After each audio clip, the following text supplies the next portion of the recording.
everyone. How are we doing on this Saturday night? Hopefully, well. Kind of nasty weather here in Kentucky, but we'll get through it, I suppose. Yeah, it should be a fun night. Kind of stealing Mark Northwest Bourbon's idea, if I'm completely honest. He's done a few tier lists, and they're a ton of fun, especially when you got a group kind of voting on stuff.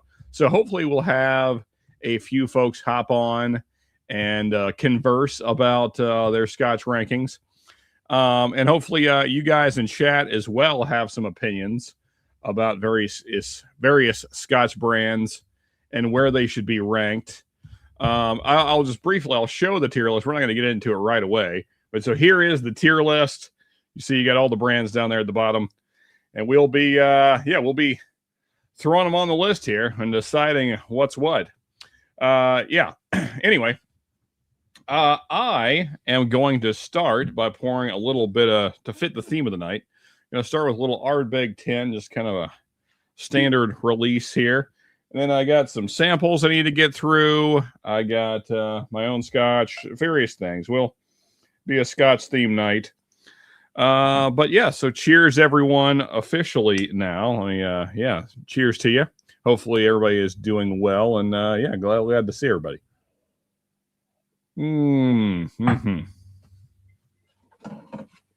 Scotch. All right. Help if I do this right. There's like an order to the Ardbeg box. Anyway, okay, let's see who we got in chat. Well, first off, we got Mark in the background, so let's go ahead and get him on. Cheers, buddy. Cheers, brother. Good to see you. And Mark in the class too. There you go. I got Mark in the chat as well, saying Scotch. Scotch. And then DMC prescription bourbon just dots. So I don't know if he's just thinking, processing what the title is. I don't know. Uncle Larry saying hello, Sean and chat. Cheers to you, Larry. Good to see you, sir. Got great shot there. Cheersing DMC and Larry. Everybody cheersing each other. DMC cheersing myself. Cheers to you, sir. Good to see you.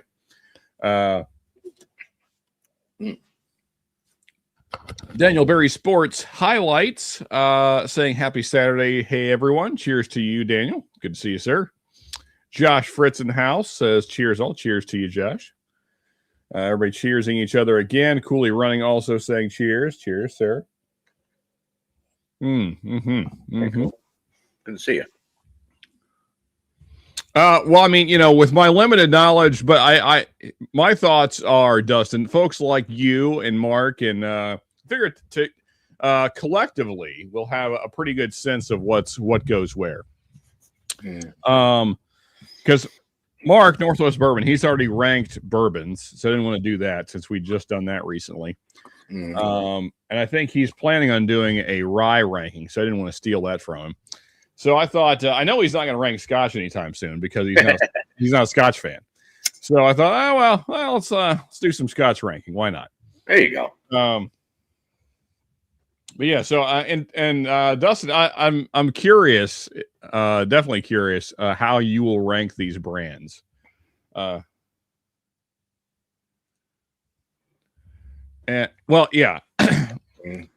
Well, so that will, I mean, all those things you're saying there, Dustin, and I don't think we have all 130 on the list, so I'm sure some will be missing, but it is a pretty complete list. Yeah, so I'll go ahead and bring it up here. Let's see. That's not what I want. I want that there. I'll take the comment down. Let me get over to my other screen here.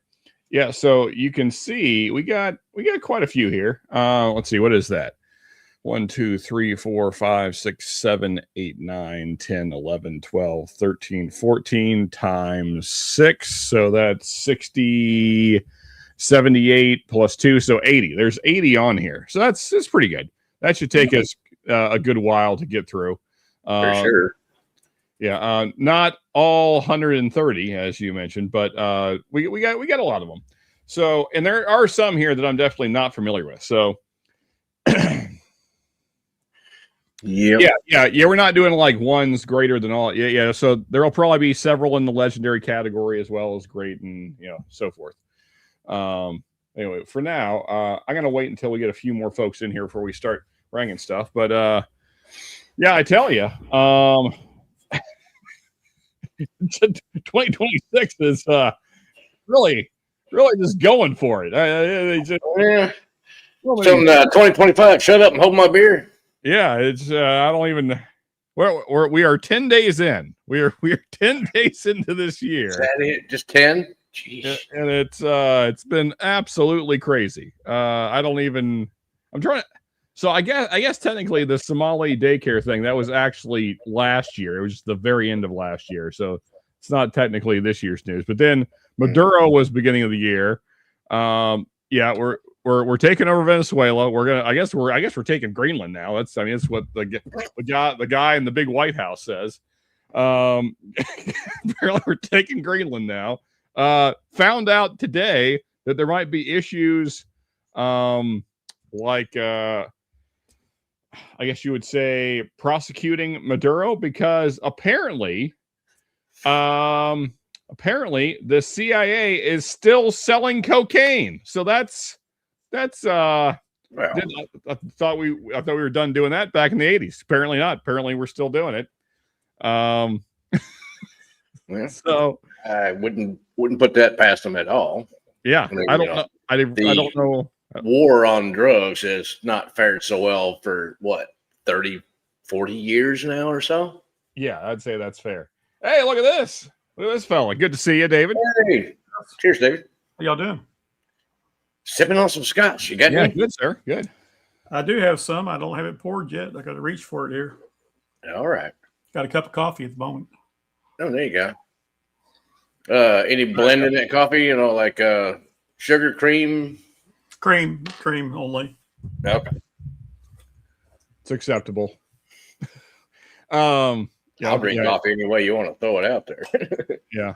I prefer it black, but I'm also very bougie when it comes to coffee. It has to be high end with all the fancy machine and the stamping and all the thing. My brother-in-law, they bought like a $1,500 machine. This is like an anniversary present. Oh, for an espresso? Yeah. So like that's the only place I'll ever have coffee. Yeah. Oh, I would like that, man. I love espresso, cappuccino, stuff like that. Oh man, that's good.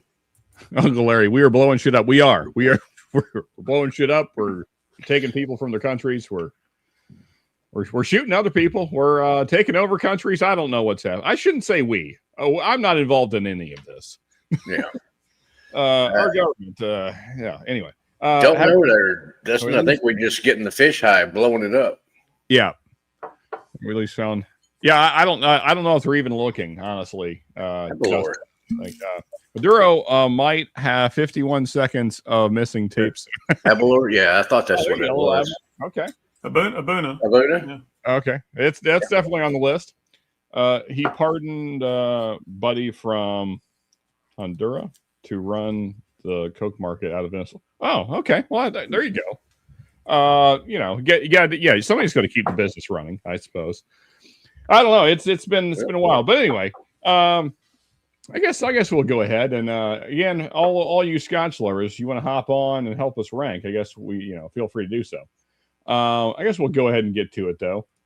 I obviously am a big Ardbeg fanboy, but I would be curious where everybody else ranks things. So, meanwhile, people can't even agree if a car that didn't hurt an ICE agent was hit with intent to kill him.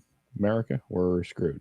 Okay, I'm not going to get into that tonight, Dustin. I've been dealing with that conversation all week in various chats, and I'm kind of done with it.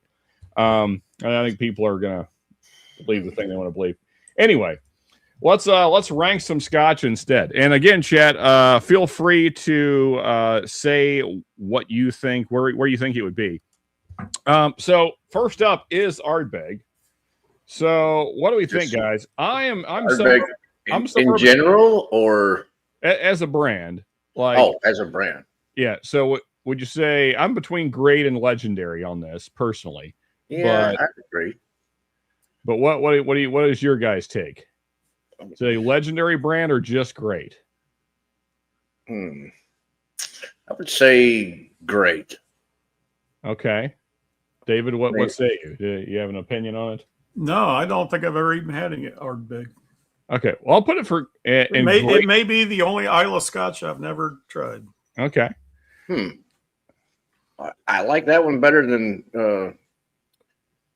Lefroy, or at least the Lefroy 10, I should say. I've got to clarify that because there's other expressions of, just a distillery that has. So I like much better than other ones.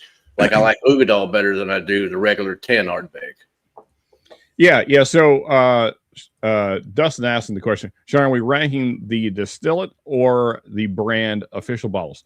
I think we're kind of going more like the latter. Brand official bottles is more like what we're doing. Ardbeg core line is fine. Special releases, meh. Okay. Yeah. Fair. Brand would buy again as a distillate. Modern is great. Huge gap. Okay. Not sure what to do with that information there, Dustin. Can't do Scotch at all. It's all nose trauma and nightmares to me, even the non-peated. Okay, fair enough. And really, even like that's strange to me, Josh. I mean, I think of non-peated Scotch as being very unoffensive, but then brand I would buy again. Or oh, really? Okay. So you're going fairly low. They are trash in terms of their core. Yeah, they say in the core range of it, like Wee Beastie, Ardbeg 10. Why are we getting all these? You think they're trash? That's interesting.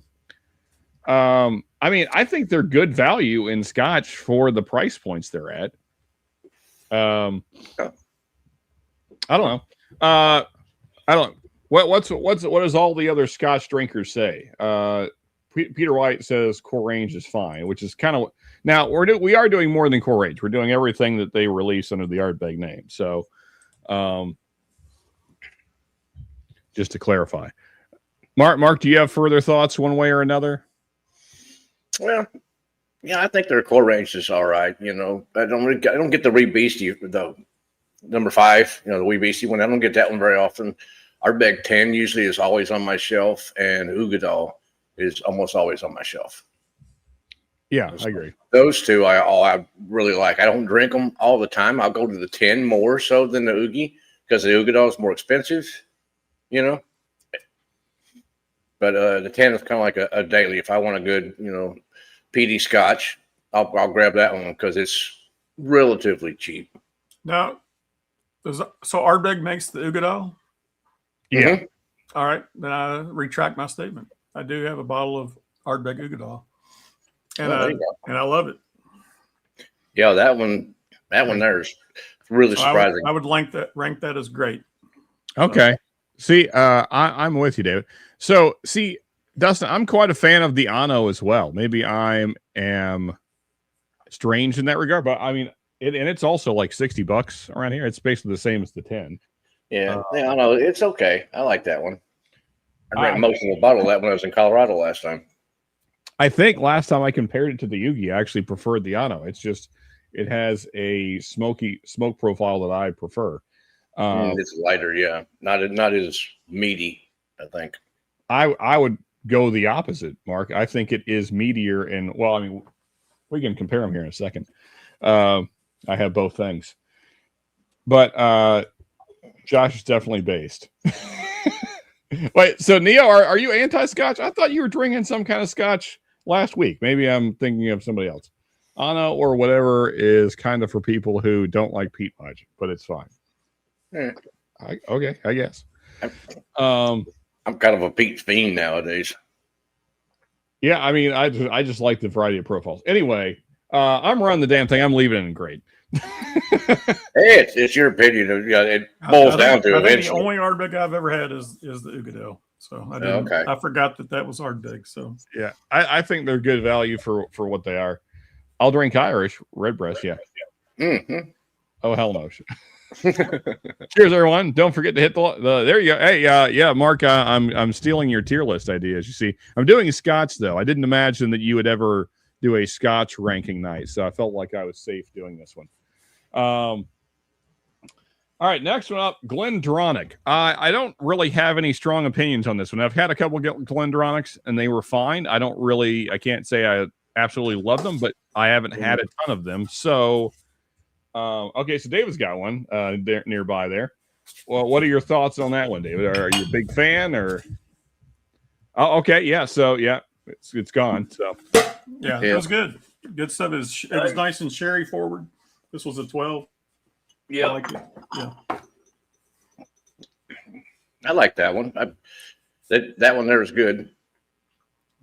I would put that one at least good enough to buy again. absolutely.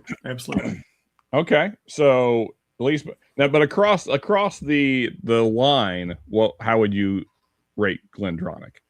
Well, I think they're the ones that I've tried have been pretty good. Nice, light, fruity. Been pretty tasty ones. So good enough to buy again? Yeah. Yeah. I'm not sure if I would keep it on the shelf all the time, but I'll if I see one around again, I'll probably pick one up. Just to put it back up on the shelf for a little while. All right, Mark. So this is online, but there's no ads. So I went to the tier list maker and just went through like searching various tier lists, and this is a Scotch one. And so I'm on the template right now. And so when you're on the template, there's no ads of any kind. So hopefully that's helpful. Now that may not work for all tier lists. Let me get back in the right spot here. Okay, so yeah, we'll put Glendronach in the good enough to buy again.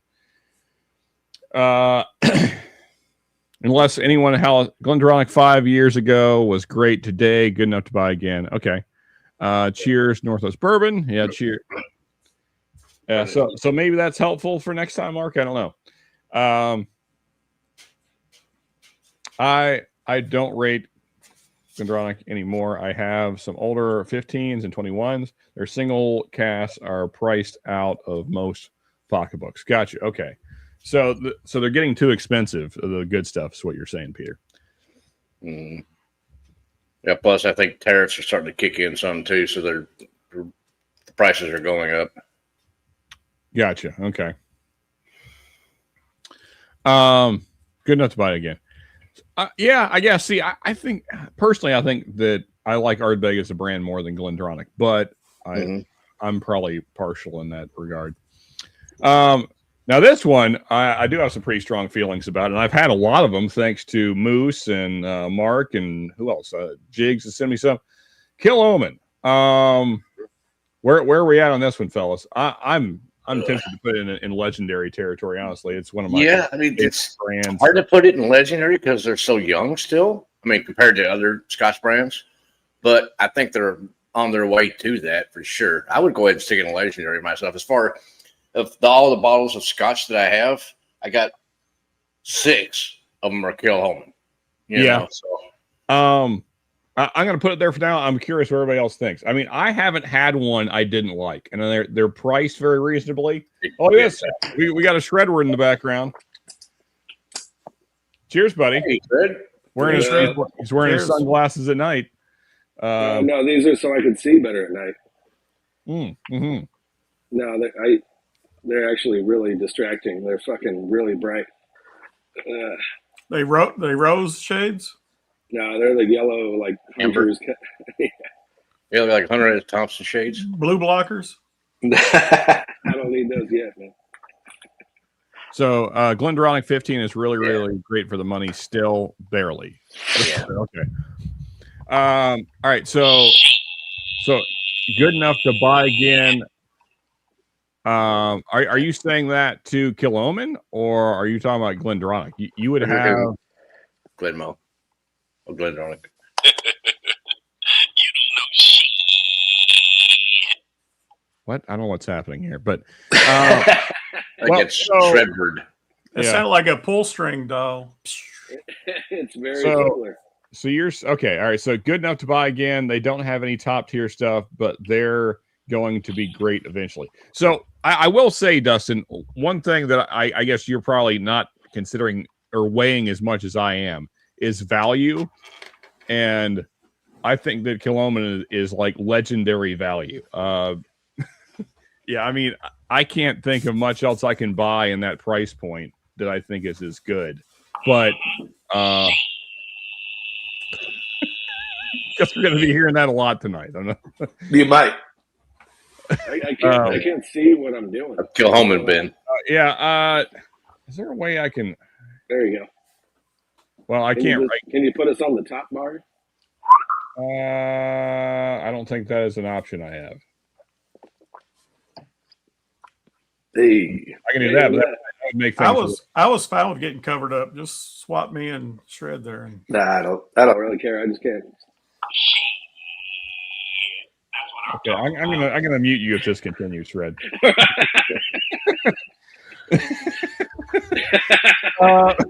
Anyway, all right. So I could see going great on price though. Though again, their regular stuff is good price. Yeah, I mean, I think yeah. So Ben, we are on Kilhoman.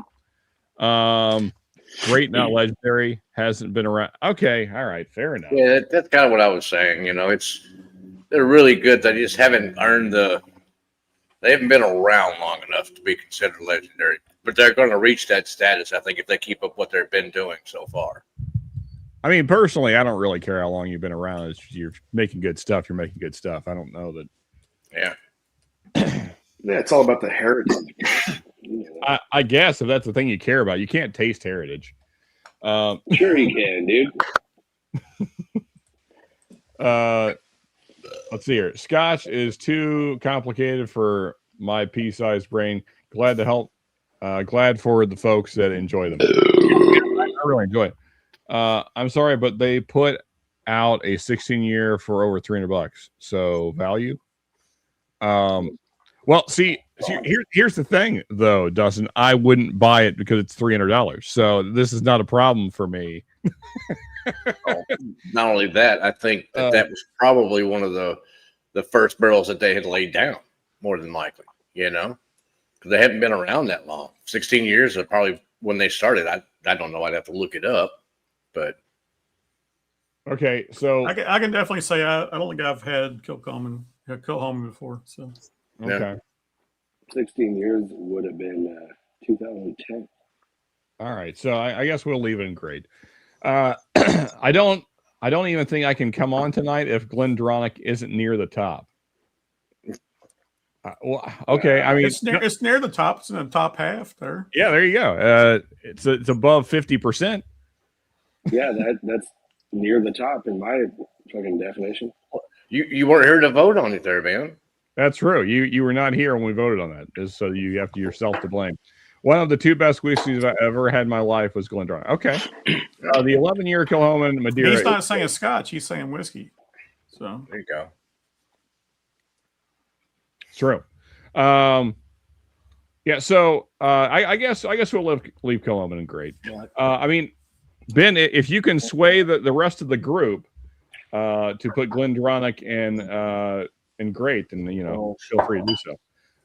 To be legendary, you need to put out some Halo level whiskeys for rational prices. Okay. My eyes are filling. I couldn't see. Yeah. To me, it's very much legendary. Bourbon, if this were 5 years ago when I was getting those samples I sent you, they were way higher. Fair enough. Yes, better than every bourbon I've ever had. Okay, well, there you go. Man, bro, are you guys going to make me drink Scotch tonight? I mean, we can move it up to grade at least. I'll pull out the jig samples. You tell me what I should drink. I'll fucking do it. Okay.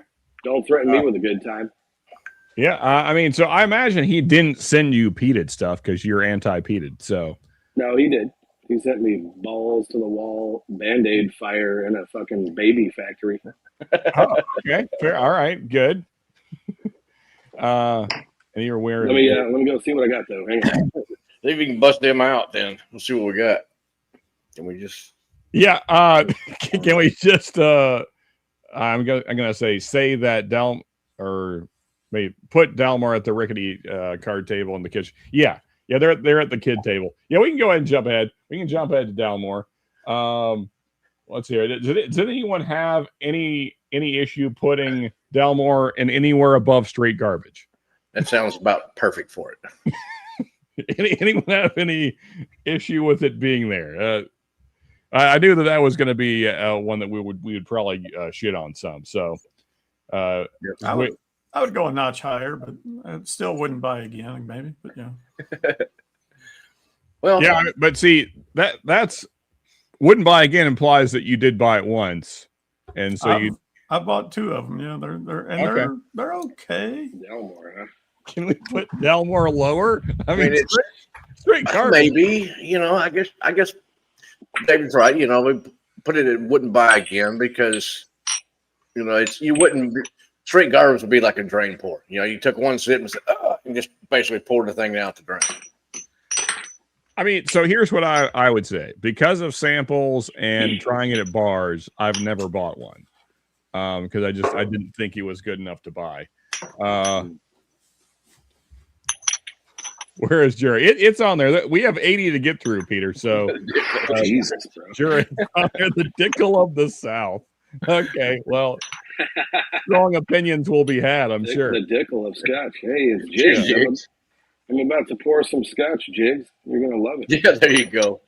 20% whiskey and 20% coloring. I agree. Yeah, that's true. E81. What is it? E135. What is that coloring shit they use? Something like that. All right. Next up, though, a good one. Octomore. What do we say, guys? Legendary. I mean, for me, it is. Does anybody have any issue with? I mean, they are pricey. That'd be my only hit against them is that they're kind of pricey for the age statement, but they are very nice to drink. I've never had one that I didn't absolutely enjoy. So I got 3 options here. Okay. Good. I have, where the fuck am I here? Glen Scotia. I'll give you the solo here for a second. I got Glen Scotia, cast strength, Victoriana 108.4. Ooh, yeah. Glen Scotia. Okay, that's sure to be good. That's tasty. I already hit this, but I don't remember. Kilcairn 16 year. Oh, yeah. 92 proof. Okay. Boy, that looks awfully light. 2020. And I've got Highland Park cast strength number 3, 128.2. That's very lightly peated. I mean, as peated goes, it's not super like in your face. Yeah. Well, it's a different peat, right? It's not Isla peat. So and I mean, actually, let me go back to my Kilcairn. It feels like that was also a light peat, the Kilcairn, right? Yeah, it says heavily peated, but it's not. Yeah, let's give it the old smell test here. Yeah, that Glen Scotia does not smell peated at all. Hey, Bill. Are you sure there's a Scotch, Jig? Black Bower in the house. Okay, that Highland Park smells like Band-Aid ass. Okay, yeah, man. After the Ardbeg, that Kilcairn tastes like candy. I'm gonna go with the Glen Scotia. Yeah, the Glen Scotia or Kilcairn is. Oh, Bill's got a friend here. What do we? Bill, you are muted, sir. Can't hear you.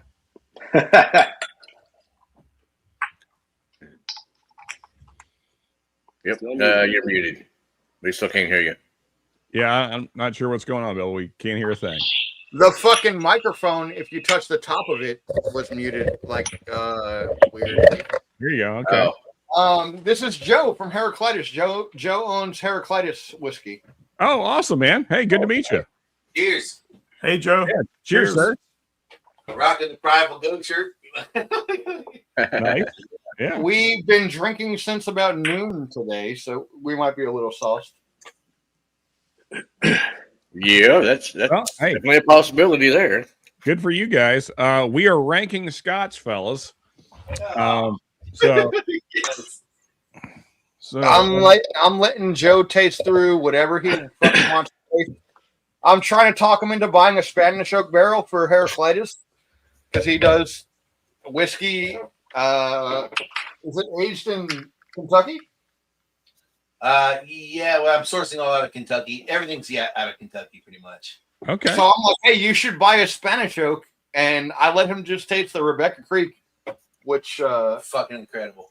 Yeah, it just like slaps you in the dick. It's Yes. amazing. Yeah. All that and then some. so I'm like, man, you should get a Spanish oak barrel and do this. Yeah. Mhm. Yeah, I mean, because Rebecca Creek can't seem to figure it out with their own stuff. So they tried. Well, actually, no, they haven't. What am I saying? They made some other stuff with their own whiskey, and it was awful. So Joe's a solid dude. We smoked cigars all day. We drank all day today. He has an NDP called Heraclitus. Okay. Which is fantastic. I think it's his bottom floor is good. Like where he started at is good, and it can only go from there, right? Nice. So I think where he started at with what he's doing is good, and it can only fucking go up. I enjoy it. I think it's good. Dude. Awesome. Hey. I'll have to talk to you, Bill, about getting a little sample or something. See about it. This all right, is fantastic, dude. Yeah, you're liking it? I got the Glen Scotia cast strength. Yeah.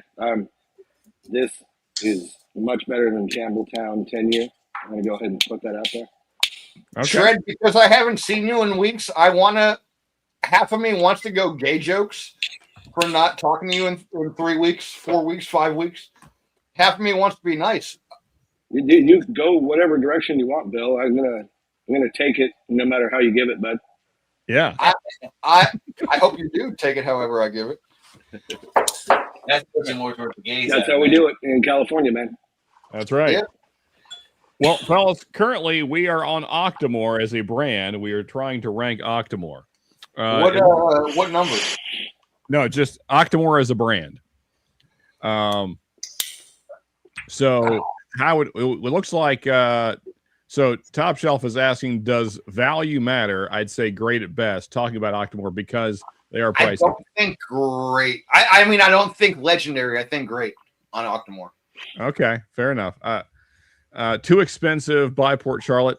So I like Port Charlotte, Peter, but it's not as good as the Octomores I've had. It's good, but it's not as good. But I also agree that they are not the best value. There is that. I don't know where I'm going. Yeah, I guess my question is going to be: will anything make the legendary category? Yeah, if Octomore can't make a legendary, then what can? Yeah, exactly.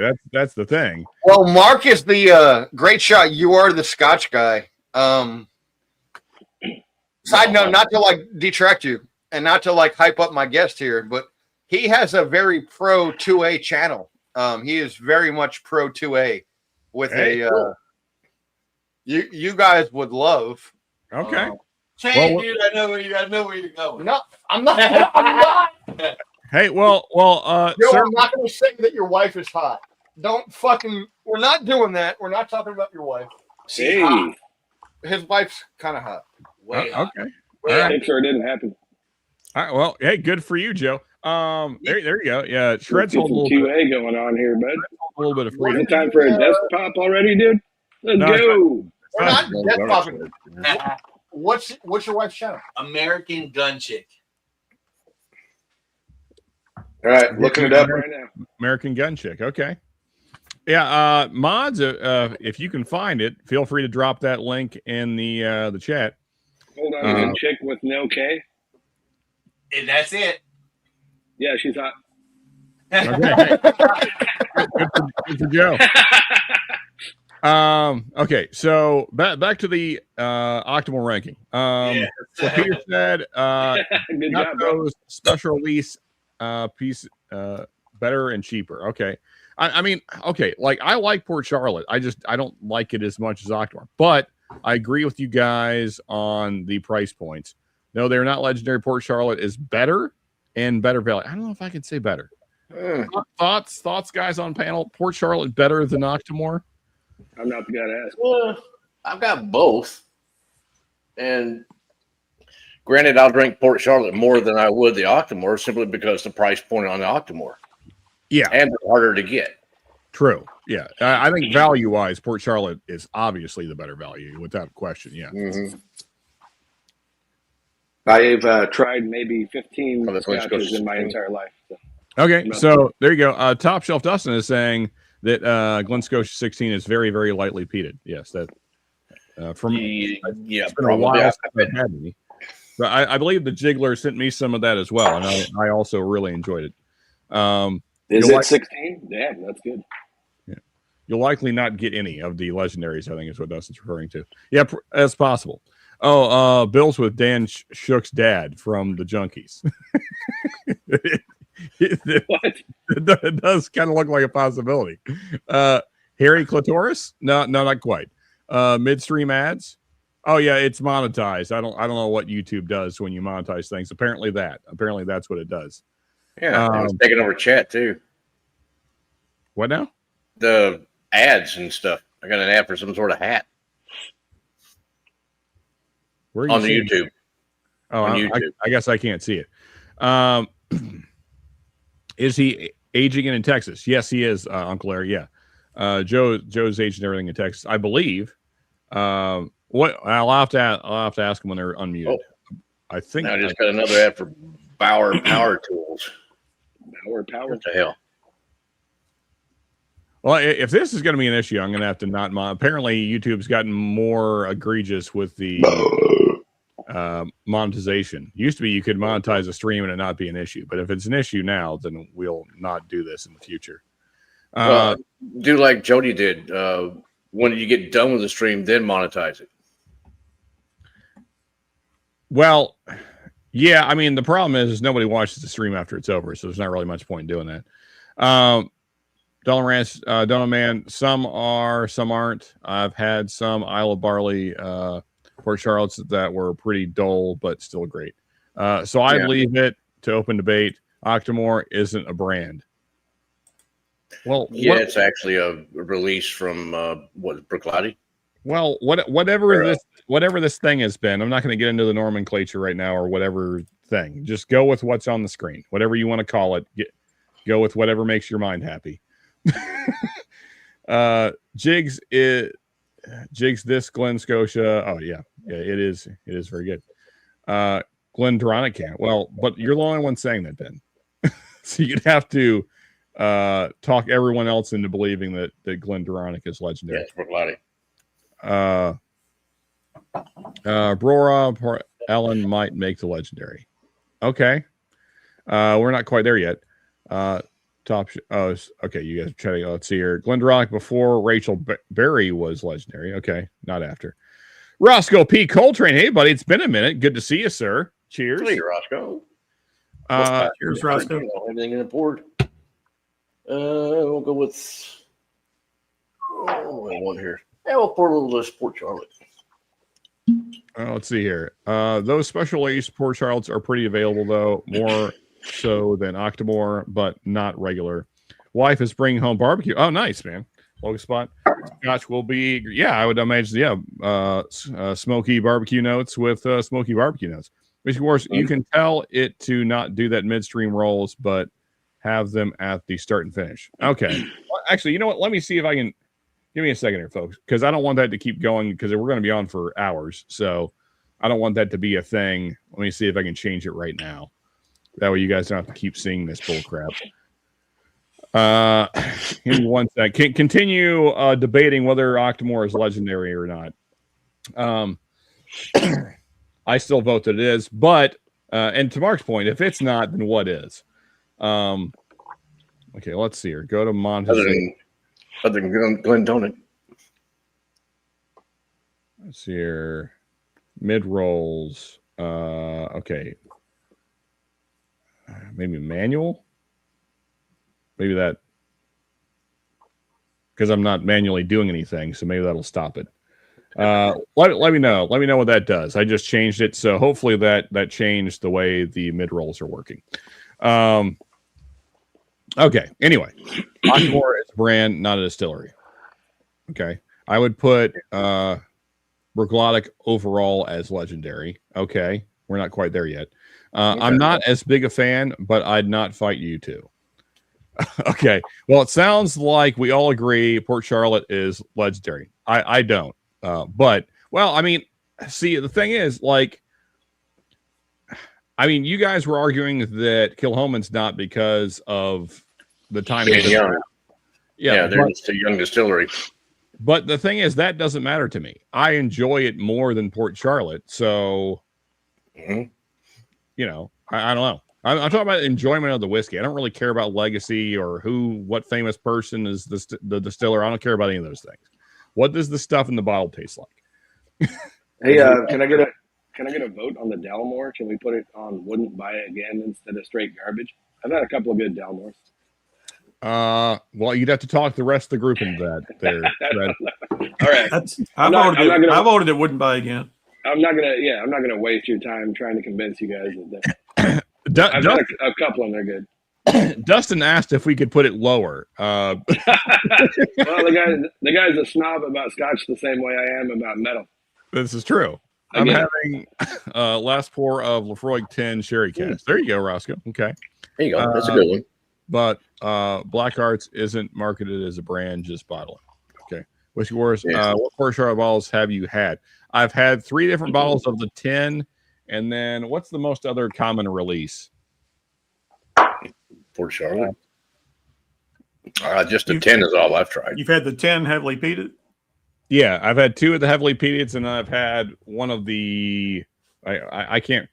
I have shit memory. What's the other, like, normal Port Charlotte release? The other 10, is it just Port Charlotte 10 minus heavily peated? Is that what the bottle says? I've had 3. 2 were the heavily peated, and one was it was not that. It was. Oh, the Isla Barley. Yeah, that's the thing. Yeah. And like those were good. And not needed. Yeah, it's good. It's just like, you know, I mean, but at the same time, like I get the argument that Octomore is overpriced. So yeah, Isla Barley. Yeah, that's the thing.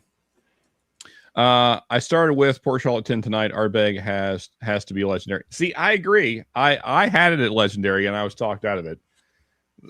They have the Ardbeg Army. Yeah. I have an old white can Port Charlotte. Any good?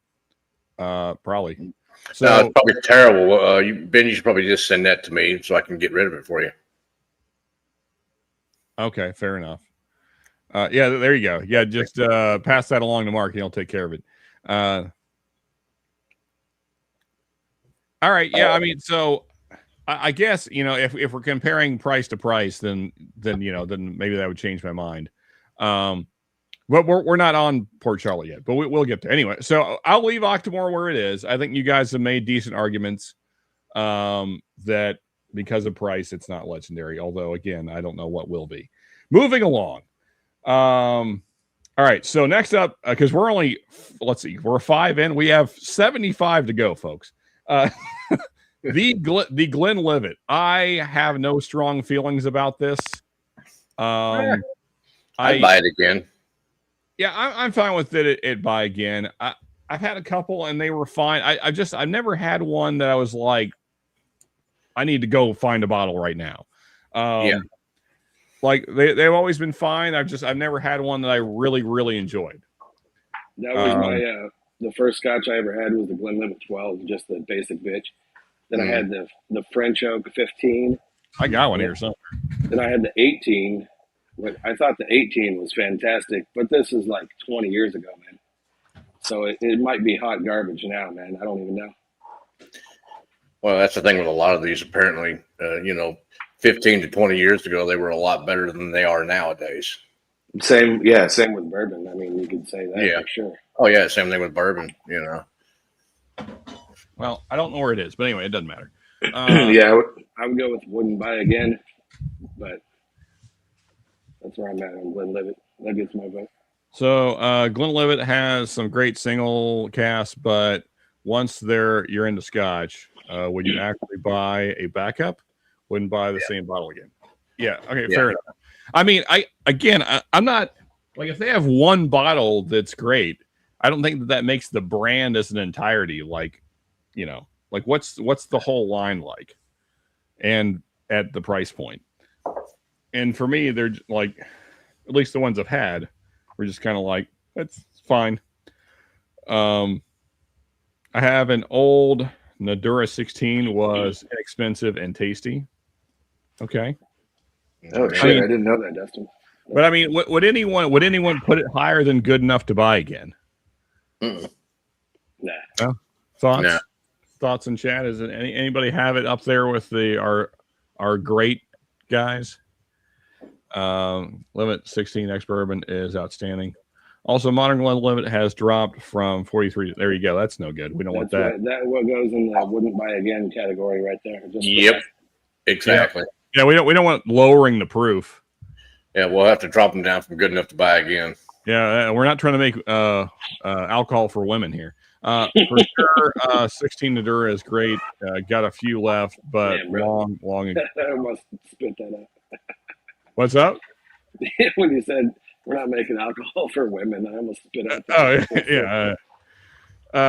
Okay, so Ben says no, he would not put it higher than good enough to buy again. Glenlivet ain't bad. I'd take it over Macallan. Well, yeah. Yeah. I'm gonna have thoughts on Macallan when we get there in Highland Park. I like Highland Park, but I mean it's probably about the same. Again, they need to be a tier below Glendronach.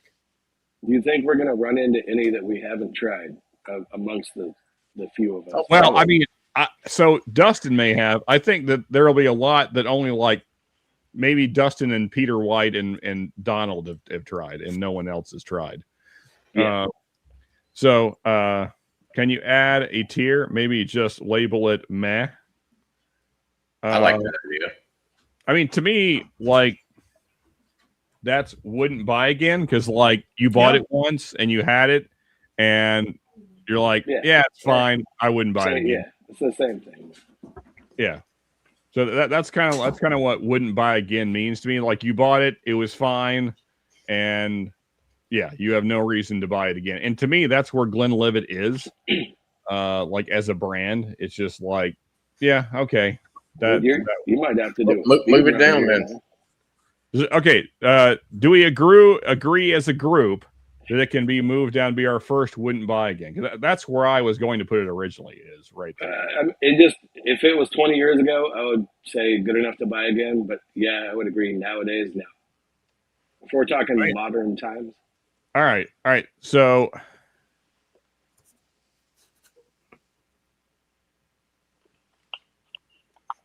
okay, fair enough. I can do that. Give me a second here. I can change it to mass since it to me it's the same thing, but whatever does it for you. Yeah, because what if you did buy it again when you were really drunk? Or you bought it as a gift for somebody. Oh, I would never do that. Well, you could buy it as a gift for somebody that you don't really care about. So that goes into the meh category. I mean, it stinks to you, Ben. I thought it was great, so you can suck it. Our brains just work different. That's fine. There needs to be something between meh and trash. You know what? No, dude, we're 6 in and you're 48 minutes. I mean, what are you doing here? Exactly. Come on, guys. How many? You said you had 75 left. Yeah, we can nitpick or we can rank some scotch. This is gonna go all night, man. I'm gonna have to dip out here. I'm telling you. All right, let's move it along, fellas. All right, long row thoughts. Never had it. I actually have some on this table here somewhere. That is pretty good. It's the non-peated Campbelltown, correct? I think it's what is it? It's very lightly peated, right? Yeah. Yeah. The one I had was. Yeah, it's good. I'm between kind of good enough to buy again and meh. I don't know that I would run out and grab a bottle. Yeah. Like if I ran out. The thing is, I haven't seen it very often to be able to buy it. Yeah. Well, Peter White's got something to say. But if I did, I would buy it again. Okay, well, here, I'll just drop it there for now. Let me read. That's going to piss some people off. Long row is top tier. Okay. Oh, it's heavily peated. All right. Well, it's heavily peated. I don't know which one I'm thinking of the Campbelltown. Well, okay. It's lightly peated. I mean, so I don't know. The whole peat scale thing is very strange to me. I'm talking about what I can like taste. You may want to try more than. Okay, fair enough. Yeah. Well, I'll go. So you guys are saying great. So same as Octomore, Kilhoman, and Ardbeg. Hold on. First of all, you got Ardbeg at great. I might have to. I didn't get a vote, so it's okay. I get it. That's all you guys. Oh, red's gonna be very good. Okay. Well, I haven't tried that one, so. All right. Well. It looks like the group consensus is that's had other stuff is that they're so we'll throw in great. All right, Springbank. I'm at least great on this. But yeah. Which one? Yeah. Are we talking about a specific one? I mean. No, just the brand. All these are going to be the brand name. So everything. I like a complete jabroni. I've only had Springbank 10, and I thought it was meh. Okay. Well, yeah. The 10's not. It's okay. It's not great, but legendary. Okay. I don't know about a legendary. At least for $100, it wasn't legendary for $100. Not the 10 anyway. But I'm sure there's better, like the Springbank 15. I'm sure it's fantastic. Okay, so he's saying even 10 is legendary. I've had the 10. I like it. There's things in the great list I like more. Even for the price. I buy a 10 Springbank. Okay, I got you. So you're buying like one a month. I got you. I'm curious where there you go.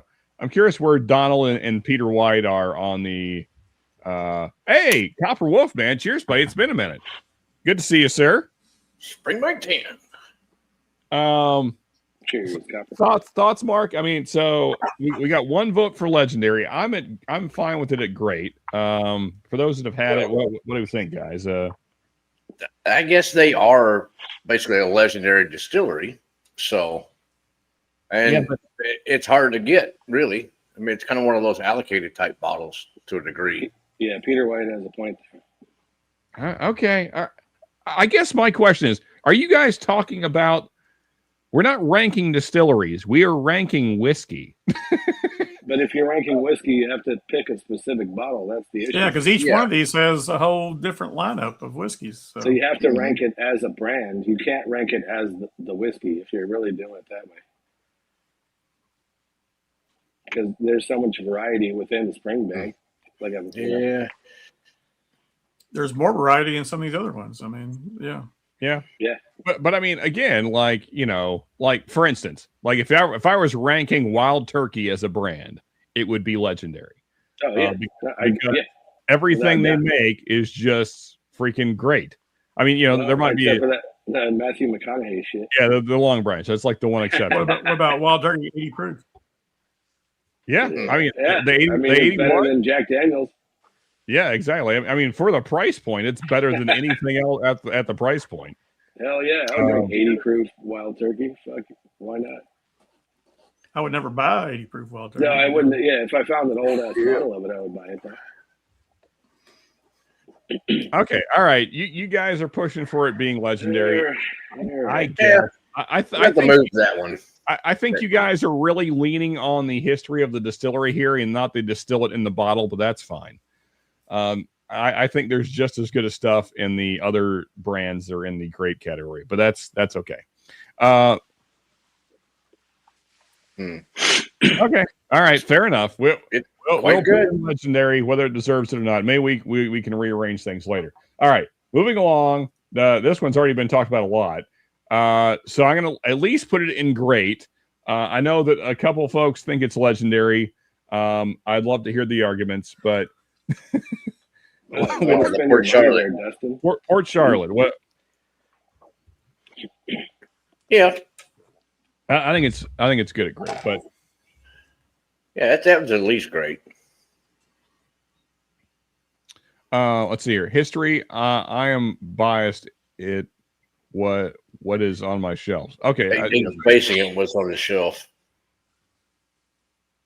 Okay. Okay, fair enough. I mean, I get it. You guys really love Springbank. I don't know. Maybe we all have different palates. I imagine. I like it. I just don't think. Sure. I just don't think it's like. my thought, Sean, is that you've just never spent the money on a spring bank like these jabronis have. So Yeah, I suppose so. I mean, pretty much all the Scotch. I mean, the most I've ever spent on Scotch is like around the 120, 130 mark. So that's what I'm saying. And if you came across a spring bank 15, you'd be paying more than that. So you probably wouldn't have pulled the trigger. I wouldn't pay more than that. But yeah. Come on, just poured Ogadal. It has to be. See, thank you. Roscoe is arguing for Ardbeg. I had Ardbeg. I was pushing for Ardbeg to be legendary, but I was outvoted. What's up, all and Shred Turd? There you go. Hey, what's up, you bald bastard? Grow some hair, bro. So, Dustin, I've had the Springbank 12. I feel like actually you sent me some like way back when. Probably him or me. It's either you or Jigs or somebody did. I've had it before. I really like it. I mean, again, it's just like I like Octomore just as well, or Kilhoman or Ardbeg. So, you know, again, that's my argument is that again, I think we're leaning more on like, I don't know, whatever the ambiance of the distillery or whatever person name attached to said bottle. I don't know, which are things I never care about. I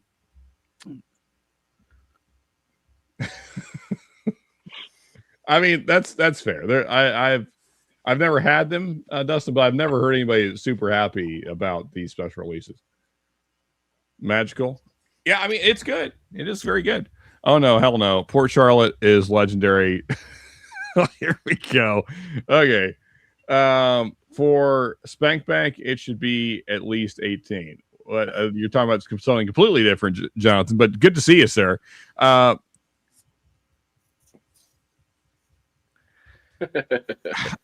mean, okay, so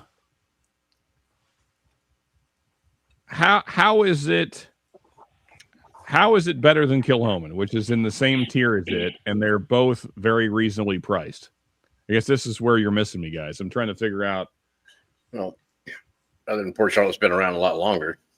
Again, like, why? I don't know how that is. It like, do you know that when you taste it? That's what I mean. Like, I don't think that's. I mean, I'm only ranking the whiskey, so I don't care if, like, you know, there's been like 1,000 generations of humans that made whiskey at this spot, and that none of that matters. What's the stuff taste like in the bottle? Boona cast strength is exceptional to me. Okay, we're not on Boonhaben yet, though. It's coming. I had was like jam, so good. Port Charlotte just better than Kilhoman. You just haven't had their better stuff, Sean. Okay, all right, fine. These guys are really adamant. I disagree with my own list, but we'll move on because otherwise we're never going to get through these. I think that there are two in the great list that are better than Port Charlotte, but that's okay. I have a limited Scotch palate, but I like Port Charlotte a lot, dude. I think it's very good. Do you like it more than Kilhoman? No, but I've only had samples of Kilhoman. I've only had Octomore like at the bar, and I don't like. I think both of those are better than Port Charlotte, but at the price per bottle. Well, Kilhoman is pretty reasonable. The Port Charlotte 10 that I bought, I almost killed in a month and a half, which is crazy because I don't kill bottles that fast. Yeah, no, I mean it's good. I'm not shitting on Port Charlotte. I had it great. Like I said, my argument is I don't think it's better than Kilhoman, but that's okay. I agree, and I would put it at great, not better.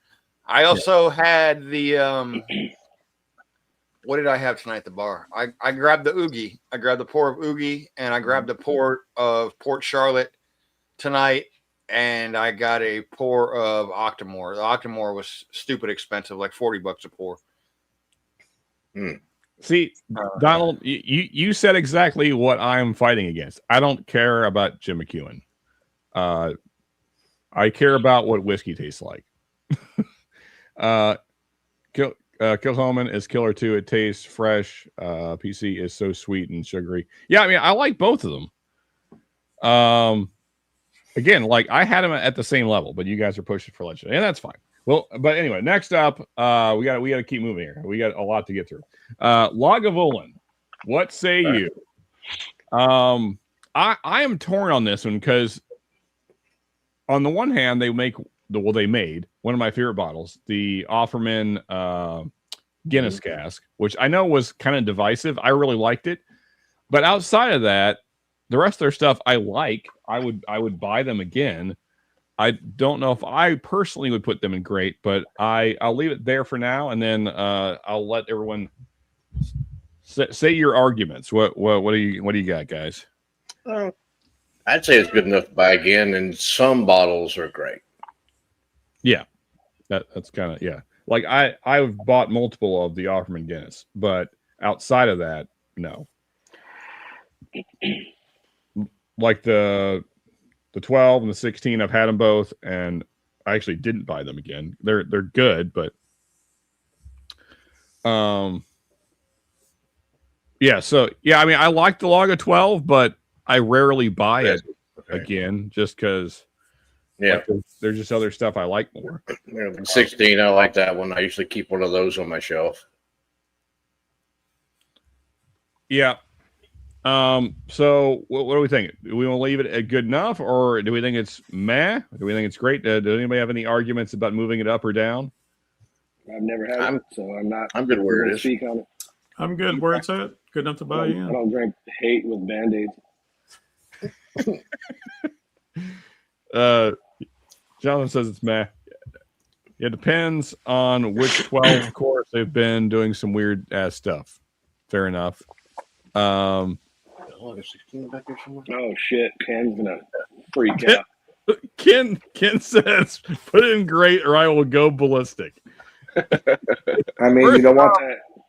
Well, cheers, buddy. Good to see you, Ken. You don't want that Tasmanian devil after your ass. That's right. We may have to move it up then. If the Godfather says to put it in great. This is true. But see, Jonathan thinks it's meh. We got kind of a who do we lose? Oh, we lost Shred. Let's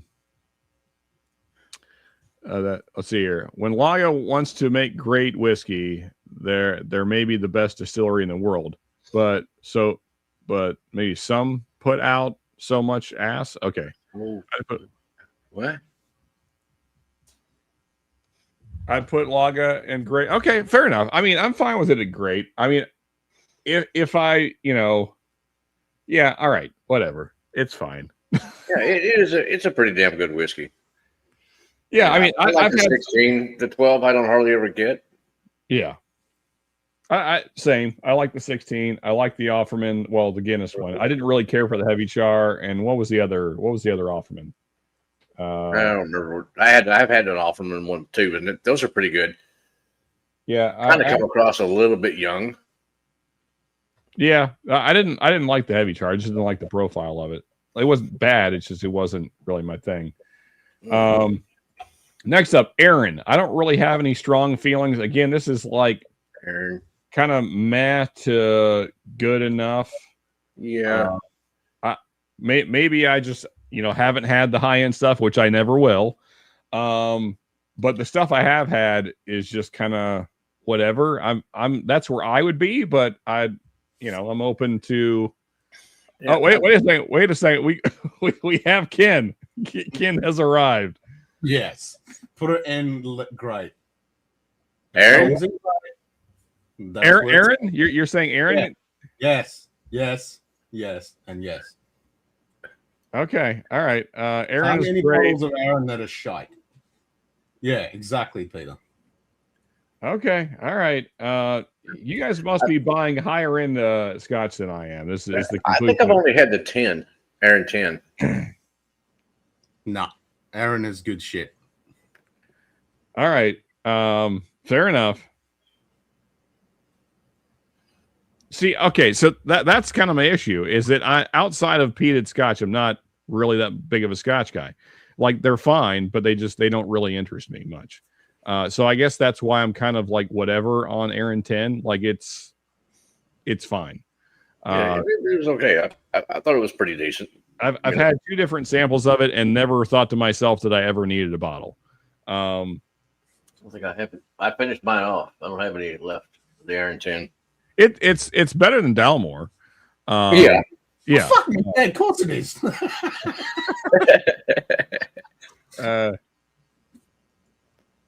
I guess so. I don't know. I mean, okay. Aaron is good shit. So here's my issue is that it's in the same tier as Ardbeg, and Ardbeg 10 I like much better. Ardbeg brings out a lot of crap. They have, a lot of their special release stuff is their special release stuff is fucking shit, but they can bring out some fucking good stuff like the 10, the Oogie, the 25. They're all great. They're amazing. But they bring out some real shit as well. Yeah. Whereas Aaron consistently brings out good stuff. Okay, I just need to get more bottles of Aaron then. I mean, I don't know. I like the Ardbeg 10. I don't know that it's my favorite though. I do really like it. Aaron 10, Ardbeg 10 are both very solid. Yeah. No, but Dustin's saying the Ardbeg 10 is the best Ardbeg. I don't know that I agree with that, but yeah, I'd actually have to agree with you. For the price, for bang for buck, Ardbeg 10 is the best in their standard lineup. Well, it's for me. Ardbeg 10's a daily Scotch pour. You know, I mean, so Oogie's like $10 more. I mean, around me. Really? $10 more than an Ardbeg 10. Yeah, Ardbeg 10 60. Oogie I can get for 70. That's cheaper than I can get it. And Corey Vecken, some people like Corey Vecken more than Ugadal as well. That's a very highly rated one. Yeah, well, I like it. Different taste for different folks, you know. I like the Ugadal better. But then again, you know, I like brisket and stuff like that as well. Oh, I'd bet 10 and Ugadal's like burnt ends. Exactly. Really? Man, I thought so. They were 65. Oogie was 65 for a long time, and they bumped up to 70, and that upset me. So I didn't realize they're 100 now. That's they're getting up there 85. I'm not going to talk about prices coming from Australia because we're all fucked. But right, yeah. When you get the whiskey down in Australia, they just bend you over. Yep. Well, speaking of whiskey, I need to pour some. So I'm going to pour. Actually, I'm going to do what I said I was going to do earlier. I'm going to pour Ano and the 10 side by side. No, what did I say? Ardbeg and Ano and Oogie. So, on this discussion, are we talking about just the whiskey? How are we doing this? Are we going on the distillery overall, or are we talking about? So we are ranking whiskey in the bottle with that brand name on the label. So we're talking about the distillery. Yeah, basically. I mean, but you know, they got Octomore on there, and that's not, you know, the distillery is what Brooklady. Yeah. So so it's kind of confusing a little bit. Correct. You're talking about Port Charlotte, which isn't the distillery. That's a brand from exactly. Correct. Yeah. So yeah, we're just. I guess label is probably more accurate than brand. Stay there. But yeah. So, my Ano is brand. Okay. Looks like I need to get an Ano. Port Charlotte has to be in legendary because it's fucking legendary. I guess so. That's what everyone says. Oh yeah. Oh no, bottom down. All right. Well, overall screw. I don't know why you guys are screw. I do care about the prices. Yes, I mean that does matter. It is a thing I factor into all whiskey buying. Yes. And Donald Ranch gets timed out for 10 seconds just for that comment. Yeah, I'm telling you. All right. I caught the there was a discussion in Springbank, and it's like, no, that has to be a legendary. I guess I disagree, but that's okay. Okay, Lecheg, what say you guys? Lecheg, legendary. Yeah. What? Really? Okay. All right. Yeah, that's either great or legendary. Yep. I mean, I've liked everything I've had for them. Again, my argument would be that I've liked Ardbeg and Octomore and Kilholman more, but that's okay. Yeah, I mean, granted, I mean, I've got like 6 bottles of Kilhoman, but I've got 3 bottles of Lecheg. So, Okay. and, every bottle that I've had of both those brands have been quite tasty. Okay. Dustin strongly disagrees with the legendary take. He says good enough to buy again. Okay. What? On Lechic? Yeah, that's what Dustin's saying. Lechic. Well, but he's a Springbank horse, so this is true. True. I mean, I would have them at great personally from what I've had. I don't know that again. Like I would not have them over the 3 green, the 3 green that started off our great list. So Peter White saying Lecheg is very good, better than their Tobermory. Tobermory, okay. Tobermory is this doing? Yeah, okay. Legendary and great. So I unmuted because we were talking about, as you guys are ranking, we're drinking. Joe was making a point on legendary, and if you want to, They've already done it. And again, I'm not the Scotch guy at all. So take this with a grain of salt. But if you're gonna put something in legendary, right? Legendary theoretically would be almost unanimous. Like none of us are gonna be like Barry Sanders, the running back. Well, is he legendary? I don't know. Like no, it's unanimous. Barry Sanders is legendary.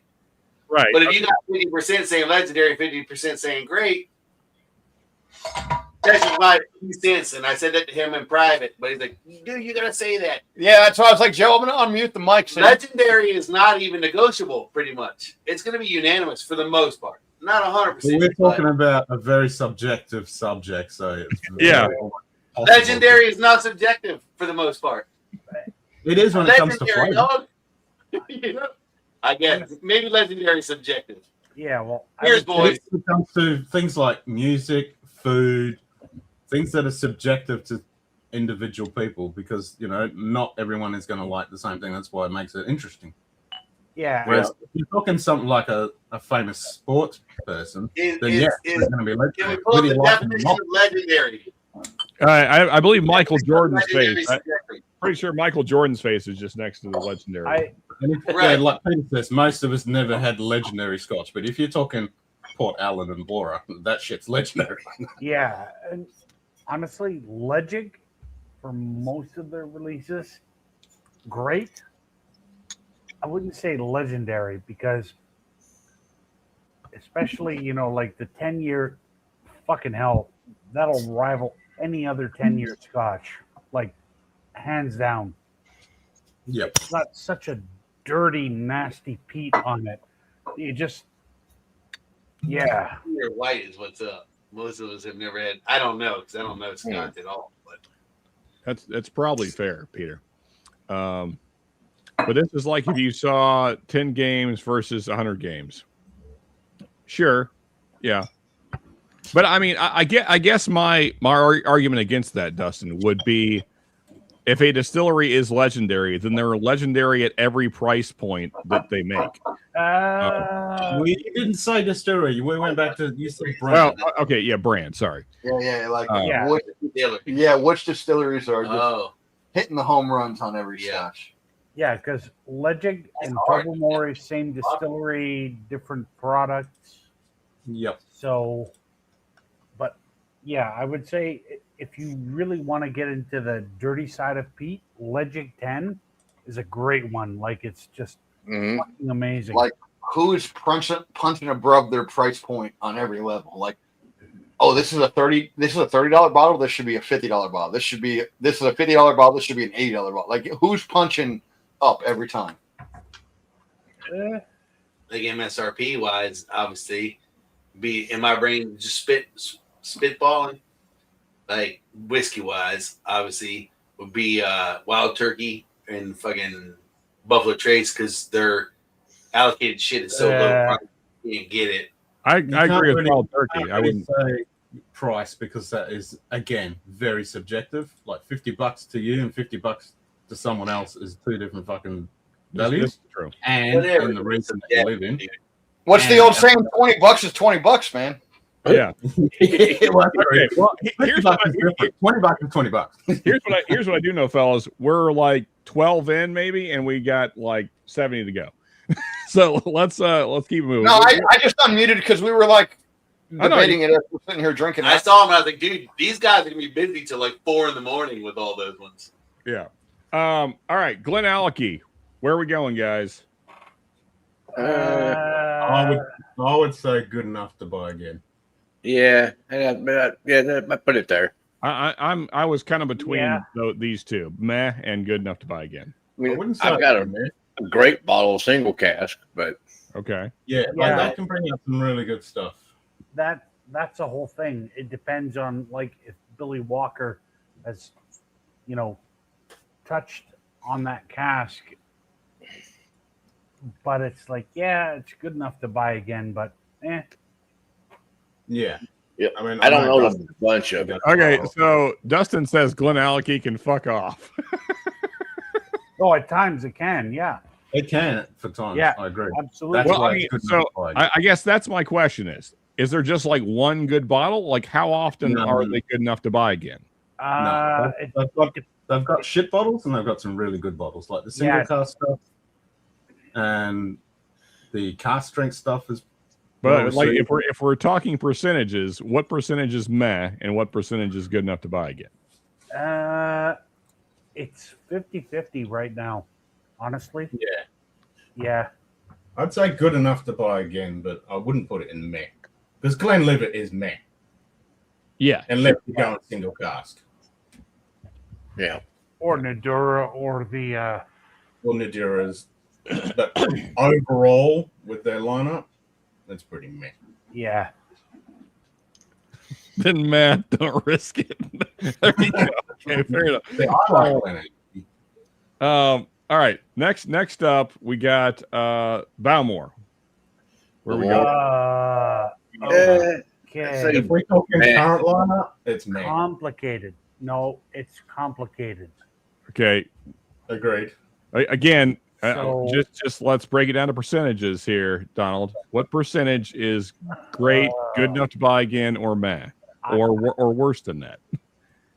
Okay, so I would put it in meh, and now I know that my grandmother is going to have hitmen coming at my door. Well, that doesn't matter. She's not here right now. No, and she's Dustin's not, right. but- The good bottles are amazing. Yeah, But- some of and the I don't want to put it in meh either because they used to be epic. yeah, But not like, now. not we quite. We are rating in 2026. So And that's the problem. Bowmore went through this whole era, which they called the French whore perfume era, which was it literally smelt and tasted like Chanel No. 5, and you're like, ugh, Oh my God. what the hell? Like, nope. it looks like the overall consensus is meh. So Yeah, Yeah. Man, unfortunately, yeah. that's too bad. Amber Felty 12. When they do it right, they do it really good. Yeah. this I bet that's needs decent. to be about All right, so that's where Bowmore is. Moving along, Ben Nevis Distillery. What say you? Ben Nevis. Yeah. That's great. I'm gonna go legendary. I haven't had enough to say. I love Ben Nevis, but you have to go indie, and it is so fucking good. Yeah, which was why it should be great. But Okay, if you're gonna go core lineup, Yeah, so that's the thing. We got everything that has that name on the bottle, Ken. Like what percentage is great, what percentage is legendary, what percentage is just good enough. So when you average it out, where are we at as a brand? not including independence. If anything that has the name on the bottle, It's got to be great. That's. I mean, if you're going just independence, which is the majority of Ben Nevis, because the core range is. Yeah, they only have one regular core bottle. Because independent is legendary to me. okay, Donald. I'll let other people go in on it. I've never had a Ben Nevis, so I don't have an opinion. But no, I think indie. But he just said anything that has the name on it. So independents have the name Ben Nevis. Yeah, but I think it should just go great. Honestly, Top Shelf says great as well. IBs only. Okay. Yeah. I'm voting 100% of no indies. Okay, so the we need to independent bottlers. clarify. Are we? Because you just said, Sean, anything that has the name on it, or indies have the name. Okay. Well, are we going to go just the core range from these brands? Not okay. distillers? So yeah, I guess that probably makes more sense to keep it consistent. We'll go with what Dustin said and just no keep in it. that case, Yeah. that's great. Oh, like I would either signatory or something like that. Yeah. Ben Nevis core range is kind of meh, but it's good, but it's kind of meh to be honest. But the enders are amazing. So I'm happy at great. I'll leave it there. Okay. Does anybody have an argument to? So if we're not going indies, no. Is it still great or is it? It's still great. Yeah. Okay. Okay. What Dustin says, anything with the branding on it. So by the Scotch Whisky Association rules has the actual distillery / brand name on it, then okay. Yeah, I think Dustin, to keep it just more consistent across brands, we'll just go no indie. Just I think that right. Does that make it simpler as we go forward? It makes it way simpler, way fairer. Yeah. Yeah. Okay. Yeah. So we'll do that. Just going forward, that's the official rule from now on. That way we don't have to. That way we all have the same thing in our heads. Yeah. That because otherwise it's going to get messy. Yeah. Anyway. So. All right, Coila, where are we going? Oh, that's got to be a great at least. That's got to be at least great. Okay. Yeah. I'll put it there for now. Does anyone have arguments against it being great, or maybe some have arguments to say higher? I mean, it goes to the independent bottling thing again, but I'll shut up about that. But just the core range. No, it's solid. That's fun. It's not even the independent bottling. Like, think of the Stitchell Reserve, and some of the other ones that Diageo put out from Kalila. They're just fucking great. So Peter White says IBs only. Top Shelf says nope, just good enough. What about the 18 unpeated? That shit is amazing. Yeah, 15 unpeated. I'm thinking of the Stitchell Reserve, and I'm like, holy shit. That is just. Wow. All right, David. Cheers, buddy. If we're talking Kalila juice, it's good juice. Yeah. Yeah. But so if you take away all the independents, so get all those out of your mind. I'm not talking about independents. Okay. Yep. Okay. So Peter says you can't get those unpeated bottles anymore. No, you can't. No. But the current, like Donald's saying, the special releases they bring out are pretty damn good. Okay. Got a few of them. So it looks like Peter and Dustin would have it at good enough. Donald, where are you at on this? And Great Shot, what do you think? I'd say great for me. Okay. Yeah, I think I like I'm it. going on the juice that this brand produces. It's good juice. Okay, so Dustin has a fair question. Are we talking about it in 2026? Yeah, well, yeah. I don't know. I haven't had any. I haven't bought a bottle in 26 yet. Yeah, same here. Same. I mean, my last bottle was, well, I've got some independent ones now, but that was probably 2 years ago. All right, so he's saying that their core line in 26 is good, but not great. That's Dustin's opinion on it.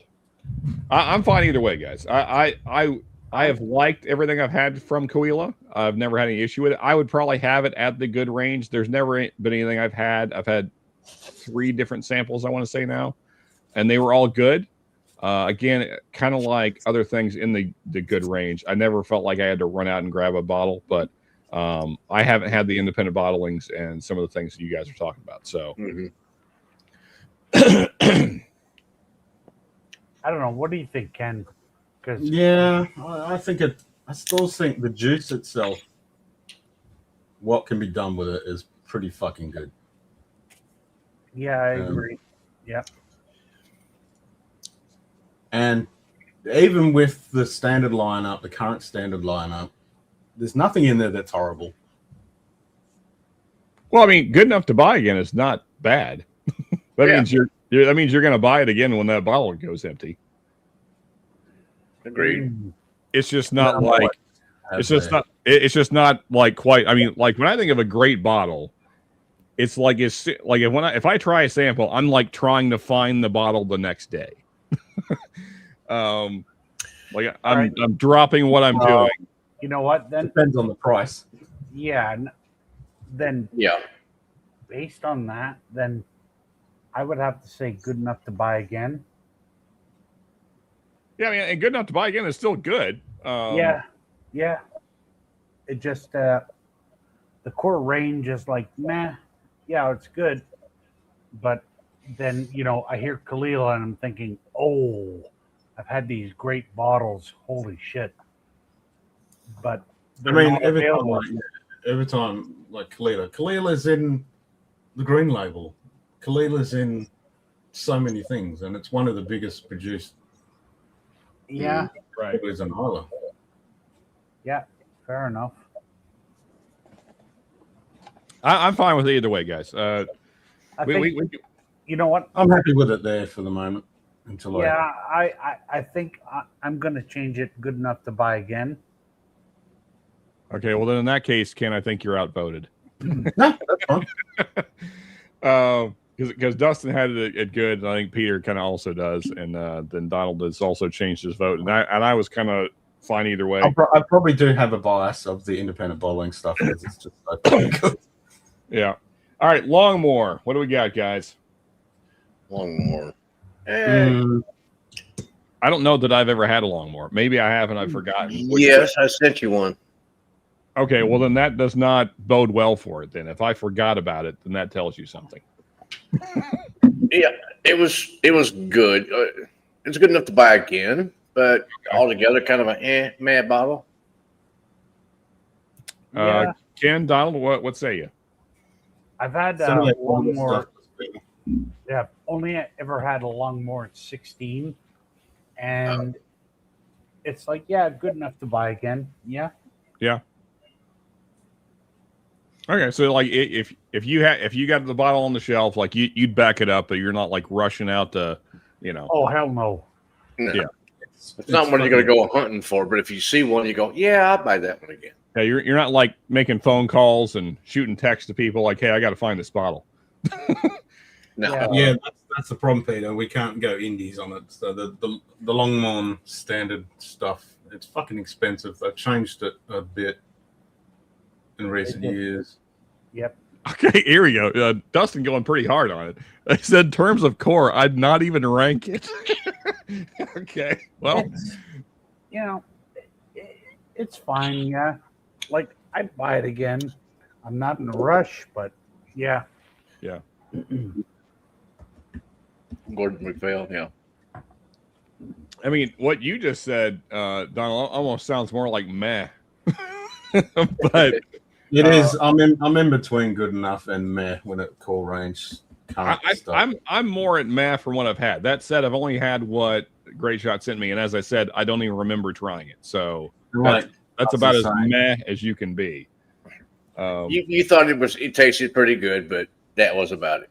And I haven't had enough Longmore core range recent stuff. You like the Kilkerran better. Oh yeah, the Kilkerran is much better. Okay, yeah. So I think meh is kind of the overall where we're at. Glenfiddich. I've only had. I have the 12. It's right here, and I don't like this bottle at all. I give this to other people that don't know what Scotch is when they say they want Scotch. So I will say most of Glenfiddich is meh. Yeah. That's where I would be at on it. But I will say the Project XX at 47. That was a good one. Pretty damn good. Like I enjoyed it. That's one bottle out of how many? Yeah. Yeah, thousands. I mean, I don't know how many are in their core line, but it's quite a few. Fire and Cane was good. Fire and Cane, yep. Yeah, just The 15. I got a 16, and it's good, but I'm not sure if I'll back it up. Project XX was pre-2020. No, it's still available though. Yeah, I think it's a bit later than 2020. Yeah. I had to go the Scotch because we're talking Scotch. Or you guys? I know I'm not participating enough, but dude, this old particular Koala fucking bangs at the home. Yeah. But yeah, that's it. Bill's not keeping up with the topic, really. That's okay. No, I am not on the Joneses right now. I apologize. Dude, we put a guy in 15D, 51 is meh. 15 we almost killed the whole foolproof well at the cigar bar. Like we fucking This got open this morning. Joe and I have been drinking since noon and went hard. There you go. Yeah. Like Bruce Sadrak slept on. This is incredible. Exactly. The foolproof $40 Sadrak bottle, stupid good. Stupid good. Anyways, I'll mute and let you get back to it. I apologize if I interrupt you. No, you're good, Bill. No, you're fine, man. Don't worry about it. Joe is solid people, man. Like hey, tell everybody you know. He was in the chat last night, Heraclitus. Yeah, I've seen him in chat. Good dude. All around good dude. There we go. If you can't post his link in chat. Yeah. Oh, I'll find it and try and put it. Yes, sir. Cool. All right. Next up, fellas, Talisker. Oh. That's math for me. Oh. But I haven't had much of it, so I really can't say much about that one. Talisker is maddening for me. I mean, I'm between good and good enough to buy again and meh. That's kind of where I'm at on it. But let's hear the argument, fellas. I mean, I'm in good enough to buy again. Yeah, I think so. Along the lines of Kalila. Yeah, and the Dark Storm. Oh my God, I loved it. Like, I'm with Dustin. It is hard. But if we talk hard, the normal releases, I've had some pretty fucking good ones. Yeah, the 18 is great. Yeah, that is great. And the Diageos are very fucking good. I haven't had there's a couple shitty ones, but most of those have been really good. Okay. But like if you average it out, I think good enough where it's at. I think that's good enough to try again. Yep. All right. Next. And even the standard Talisker 10, I always have it on my shelf. There you go. All right. I'll have it on my shelf. I'm curious how much we will agree or disagree on Macallan? It's meh. Straight garbage. I mean, here's the thing. No, honestly, most Macallan, I've had 4 different Macallans now. For me, they're just so boring that it's like, okay. Honestly, they can go fuck themselves. I'm fine putting them in straight garbage. Like, yeah, I have no issue. They're not just, yes.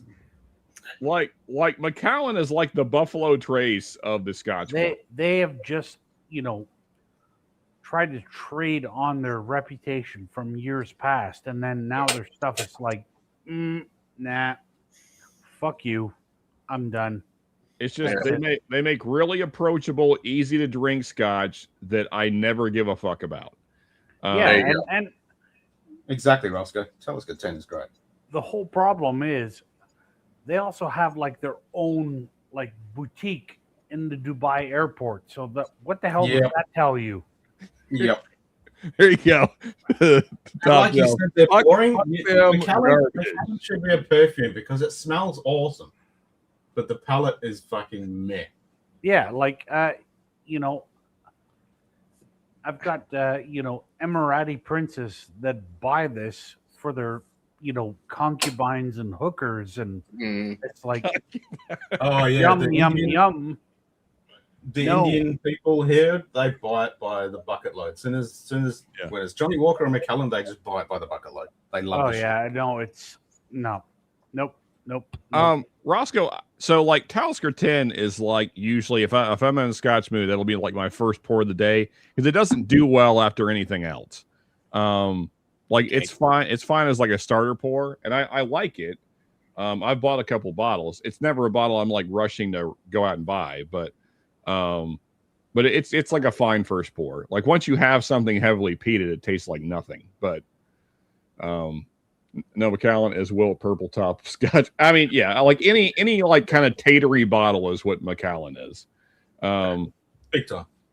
Yeah, Macallan 12, 110 proof is solid. Again, we move to signatory or Macallan is the Rolex of watches. Yep. Yeah, exactly. Macallan is tire fire garbage, says Roscoe. All right, fair enough. Yeah, so I think we got on the right spot. All right. The Belvini. Where are we going? Belvini can be fucking great, but can be meh. I'd say good enough to buy again. Yep, that's so I really like the Caribbean. I think that's good.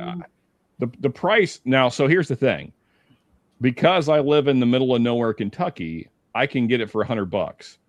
And so for that price, pretty good. I haven't bought one in a while, but if you get some of their special stuff, oh my god, it's good. But the price is like up and up.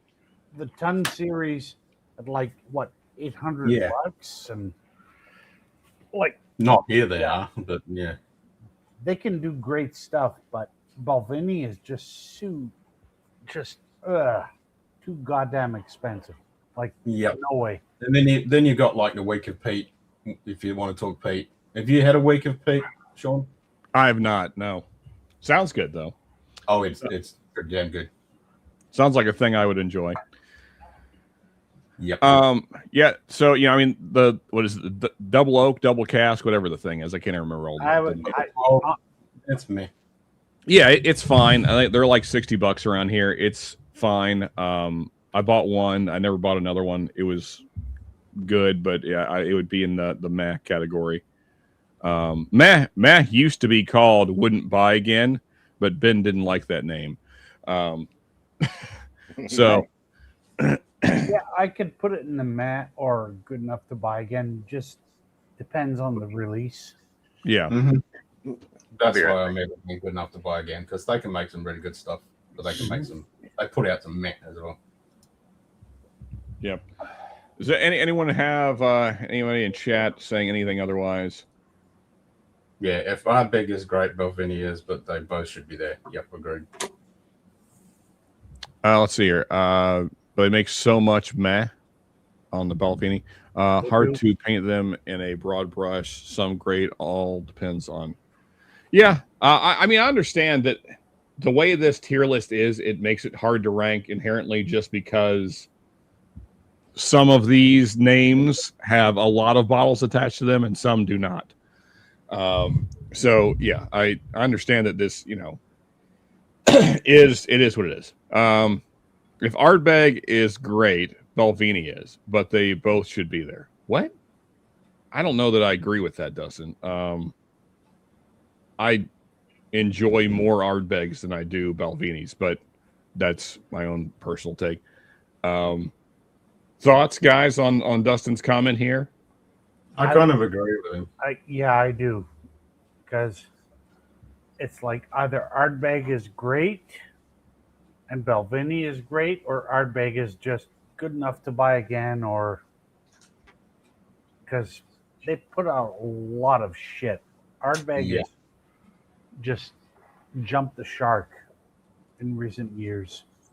Yeah, I mean, I understand the argument that the special releases have not been, well, I guess worth the money is probably the best way to put it. Yeah, but I would say for core range, I agree. Ardbeg is better than Belvini. Yeah, it would hurt me to move them down. Is that the general consent? Like, so what's the vote? So Dustin is pushing for them to be in good enough to buy again. What do you think, Mark? For which one? For Ardbeg. I don't like this idea of moving Ardbeg down, but Ardbeg down from great to good enough to buy again. Yeah. I mean, if you're talking 5 years ago, I'd say definitely great, but currently, yeah. Currently, they're. I'd still buy it. I mean, I'm going to keep buying Ardbeg. I don't care. Yeah. Yeah, the ones that we're buying are not the ones they're producing. The niche. Yeah. We're buying Oogie and 10, you know? Yeah, That's fair. Yeah. Oh well, so you say that. I know I'm probably the lone wolf in this, and I think fuck off with that. Oh no. You know what? Hey, now granted, so one thing to keep in mind, I don't know when the release date on this was, but I know for a fact that 0 of these bottles moved, and the store that had them on the shelf opened like 4 years ago. What's that now, Ken? That was the beginning of the downturn. When they bought out that, and there was a couple of special releases before that, that's when they started going to shit. But see, I mean, I like the punchiness of this young Scotch. I understand it's not like punchiness. What punchiness? Like it's just I don't know. It's kind of bitey, which I understand is not what most people are looking for. No, bitey in the worst way. I guess so. It doesn't punch you in any pleasant way. Like if they had left it ex bourbon and then, oh god, and the price. You have to understand. I'm a guy that used to fight for money, so you know I'm probably not the one to take advice from. Anyway, the Beastie is just trash. It is. I would put it in fucking straight garbage for the Wee Beastie. Yeah, agreed. Anyway, see, Legendary just on the 10 alone. See, I think the Oogie, the 10, I quite like the Ano. Maybe I'm the only one on that as well, but I know it's all right. I like the Corvecchian. I mean, I think that core line. Let's minus the Wee Beastie because this is kind of new to the party. I think that core line enough keeps it. That those 4 keep it in great for me. But I understand the argument that the special releases and stuff have not been great. We'll table that for we still have like probably 60 to go through. So we'll Glenmorangie. Well, where are we going, guys? Glenmorangie. Good enough to buy again. Yeah. Okay. Yeah, it's good enough to buy. They have quite a good, decent selection of good bottles. Yeah, like, again, like similar to Belvini, like kind of. Yeah, they've got some great special bottlings, but core range, it's like, good enough to buy again. Fair enough. Yeah. I have no real. It's another brand I've never really cared about. People have sent me stuff, and it's like, okay, I wouldn't buy it again. Honestly, I would put it in meh, but I'm fine with it being good enough to buy again. Because I haven't had that much. I think I've had 2 samples. So yeah, Habanero is pretty decent. Or I'd put it in meh. Okay. Yeah, to be honest, I would. If you're talking the normal 12, yeah, that is kind of meh. Yeah, and also the Abonades haven't been that great. Like they used to be epic. Like true. Series 40, Series 50, Abonades. You just Dustin was offended by my comparison. I knew that Dustin would have the most problems with the things that I do. Yeah. Okay. Yep. Meh. You're right. Yeah, like Avalor is just meh. Yeah, I'm looking at rose-colored glasses with the old Abanas. Yeah. Yeah. Remember what mine is? Yeah, I think yeah. All right. Glenmorangie. Another one. Good enough to buy again. Yeah, I would put that there too because they are sneakily good and good value. Yep. Like bang for the buck, a Glenmorangie 18 is really good. Yep. That one I haven't tried much. So. Okay. And always, they do a lot of cool shit that hard to find. That is agreed. Like the Chardonnay cask, which is super fucking cheap because they've got like a peat, a sherry finish, and the normal 12. They're really fucking good. Yeah. The prices are wild. When you say wild, you mean like good for the money? I'm not. Yeah. Okay. Yeah. 18 is really good for the money. It's like Really good for the money. See, this is a brand that honestly I don't know that I've ever tried. No one ever talks about it, so I've never really. Us diehards do. We love Glenmorangie. I've never really seeked out a bottle. So, I've got 5 bottles of Glenmorangie. It's good shit. Okay. I think you've got like 4 or 5. Yeah. Yeah. I don't love the distillery, but they're cheap. Cheap is good. Yeah. So what like now I'm a peat guy. I like in your face peat. What does Glenmorangie make that would be like that? Do they make anything that's that way? They do. Like in the basic entry level range, there is a peated one. It's not the greatest peat around in the world, but it is good introductory for someone. I wouldn't give it to you because you like in your face, but it's not for you. Yeah, Dustin said, it's not for you. Okay. So, I mean, I've had some Space Hides that I liked. I mean, if they're really like fruit bombs, then I'm cool with that. It's not generally what I go for when I'm looking for Scotch, but I usually have 1 or 2 on the shelf just because, like, it can be a cool profile occasionally. Yeah, I wouldn't say it's your palate. Okay, well then, fair enough. All right, moving along. Lafroig. I have strong feelings, but I know that I'm wrong. Come on. I absolutely hate their peat profile, and I've had plenty. So it's not like I've had a lack of Lafroig. I've had, I don't even know how many now. I've probably had 10 different Lafroig samples because people have tried to convince me that I'm wrong. I think I sent you the only one you liked. You sent me the only one that I thought was drinkable. Yes. The Cardis. Yeah. So Carches. I mean, come on. I will say, Sean, I would put it in great. Yep, it's got to be great. Yeah, I mean, I figured that would probably be the vote. I expected that. I disagree strongly, but I know that everybody else probably would have it there. So yes, that's what yeah, 100%. Because even in the core range, the shitty 10 that we get, it's still fucking good. The selectors, meh. Yeah, but then you go on to like lore as far as range. And then you go quarter cask, and then you go Carches, you got the 25, you got the past strength. They're all fucking great. Those are all really good. The regular 10 is, it's, unless you like the Band-Aids and hate in your face. I do.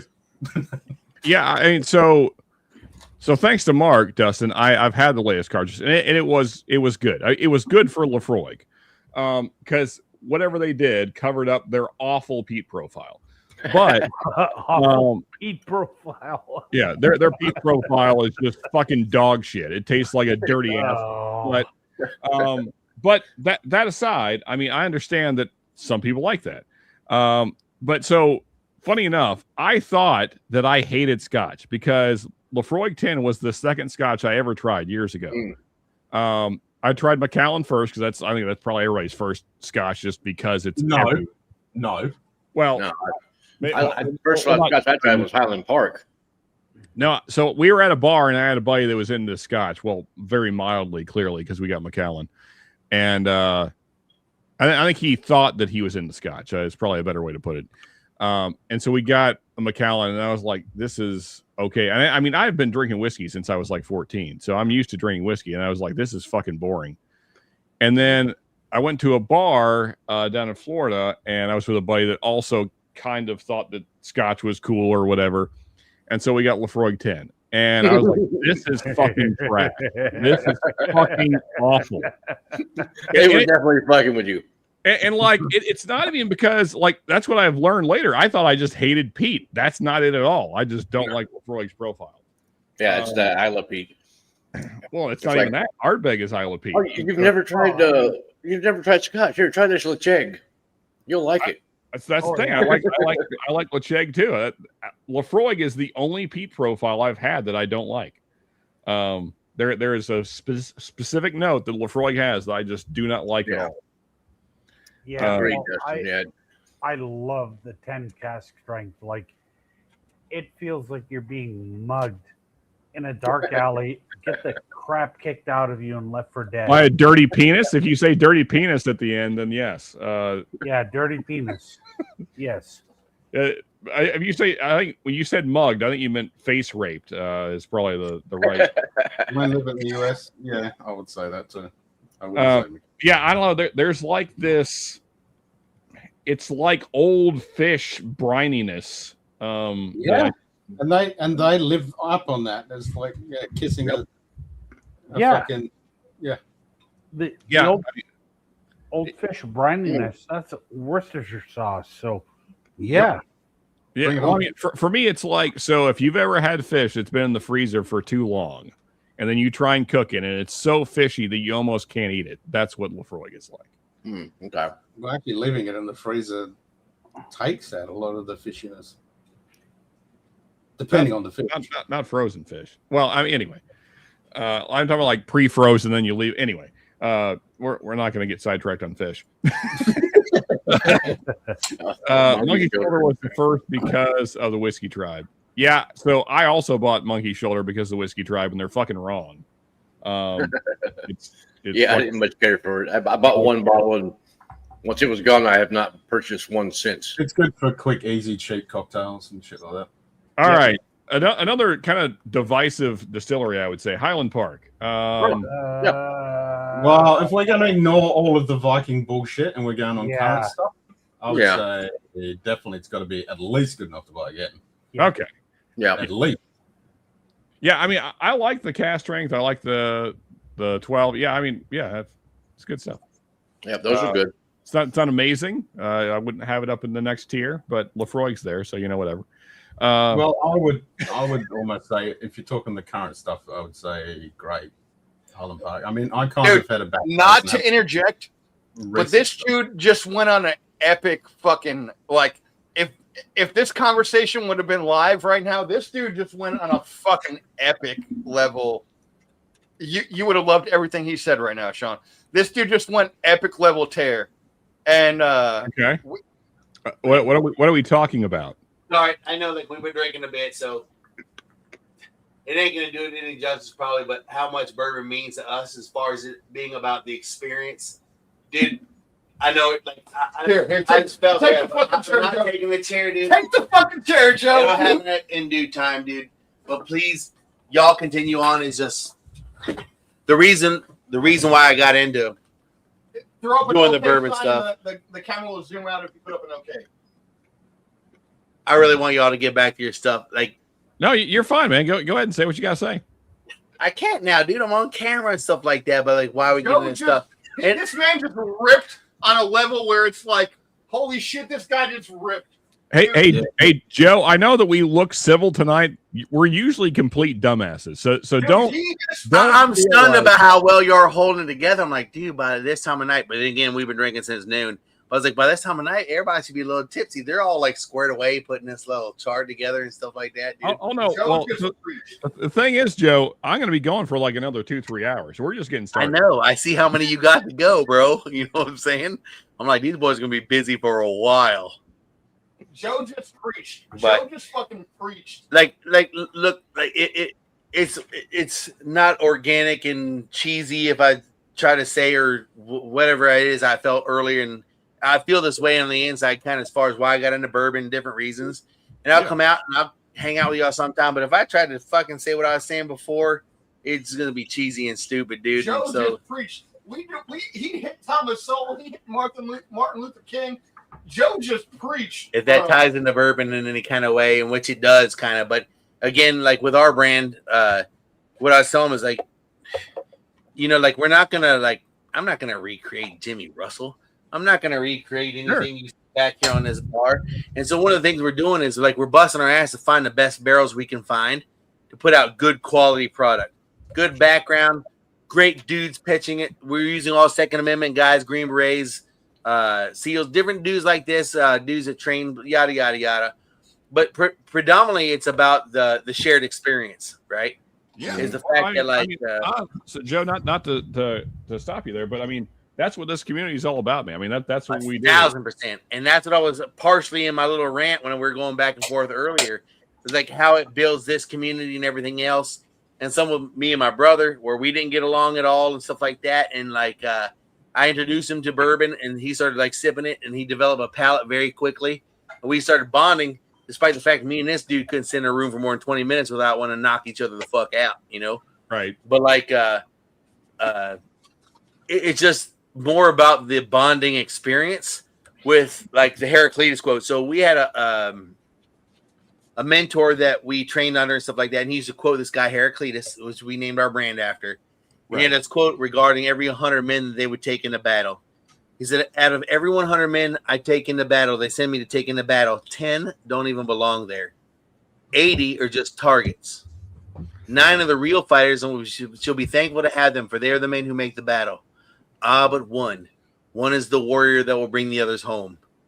Toast phrase to the 9s and 1s. And the idea that we got a good quality bourbon that we could have a bottle that guys would reach for on Veterans Day or the day they got married or whatever it might be, amongst all these amazing, freaking incredible bottles that we share in that special moment, or more so, predominantly the dudes that we market to are guys aren't bourbon drinkers like us. Like, we're down the rabbit hole, we love this shit, whatever.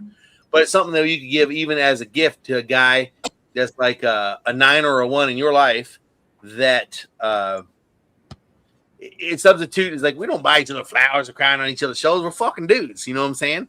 But I can give my boy a bottle of bourbon and we're all good. But it's a way to saying that appreciation for basically our ride or die guys, kind of. There's a lot more to it kind of than what I went into that, but the bourbon bringing us together is huge. You know what I'm saying? Yeah, and man. that's kind of what it was based around. Well, I mean, so a lot of us, Joe, Joe went on a rip that was epic. Joe was it will come into. I wish I could recreate it. It's fucking cheesy and retarded steaks, then, dude. Joe preached on a level that I was like, bro, I'm going to cut my legs off and hand them to you. You just preached on a fucking level that I can't even. Joe just ripped. Yeah, Joe no, I like it. But Joe, I mean, so there's a lot of veterans in this community as well. I mean, so Ken is a veteran. Mark is a veteran. There's another Mark. He actually runs a veteran live stream. The first Northwest. Yeah, I've so very limited fucking bottles that we get because we do a barrel at a time, a couple barrels at a time, stuff like that. And then we use social media content creators that promote Carl Erickson, Tactical Rifleman, James Yeager. Well, he passed away. Tactical Response, Such, and Guns and Gadgets, the Second Amendment stuff, and they sell out fast because their channels are huge. You know what I'm saying? Yeah. But like, I forget where the fuck I was going with that because we've been drinking since noon. Joe, that's okay. But like, yeah, it's just you ripped just now. Like you ripped on another level that I wish that conversation would have not been muted. Because the thing of it is it will happen again because it's how I feel as far as the bonding and the bringing together of everyone. You know what I'm saying? Like, that's really the magic of it all. Like, the magic obviously is the amazing taste here, but allows us to bond and come together on this. Everybody on the outside is like, look at these goofy old fucks sitting around drinking bourbon. But, like, dude, it's special, bro. Like, I learned, like, you just need that one little key thing. I learned that from my brother, who we, again, could not get along with at all. And then now we're like besties. My mom's like, how the you boys would kick the shit out of each other all the time. We happen to be blessed tonight. We have the Godfather right below you here. No, so I mean, really, got to give Ken credit. Ken is the reason that this live whiskey tube thing exists. As far as I know, Ken was the first to ever do it. Hell yeah, dude. And so from there it kind of spread, and now there's, I don't even know how many of us there are. But I mean, I've met so many great people, to your point, because of bourbon. I mean, so I've been doing the live thing for, 3.5, 4-ish years, been talking to whiskey on YouTube for about 5 years. But, slowly met all these guys, and now, I mean, we hang out every Friday, Saturday. I've met guys all around the world, all around the country. I mean, Ken's in Australia. And Donald's up in Canada, Mark's in Texas. Of course, you guys are in Texas, but I mean, I know guys all around the world now because of this community. I mean, it's fucking amazing, man. This is my favorite thing to do. I probably spend too much time here, but even when we're not live, we'll just throw a private up and hang out. It's like a virtual bar, you're just hanging out with your boys. Right. The thing of it is like, dude, even that phrase from Heraclitus, it's not like just pigeonholed into military, right? Even though it makes sense, a lot of military dudes. Yeah. The numbers break down to spec ops guys, SEALs, Green Berets when they go to buds and all that shit. It ends up being 5 to 10%, blah blah blah. But the thing of it is, like, even in your everyday life, whoever your friends are, or people you work with, you work in an office job, right? 10% probably need to be fucking fired yesterday, right? Sure. Yeah. 80% are just kind of collecting checks, milling around, doing whatever. You got 9 ride or die bus ass workers, or 9 ride or die friends, and 1 dude that'll go to the ends of the earth for you. And so that's kind of the idea in which it was wrapped around, because it's about those bonds and so on and so forth, and recognizing that sort of stuff. That's where the conversation came from. We were talking to him. He was like, "Who's the ones?" And I was like, "Dude, I've not met Sean in real life. If I told Sean, hey, dude, I gotta fucking get rid of something tonight. Here's the plane ticket. I need you here in 8 hours." Sean would be there. Ben would be there. Mark would be there. Those are the guys that would fuck. Like, I don't know you guys in life. I know you guys through a screen. And Sean, if I was like, dude, I need you here in 8 hours, Sean would be here and be like, what are we doing, buddy? Let's fucking do it. Yep. Those are the fucking guys, dude. So he brought up 9s and 1s. Sean's a 1. Ben's a 1. Mark's a 1. Like, you know what I mean? Those are the fucking guys. Like, dude, who is? I need to do this right now. Sounds like fun. Come on. We're gonna put in that work. But unfortunately, guys, we do have still like 60 scotches to wrap. Yes. How do I mute this, dude? You don't have to mute. John, real quick. Joe, go on the. Can you go back to the rip by any chance? The rip? The what now? Rip that you just went on. No, I can't. Gentlemen, I know what he's trying to say. Wants me to do, but Bill, I gotta get back to it, buddy. Yeah. My brother just went on a rip of all rips, like of all time rips. Where's the mute, bro? If you see the count, do it you see again. the microphone right there. That's All where you got to hit. Dustin did say that he was pretty ripped earlier. Speaking of ripped, This dude just went on an all-time rip. Mad love, boys. All right, cheers, buddy. All right, fellas, let's get back to it here. So, that's the top of his mic. There you got it. So Dustin says, Val Blair, which is up next, is meh. What say you, Donald and Ken and Mark? Thoughts on, and Peter? Unfortunately, meh. Used to be good. Yeah. Does anyone have any differing opinions? That would be on the never tried for me. Okay, fair enough. I've also never tried it. So Edredor, yeah. Edredor. Oh, I like that one. again. Oh yeah. So are we going good or great or good enough to buy again? Yeah, good enough to buy again. Yeah. Would be my vote. At least Dustin will disagree because he's not a big fan of Dirty Sherry, but I like Edredor. Yeah, I'm there on it. I don't know if Dustin's still with us. He said I'm out, so I don't know if he meant like, I'm not sure what he meant by that, but I think he meant he's going to bed. The fall of Val Blair is sad. I'm happy to have had some old vintage bottles kicking around. Yeah, they used to be good. Oh, there you go. All right, so just pick up there. 12 cash rate. That's So good stuff. that tells you it's good enough to buy again. I just picked up I got a couple bottles at the door. I Actually, voted, like, I voted out of it because he doesn't like it. 2 of the regular Edredor and I get it. So now, granted, my experience is limited. I've had one, I want to say 2, but there's only one I remember. So anyway, doesn't matter. The one I had I liked. The one I can remember I liked is probably more accurate. There's so many things that I have forgotten because of alcohol. That's the only downside to drinking all the time. Sure. I know that I know that Dustin has some strong feelings about this. Garbage. Yeah. Does anyone say that it's not garbage? Because that's where Dustin was at on it. No. I've never I had have to it. agree with that. It's There might be a couple of decent bottles out there somewhere. Yeah. Correct. Supposedly it's meant to be getting better, but nah. So is it just young then? Is that the situation? No, it's White Mackay, so it's fucking E150 with a taste of whiskey. Oh, gee. Yeah. Oh, fun. It's right there with the Downwar. Yeah. Now this guy, I'm fine with this being legendary. I have never had a Glen Scotia that I didn't absolutely love. Oh, But- it's either great or legendary, one of the two. Yeah, I mean, I'm biased. I'm going legendary. I love Glen Scotia. This is the first one I'm fine with being up here. I've never owned a bottle, but I've had so many samples thanks to this amazing community. Every single one has been just absolute killer. Agreed. I've not had a bad bottle of Glen Scotia, and I've had 5 or 6 now. Like I've had a fair Even the amount. entry level stuff is good. I mean, yeah, even like Victoriana was good. I'm hearing a lot of fantastic. I'm hearing a lot of groaning. Donald is groaning over here.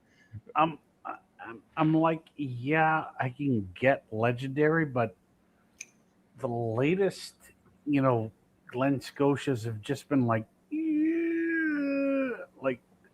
the double cask, the 10-year.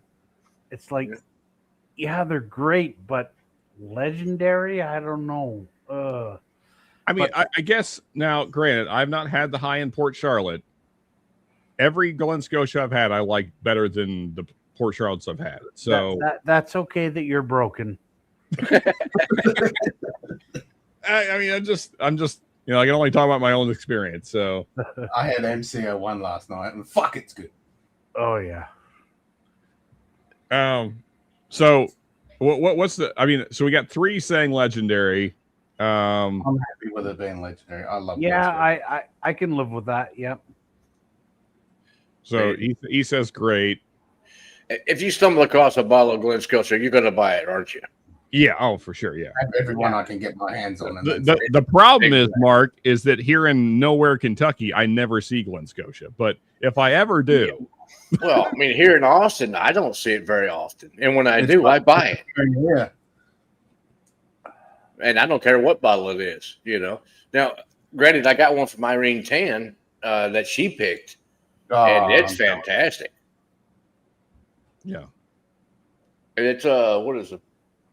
54.5 proof ABV. I mean, I wouldn't go legendary, but if you have just the special stuff, yeah. I mean, okay. Here's my issue: is that now again, I haven't had like the crazy Port Charlottes. Apparently, I don't like Port Charlotte and put it above Glen Scotia. That's why I'm hesitant to move Glen Scotia down. I'd rather move Port Charlotte down if we're moving anything down. Fuck no. Oh fuck no. Okay, well then we're leaving both then. We're good where we're at. Okay, Bunnahabhain, where are we going? Oh, Buna. That's either great or legendary too. I've never had a bad Buna. It's got to be great. Yeah, I'm in this range, good to great. Yeah, I would say good enough to buy again. I would say great, but it depends on the bottling. So what say you, Mark? Are you great or good enough to buy again? Buna, I'm always going to buy a Buna. Yeah, I've got same. a few bottles, so is that great for you or good enough to buy again? Yeah, that's a great bottle for me because I'm always going to buy one of those. Okay. I mean, even standard 12 is good. Yeah, standard 12 is good. Standard 12 is good. I mean, I got a. Yeah, it's good. Definitely, it's a great bottle. I'm with okay, Dustin. yeah. So Dustin's the 18 is fucking epic. I love the 18. Yeah, I think when you average everything out, I think they're at least a great brand. So, yeah, quite like that. Now, Glen Grant, I feel like that one I don't know. I feel like fucking not Durrell, Whiskey Nature, Deland, there we go. I feel like he sent me a Glen Grant and I was fine with it. I didn't okay, so I would put it in good enough to buy again. Same. But I have some epic Glen Grant picks. Okay. So yeah. Well, based on that, you would definitely buy it again. So yeah. But averaging out their lineup, good enough to buy again. Yeah, okay. Good enough to buy again. Yep. Fair enough. Now this one I've never had, so I can't speak on it. Glen Elgin. Yeah. I don't know that one. I haven't had enough Glenelgan to. Yeah, same here. Has anyone had enough? I mean, we can put it in never tried, which would not be quite right, but I mean, yeah, I think that would be for me. Yeah. I've never tried it. Does anyone have meh on Glen Grant? Says but even the standard 10 is still solid. I've had some epic Glen Grant picks that are just Same. like, oh. So Man. I've only had the one, and I would put it in meh, but I can't judge a whole line based on one bottle. So, yeah. I mean, that Glen Grant 13, the Whiskey Club exclusive can. My grandmother tasted it, and she was like, she closed the cork, and she was like, "Thank you very much," and took over my bottle and hijacked it. So now it's in her place. Okay. I've had a lot of Glen Elgin, and I'd have more. Yeah. Okay. So apparently, no one has tried Glen Elgin like their own bottles, which is interesting. Interesting information we're learning. Okay. There's no whole line of Glen Grant. They're talking about indies again, but the old Glen Grant stuff is pretty good too. Oh, that looks like Kilkerran. Kilkerran, yeah, it is. Yeah, I probably need to get glasses. I'm having great. Yeah. Yeah. Anyone have any argument against great? Nope. No, Okay. that's a good one. Heavily peated is awesome. Great. Actually, wait a second. Let me just make sure that Peter and okay, so Dustin says good enough, but I think he's outvoted. So unless Peter White has something to add. I've had more than everyone here. Okay. I mean, it is 3-1, Dustin. But okay, so Peter White says so it's 4-1 now. So there you go. Sorry, buddy, but I mean, we're not that. I mean, you're one tier below great, so it's not like you had it at meh or something. Love the 16. Okay. Brooklotic. Legendary. Brooklotic, yeah. That feels right. No, it just has to be. I mean, this has to be 2007 Isle of Barley Rockside Farm. Just oh my god! And then 2010, like the Bear Barley. Like I don't care. Like oh my, yeah. Good stuff. Just. But Donald and I have argued. All right, so where are you at on Brooklotic there, Dustin? Yeah, exactly. So 2007 is outside of this context. We are talking 2026. What is their current stuff looking like? Yeah, I don't care. The quality has not went down. No history. No history lesson, says Peter. Out of Brooklady, out of the current lineup, if you went and just bought a Brooklady bottle of something off the shelf at your local bottle shop, I can't think of anything that's shit. Yeah, I would imagine that's true. I mean, like Anthony won't like any stream that you're watching. Anthony, he's going to mention Brooklotic at least once. So yeah. And Ken, I wish, if you were on the other side of the world, I wish I could see you more. The fucking time zones suck a dick. Yeah, they do. Because like when you're on and drinking, I am working, which is a real problem. Because like or sleeping one. Yeah, sleeping or working. Yeah, that's the only reason I'm not there very often. Dalweeney, I've only had 2, and man, for me, Dalweeney is like the definition of meh. Yeah. Agreed. Okay, and good spirit, but if they put some bit more age in ABV, it'd be good. But it's meh. Yeah. Let's see what chat says. Oh, the rye. I haven't had the rye yet. I don't count ryes outside of America, but that's fine. What? I got the Brooklotic rye. Not much on it. Hey, Z-Man's here. Matt, Hey, man. Yeah. Yep. Dustin and I have argued over Bertolotti, but Okay. fine. It's You okay. don't like the laddie? Well, He doesn't like the classic laddie. I mean, it's not even the classic Lottie. It's okay that he's wrong. I mean, that bottle. Canada makes the best rye around. You gotta have that one on the shelf just because of the color of it. Come on. It is a very nice looking tube, that's for sure. Yeah, And bottle, the kind of the minty blue. All right, so next up, Oban. This is another one I don't have strong feelings about. I would have it in the like good range is where I would have it, but yeah, I'd put it in a good enough to buy again. It's pretty good. You know, the 10, the 14, they're pretty decent. Yeah. They're not outstanding. Ken, Donald? Ken and I are just like the 12-year Twin Fox, like legendary, but the rest of their stuff, yeah, we could agree, probably good enough to buy again. Yeah. But if you're basing it off that 12-year Twin Fox, it leaves you breathless. Oh. All right. Yeah, Oban, good enough. Ignore Donald. Some of the other releases were epic. Oban and Peter White says Oban equals money with a lot of money signs. It does. Yeah. Unfortunately, the 14 is So definitely the older age statement. So I think good enough is probably the right place for it. All right. Klein Leash. No, that's Craig Alecky. Yeah, sorry. I really need to get glasses. Sorry. Great. That's great. Yep. Okay. Okay. Oh, we got a new line on the grade. Oh yeah. Oh, 13, 17. Awesome. Yeah. Now, the other thing right there.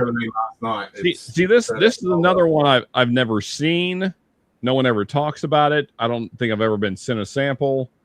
Which one? Ben Romax. What is it? Craig. You know what? How do you say this shit?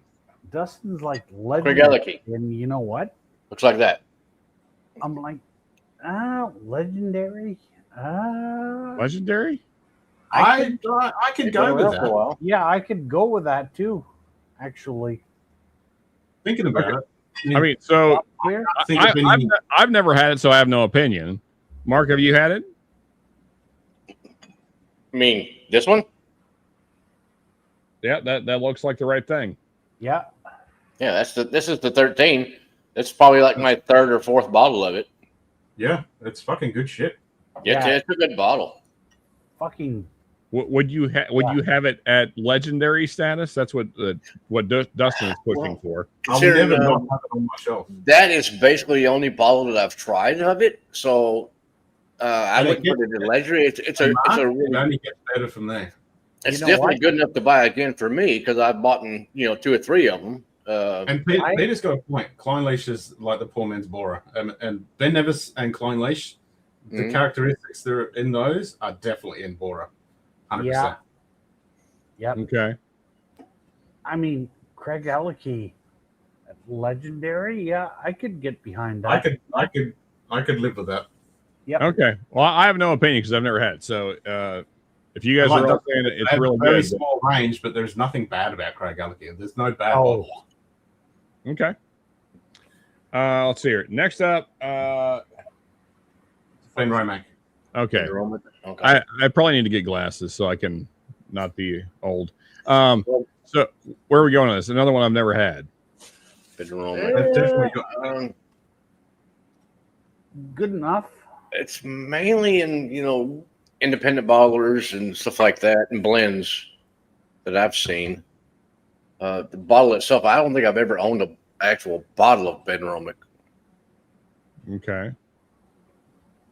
I'm with Dustin. They're between great and good enough. They've actually got a lot better. Yeah, I'd say agree good with enough. Yeah, good enough. Okay. Good enough to buy again. Okay. Yeah. We'll slap it there. And they do have a good core range. Agreed. They've gotten a hell of a lot better. Oh, Putney. All right. The Ardmore. Oh. Ardmore. Nah, okay. I've not tried that. Hold on.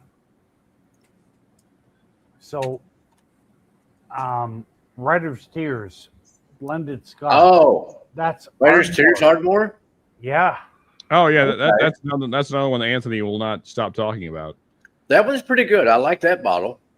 I would say good enough to buy again. Ardmore 12. Yeah. Yeah. Agreed. Okay. Ardmore, good enough to buy again. Yep. What's Dustin's thoughts? Benromic is great. No, they have a good one. Okay. Round down always the cast strength. I've not had enough. Okay. Ardmore G&M is the way to go. Solid peated. Okay, interesting. That's Indies though. Good enough feels okay. Yep. Okay, there you go. Let's see. Let me get this correct again. There we go. That's what we want. Actually, our thing is another one I've never had. The Altmore. Oh, I like Altmore. Oh, Foggy Dew? Yeah, Foggy Altmore Dew. is great. Yeah. That one I got no opinion. Never tried it. So great or good? They only have a couple of bottles and they're fucking good. Me personally, I love it. I would go great. I like it too, but I think good enough just to buy again because it doesn't differentiate from other whiskeys. Personally, well, they only have a couple of bottles. Yeah, I know. I mean, so I guess as so the way that now again, because I didn't make the tier list. So when I think of something that's great, I think of a bottle like if I don't have one, I'm going to find one tomorrow because I have to have. No, always have an Altmore on my shelf. It's not that. No, but it's bloody good enough that you're just like, once in a while, I'd like to crack that open. Yeah. Yeah. Yep. So are we finding good enough? Again. Okay. Yeah. What's Dustin saying? Altmore is decent. Haven't had it. Official. Okay. All right. So yeah, I think we're good there. All right. Next up, and see a lot of these. I put all the ones I kind of front loaded all the ones that I was familiar with. So we're getting into a lot of the ones that I've not had. Tobermory would be. Was it Tobermory? Yeah, I have no opinion. I like Tobermory. Good enough to buy again for sure. Yeah, I would say the same thing too. Yep. Okay. See, I think there's a lot of stuff that we just don't see much in the States. Like I've never seen this brand, as far as I can tell. I have no recollection. I've seen it around here. I haven't picked up a bottle of that one yet. So Dustin says math for me. Well, he's a bougie bastard too, so there is that. But so Donald and Ken, you guys have both had it, and your thoughts are good enough. Yeah, yep. Good enough. I've got a cast strength one that's fucking awesome, but the normal stuff is pretty good. I would buy it again. I've also got a Tobermory 12, so yeah. Okay, yeah. So Tobermory is up next. Another one. Never seen this label. Never heard the name spoken by people that have mouths. So Tobermory. No opinion. What is it? Tobermory. Tobermory. I've never heard of that one. Be untried for me. I've heard of it. I've never tried it. Yeah, I haven't had it. Has anyone tried it? Nope. Not me. Nope. It's oak. It's low proof. Just meh. Had Tobermory. Wait, I think. Are you drinking a 20-year Tobermory right now? Ooh. No. So this says Tobermory, not what you're saying, Peter. That's Tobermory. Yeah, Tobermory, I believe, is a different thing. 20-year Tobermory right now. GM cast strength, so we can't judge that. He's actually having a 20-year-old Tobermory. Okay, and okay, so Peter, so he is the only one. Well, I guess Dustin also has no opinion for me. Since you are drinking it right now, Peter, that's an independent. That's a Gordon McFarlane, so you can't. Oh, okay. Well, then I guess we'll just leave it and never tried. Another. I don't even know how to say this shit. Strathala. Fucking whatever. Yeah. Again, I haven't had enough Strathala core range. Yeah, same here. Okay, so we'll just go there. Another one. Oh, Glencadam. Glencadam? Oh, great. Yeah, great. Not great. Okay, great. Okay. Yep. So, I mean, I guess I'll probably never see these in the States because I haven't yet. But at least I know there's other brands to look out for. Because once I get all this list done, I'm going to look at all the great line and legendary line that I haven't tried and try and find some. But yeah, I know you don't like it, Dustin, but you're out. I've seen around here. Glencadam 10 and 15, I always have them. Yeah, they're sorry, kids. I have a 14 signatory. Not open. Okay. Oh. Well, I'm gonna pour a little bit of young Buna because my glass is empty. So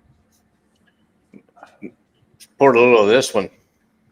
Rossi, nice. I gotta get more. Little Rossi. And my Buna is almost gone. You're about the only one that says Glencadam is meh, Dustin. Yeah, agreed.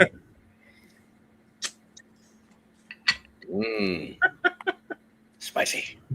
All right. Well, let me get my money out of the way. Yeah, Sean won't like Glencadam. Yeah. Then again, you never know. You never know. Here's a bourbon. Can't see him because there's a comment in the way. There we go. Hey, Ben. Cheers, buddy. What are you? Hopefully the microphone's working. I had to rework it today. Oh, Yep. cool. Yeah. All right. John will not like that one. Like it. We can hear you. So because you guys are rating it great. Is it like a dirty sherry? Is that Which one are we talking about? Glencadam? No. Glencadam It's is very light. clean. It's very No, light. yeah. Yeah. Crisp. It's Yeah. delicious. Appley and Yeah, appley. yeah, it's quite nice actually. Yep. Okay, so I is don't it know like if I would say good enough to. I don't know. is it so light that you could like mistake it for an Irish? No. No, Okay. I don't know that I A would lot of classify water. it as great though. I would definitely put it good. Oh, it's great. I'm not going to drop down on it. I love Glencadam. Oh man, this fucking Buna slaps. Anyway, Yeah, what are we drinking? Scotch. Surprise. Itch. I mean, so sour apple and water, a lot of water does not sound like my profile. So you're probably right, Dustin. This would probably not be my wheelhouse. Moving along though. Let's see here. What do we got next? Loch Lomond is next. Oh. Oh, come on. Oh, come on. Great. What is it? Oh, Loch my God. Lomond? Loch Lomond. I need that. I mean, I'm biased. Good. I would put that up with Glen Scotia myself. What? Hell no. Legendary? Hell no. Uh, No. No. Well, it's got to be a great at least. I mean, yeah. It's a gotta be great it's a great value. I don't think it's a great Scotch. No, man. The 18, the 12, the Inchmoen, Okay.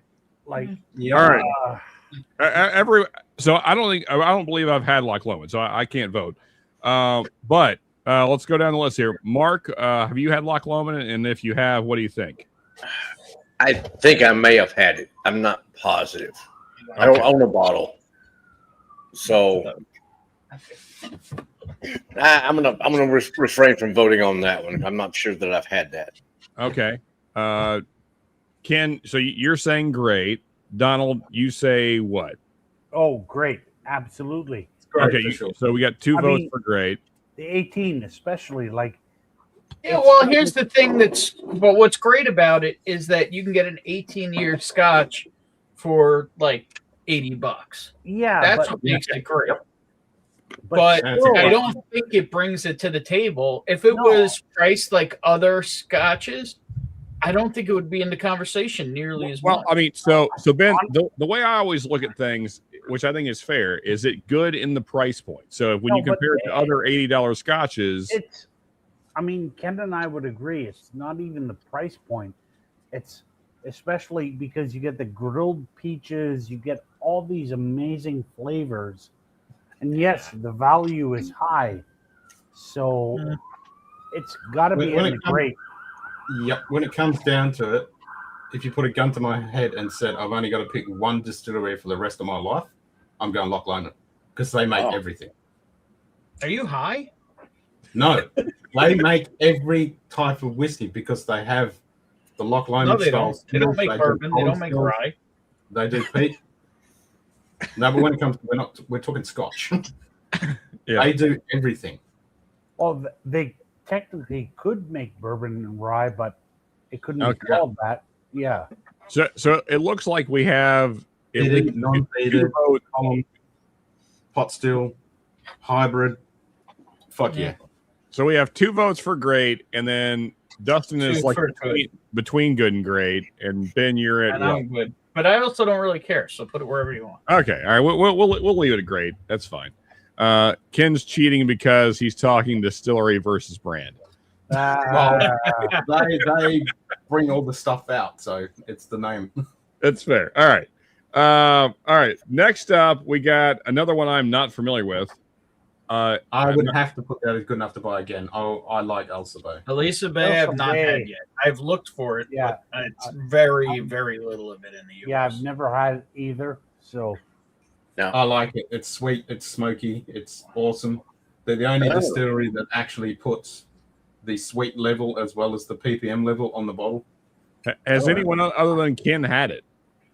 No. Elsa Bay is a. I don't even know if it comes to North America. It doesn't, because it's a small lowland distillery. There you go. Not even Peter White has had it, so that's saying something. If Peter hasn't had it, yeah, I have heard of it because of Ken. I've had 3 bottles of it. Yeah, I've heard of it because of. You've also had sex with a quokka in Scotland, but Ken gets around. Yeah. Elsa Bay. You fucked a quokka in Elisa Bay. I've heard of it. I've not seen a bottle to buy. And you can kill someone with the cork, and the bottle is solid as fuck. You could crack someone on the skull and end them with that too. All right, well, given that Ken is the Godfather, we'll go with his vote. That's fine. The Singleton. What say you, fellas? Singleton. Meh. Yeah. Meh. I think we're all in agreement there. I've never had it, but I've never heard anyone say anything like glowing. No glowing reviews. It's like meh. Yeah, it's meh. It's not garbage, but it's not meh. It's meh. Very meh. It'd be all right in a blend. Sorry. How do you say the last shit? Elsa Bay? Elisa Bay. Elsa Bay. Elsa or Elisa. It's definitely spelled Elisa. Yeah. That's the problem with these Scotch names. I'm never sure how to pronounce them because it's fucking not English. I mean, here's the thing. It's lowland Scotch, so most people don't care about it anyway. Yeah. Yeah, even though Lowlands were the capital of Scotch way back in the day. Yeah. Yep. All right. Mortlock is up next. Good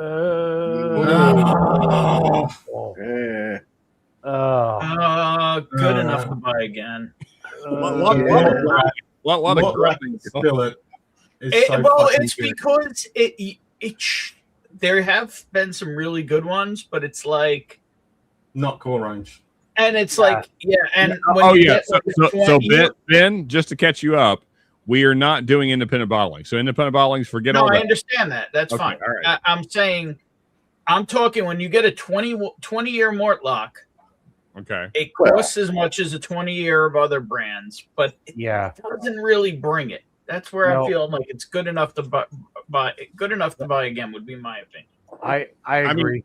Except for what you just said, Ben, sounds more like meh than it does. No, because it's better than meh. It just doesn't go up to what you're hoping when you buy the bottle, when you see the bottle, when you see the packaging. when you know it's a name. If you've had independent Mortlach, it is fucking meaty goodness. But the core range from Mortlach Distillery, aka Diageo. If anybody gifted you a bottle of Mortlach, you'd be like, "This is awesome that I didn't have to use my own money on it." Okay, so Dustin says garbage, and and again, he's reminding us we are talking 2026, not old shit. I love Mortlach. I'm a big fucking fan, and I will buy that shit till the cows come out of the thing, but not their core range for the price. Independent is the way to go. So, me personally, I'd go meh to be. Okay, so also Singleton is 3 distilleries. They make 3 great specials. Their core is straight garbage. Correct. True. Yep, correct. Yeah. That's why we put meh. Yeah. Okay. So it needs to be moved down to mass. Yeah. All right. I'm okay with that.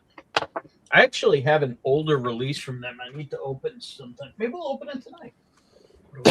All right. Brown It's a shame and because gold Mortlach box. is It's a really rectangle good. box. All right. Glenn Farkless. I think Great Shot actually sent me one of these.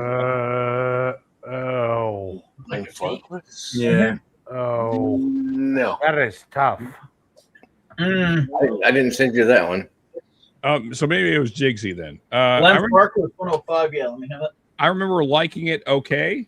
Any of you guys ever had this one? Can't see you. You're commenting in the way.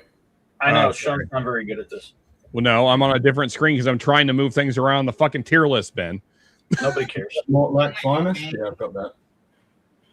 It's a Here, let me give you this box or something. Yeah, I've got that. Mortlach. The rare old, the 15. What is this? The 281 thing. Yeah. I think I got this for like $40 or $50. What? fucking Dustin. Dustin, I wish you were here, man, because I love how hard you're going on this shit. But this is what I'm saying about Morlock. Look at the presentation on this thing. You got expectations on it. No, yeah, it's a nice bottle. I have. So Ken, how bad is this? No, Dustin is the one. No, it's brand new. It's disappointing. At 40, I think I paid $40 for it. It's disappointing. Dustin says okay for 40. For what Mortlach can be, it's disappointing. So I shouldn't open it. Oh, you should drink it. Dustin, that's the perfect answer, man. I tried to join. I was too drunk to figure it out. That means you're the right amount of drunk, brother. Hey, good. Hey, all right, this is going to be our next pour because why not?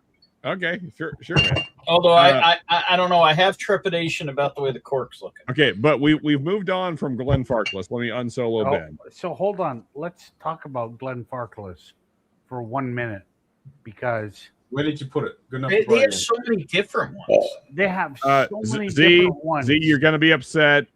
We got 6, buddy. I'm sorry, we're full up. No, you can hang out backstage. Yeah. So, Z, you can hang out backstage, buddy. I'm sorry, we're full.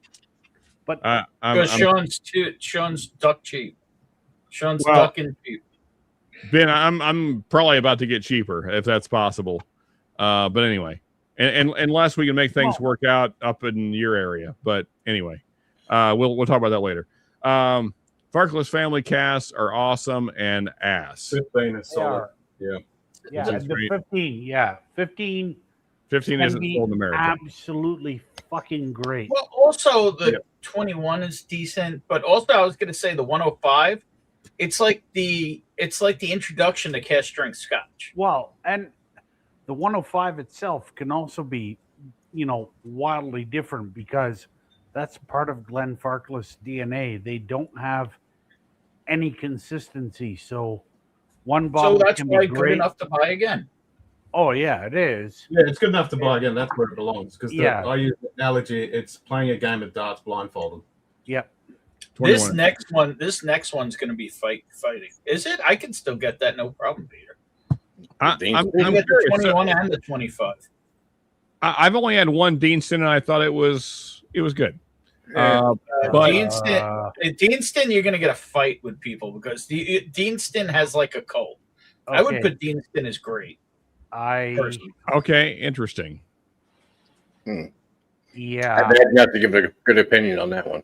But now, granted, I've only had one, so it depends on the Deanston for me. I think. Okay, so the Deanston Virgin Oak for $30 is a wonderful drink. It is, and at $30, it's a wonderful drink. And so I think that's the one I had been, and I guess my issue is I didn't find it very interesting.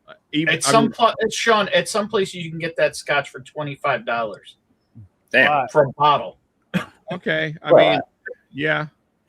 I'd buy it for that. One I recently got because Donner Pass told me it's amazing. Is this one right here? I haven't cracked this yet either. So Ben, I guess my only thing is I'd rather spend more money and just get something better.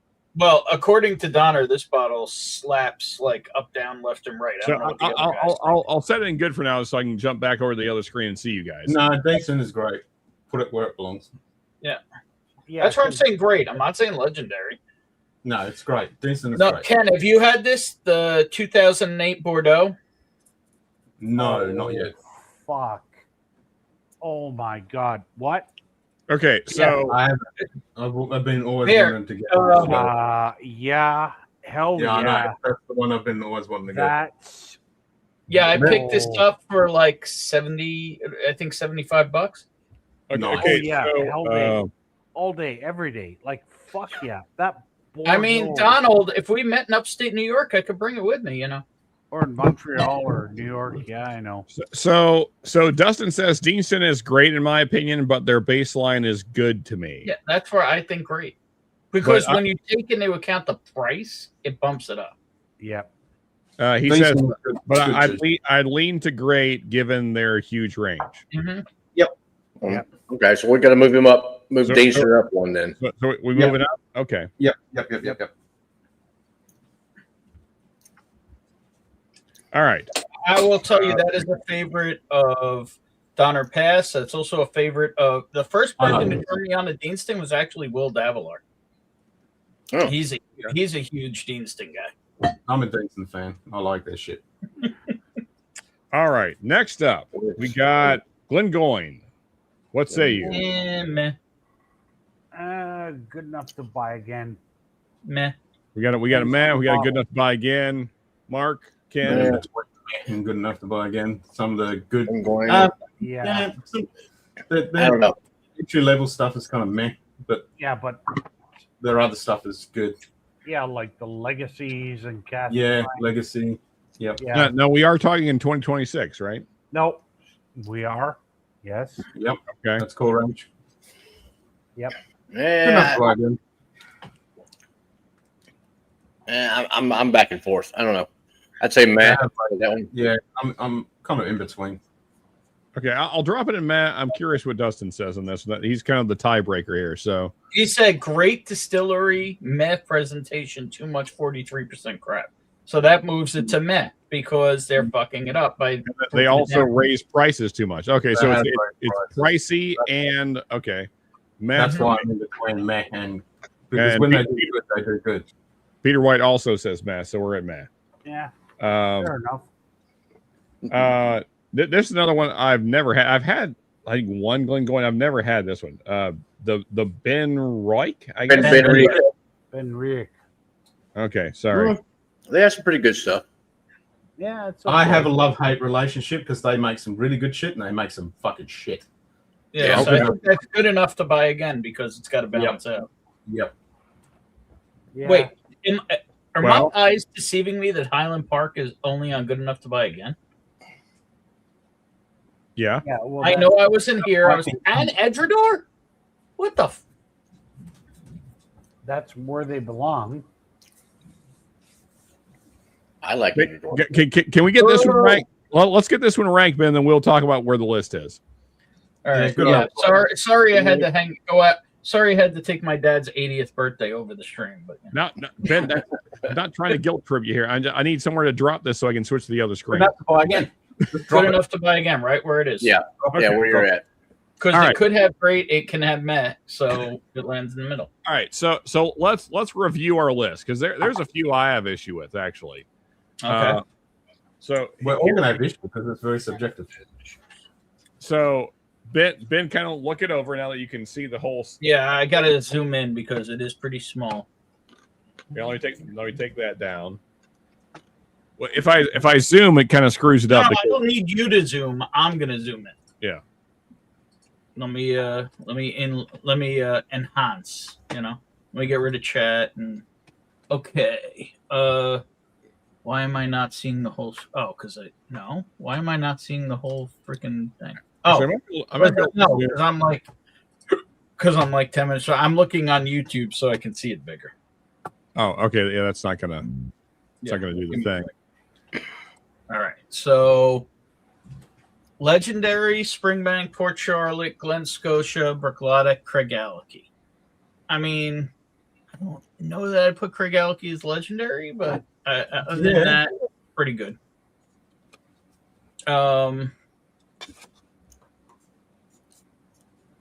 Great's pretty solid. I mean, yeah. Good enough to buy again is where I start having issues. Glenallachie slapped your mother, first of all. Not all of them. Glenallachie is fucking amazing, especially the single casks. Get the fuck out of here. They're ridiculous. Those are we're talking all Walker ones. Yeah, so you have to balance it out across the brand bit. So yeah, and current cast strength and all the different to me that's great. But you guys where you are. The normal 10, the 15, the 12. You just said the cast strength and the but their core lineup is bigger than that. Their core lineup's like 6 or 7 bottles now. No, it is, but it's not all touched by Billy Walker, not just yet. So, all right, I will agree to disagree on that one. Kalila, fine, whatever on their regular ones. Same with Talisker. Talisker could go to great, but they have stupid things like Storm. Belvini is whatever. Glendronach to me is legendary. Glendronach is legendary to me. I don't care what you guys say, but I know that I lost that argument earlier. I mean, Talisker Storm, what? Well, that's a good bottle there. Hey, all right, Ben. While you review, I'm going to piss, and then if we Highland Park, how the fact that Highland Park cash strength exists on the shelf under $100 automatically puts it in great. I'm sorry. That was one of the bottles that first got me into Scotch. Was Highland Park, especially to convert bourbon drinkers. Yeah, Highland Park cash strength is incredible for that. Oh, Glen Gooley is legendary. Come on.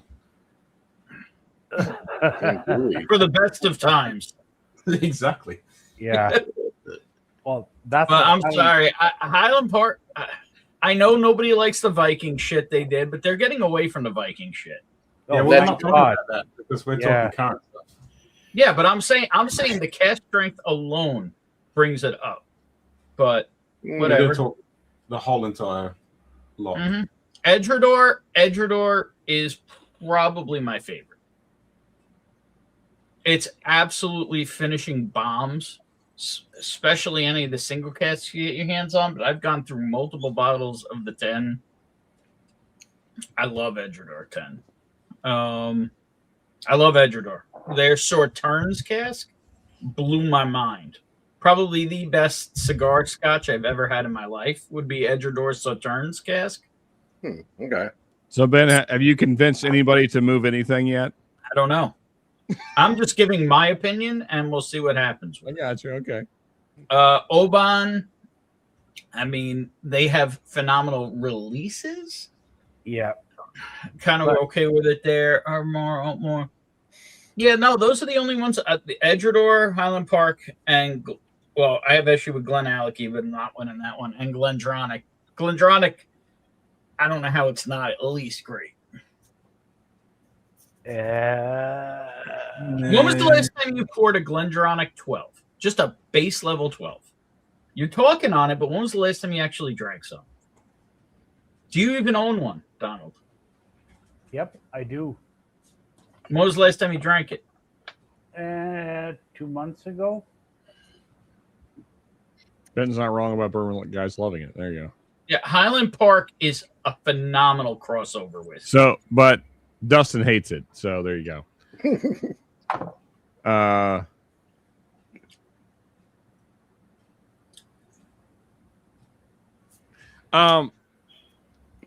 So, whatever. It's just a stupid list. You guys put it where you want.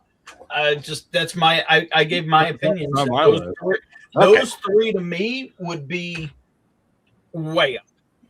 And to clarify, Ben, this is a group list because if it were my list, I understand that. I said that is my. Coleman and Noctimore would be in the top tier, but that's okay. Mm-hmm. Well, the problem with Ardbeg, the big problem with Ardbeg is they keep doing all these special releases. I know, for over $100 a bottle that are mid at best. I heard it nonstop from Ken and Donald about it. It's just I love her. If they would stop doing that, it would elevate them. Yeah, I love their core line so much, but I understand that their special releases have been shit. So it is what it is. All right. Well, I think it's time to open this Mortlock because it's supposedly going to suck, and I already own it. Old Pulteney. Well, see here. I'm gonna. My opinion on this current meh used to be great. Yep. Correct. Agreed. Okay. So I would put it meh. If you go back 5 years ago, great. Not even good. Great. Yep. And if you talk indie, old Pulteney. And here, I'm opening this shit, Sean. Here we go. Let's do. Okay. Well, I'm opening that cork lock. One second. Let me get the cello here. I don't know. I have a feeling we're gonna get a bad cork here. I just have a vibe on it. I'm letting you know that. So I've been it looks shady. The construction looks shady. 18, yeah. Oh, really? It's got that like soft, natural, but a little rubbery cork feel to it. With a fake metal top. It's like a metal coated plastic. That fucking glue is gonna break. Is what's gonna happen. I don't know. It feels weird. I'm gonna let you know that. You got 18 as well, Peter. Like I feel the cork giving, but I'm not sure it's actually coming up at all. All right, let's give it a go. It's coming up, I think. Hang on. Oh, we have movement. All right. Really weak ass cork pop. It's a composite. It's the synthetic natural combo. That's why it feels so weird. The OJ corks are usually pretty good. That was the least exciting cork pop I've heard. Well, I was taking it super easy on it too. Yeah, that's fair. All right. Let me unsolo Ben here. Let's get back to it. Hopefully it's nice and meaty, Ben, because that's the best thing about Mortlock. Okay. Another one I've never had, Scappa. I don't know. Whatever. Oh, that's a JD Bourbon approach favorite right there. Yeah, he loves Scappa. I've had only a couple bottles. I would, I want to try more, but I'm going to wait till I go to the actual distillery. Yeah, I think I would put good enough to buy again. I'd put it in meh. Yeah, I have to agree with meh. Yeah, I'm gonna say the nose on Mortlock rare old. I haven't had enough. So Mark Donald, you've had it and didn't really love it, huh? No, it was okay. It was fine. I don't think I would buy another bottle. Yeah, I'm anywhere from meh to good enough to buy again on that. Either way. Okay. I haven't had enough to really have an opinion on it. Let's see.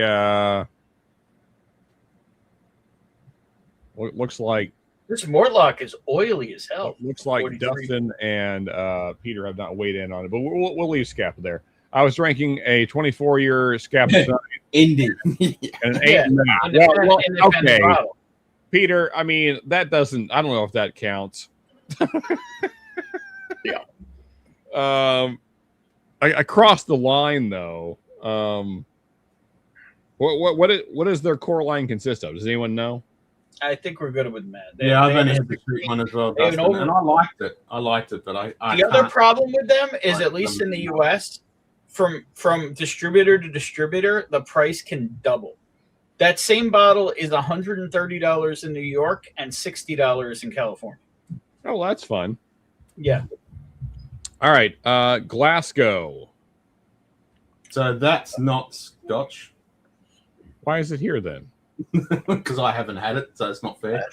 I hear nothing but good things about it. I can't vote Yeah, on it. I've not had it either. I like that good, one. Yeah, I hear good things. I know you've Yeah, had it, Mark. Definitely good enough to buy again, if not a great bottle. I like that one. Okay. Yep. Has anyone else had any Glasgow? Nope. Not me. No opinion. This is different. It's a newer distillery. There you go. No, I'm talking about the Mortlock. I just poured. No, I was up with the Glasgow. Yeah. This one here. The peated is really good, and their non-peated is quite tasty as well. Yeah. I've only heard good things, but I haven't had any yet. Yeah, see, Peter, I really wish that there was more independent bottlings around me. This is what everyone always talks about, and I never see them. So it's got almost like a wine. Yeah. Yeah, it's very dry. It's weird. Have you got that savory, meaty thing coming through? On the Mortlock? Yeah. Not yet. I mean, it did just open, remember. But I would say it's like very drying on the palate. Like a dry wine. Yeah. All right, next up, fellas, we got Fetter Karen, another one I've never had. I've actually heard this one before, but not much. Like, this is not a brand I hear talked about much. Too bloody expensive. Fetter Karen. Too bloody expensive. Like, I've had that one. Yeah, it's very expensive. Yeah, I would say meh. Yep. To be honest, yeah. Meh. Anyone have anything to say other than meh? Meh. Meh. Just meh. Good, but I've had minimal. Okay. Yep. And they kind of flip flop around with the different. Some bottles are better than others and all that bollocks. From what I hear. Gotcha. What are you going to do when the liquid shows up? Oh, that's God tier. Not sure what, if I'm saying this, Ben Rennis? Ben Rennis. I love Ben Rennis. That's good enough to buy again at least. Yeah, I would agree. Yep. Okay. Ben, Mark? Definitely buy again. I haven't had enough of it. Really weigh in. Okay. I think I've maybe had one. Indie Ben Rennis is amazing. Yeah, Again. for sure. Yep. Well, here's a question, just to bring this up. Is there a distillery that if they get indie barrels of it, that it's not good? Exactly. I don't know. Yeah, good question. Huh. Probably exception more than the norm. Yeah, well, that's what I'm saying. Like, if somebody gets a hold of their casks and does good things with it, it's going to be good. Yeah.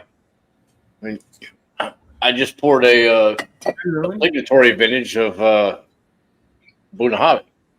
So, quite tasty. 10-year-old Oloroso sherry, 64.9 ABV. Nice. Weird.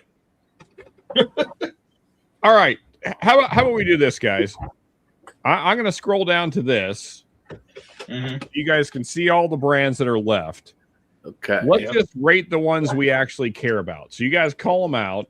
Right ones there. I mean, start from the top line and work your way down. What is that? Craggamore? I don't know. Yeah, Craggamore. I like Craggamore, but the range is kind of meh. Aberfeldy. I like that one. Yeah, Aberfeldy should be good to great. Where the fuck is Aberfeldy? Alarossi. Augentoshan. I can. Portiskeg. Okay. I don't know what Spaber, Spaber's you guys are fucking going up their lineup. Adnock is Hazelburn is great too, legendary. Yeah. Let's speed run these fellas. Okay, so this one here. Blair Atoll. Blair Ethel? I don't know. I've heard the name, but I've not tried it. Matt? I haven't had enough Blair Ethel. It's all right. I haven't had enough either. So we'll go May. Glenn Turbot. Glenn Turret. Turret. Oh, That's Glenn right. Turret. That is buy again. Because Okay. Yeah, they can actually, yep. yep, they can actually put out some good stuff. Bladnock is great. I love Bladnock. Bladnock, yeah. Yeah, that's a good one. Mm-hmm. They- It's at least good to great. Agreed, Peter. They do. I mean, Craig and Moore. here's my point though. No. Glenn Alecky better than Bladnock. There you go. Okay. Oh, what? Yep. Yeah. All day, every day. Anknock. Where? What do we say? Anok is great. Anok is great. Anok is great. I would put good. Especially 24 year. Jesus. Yeah, And Anok the is great. 16-year single cask that I have. Oh my God. Just, oh yeah. Very good. Sweet. Anok is great. Put it in great. Anok is great. Brockla is meh. Speyside shit. No, Spayburn's new Spayburn. shit. Yeah. Spayburn's old It's not stuff. Spayburn. Okay. This is a daunting list to get through. You know we can't see the list anymore, right, Trump? The other stuff that we haven't voted on. And put No, I know. So because there's a couple here that you guys were kind of like disagreeing about. Yeah, Anok. Put it in great. Anok. Oh yeah. Oh, Yeah. Okay. now. Yeah. Next. There you go. Next. Next one. Go down. Klein Klein Leach. Leach. Oh, Legendary. No. Legendary. Yes. No. Good enough. Put to it buy in again. fine. Put it in great. you know what? Yeah, great. I think great would be good for it. Are we great or are we great? Here's the question. Great. Put it in great. Put it in great. Here's the question, Sean. How do you feel about drinking earwax? Not very good. Put it in What do you That's mean? the best Drinking earwax you've ever had. What?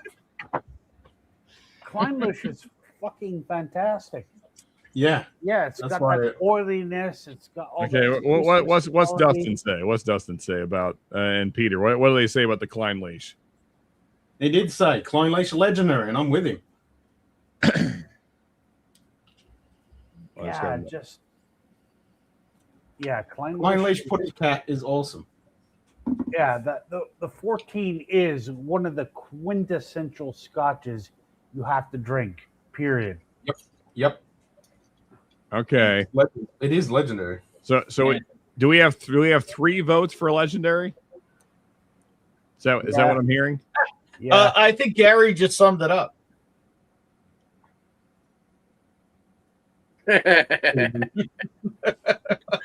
And he's muted again. What the hell? Cheers, Gary. Legendary.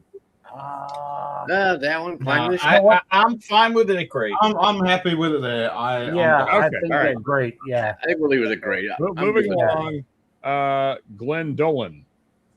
Haven't had enough. No. Never had it. Have enough. Yeah. Okay. Glenn Spey. No. There's a lot of fucking Glens. Well, yeah. Glenn Spey, Had I would enough. just say meh. Yeah, I haven't had enough Glen Spey. I'm not going out and buying it. It's me. Meh. Yeah, meh. Okay. Cardu, me. Cardew, meh. Yeah, they're definitely meh. man. Yeah. Okay. Glenn Gary. Oh, Glen No. Uh, Not tried that one. I would say good enough to buy again, yep, agreed. personally, because Okay. they're just redeveloping the old style of the distillery, and so Glenn Gary. They can't really, a bit all over the place. Okay. Next Here. Aberfeldy. Oh, yeah. I'm going to say at least great. Yeah, I would say great with that one too. Yeah. I always buy those. It's a damn good whiskey. That's another high value pour. Yeah. And I would say good enough to buy again. I wouldn't put it great. you know what? Honestly, I would. The put price is what pushes it to great for me, Ken. For me, it's good enough to buy again, but special stuff is really special. Yeah, and their special stuff is really special, and maybe it's $100. Yeah, but there you go.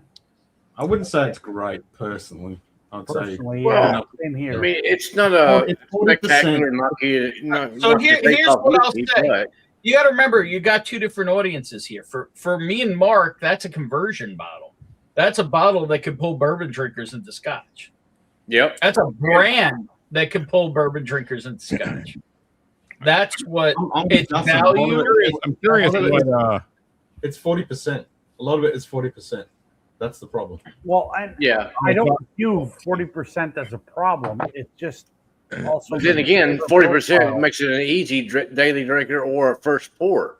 Yeah. Not for me. I would never buy a 40% Scotch. Oh, I would, depending on Hey, the brand.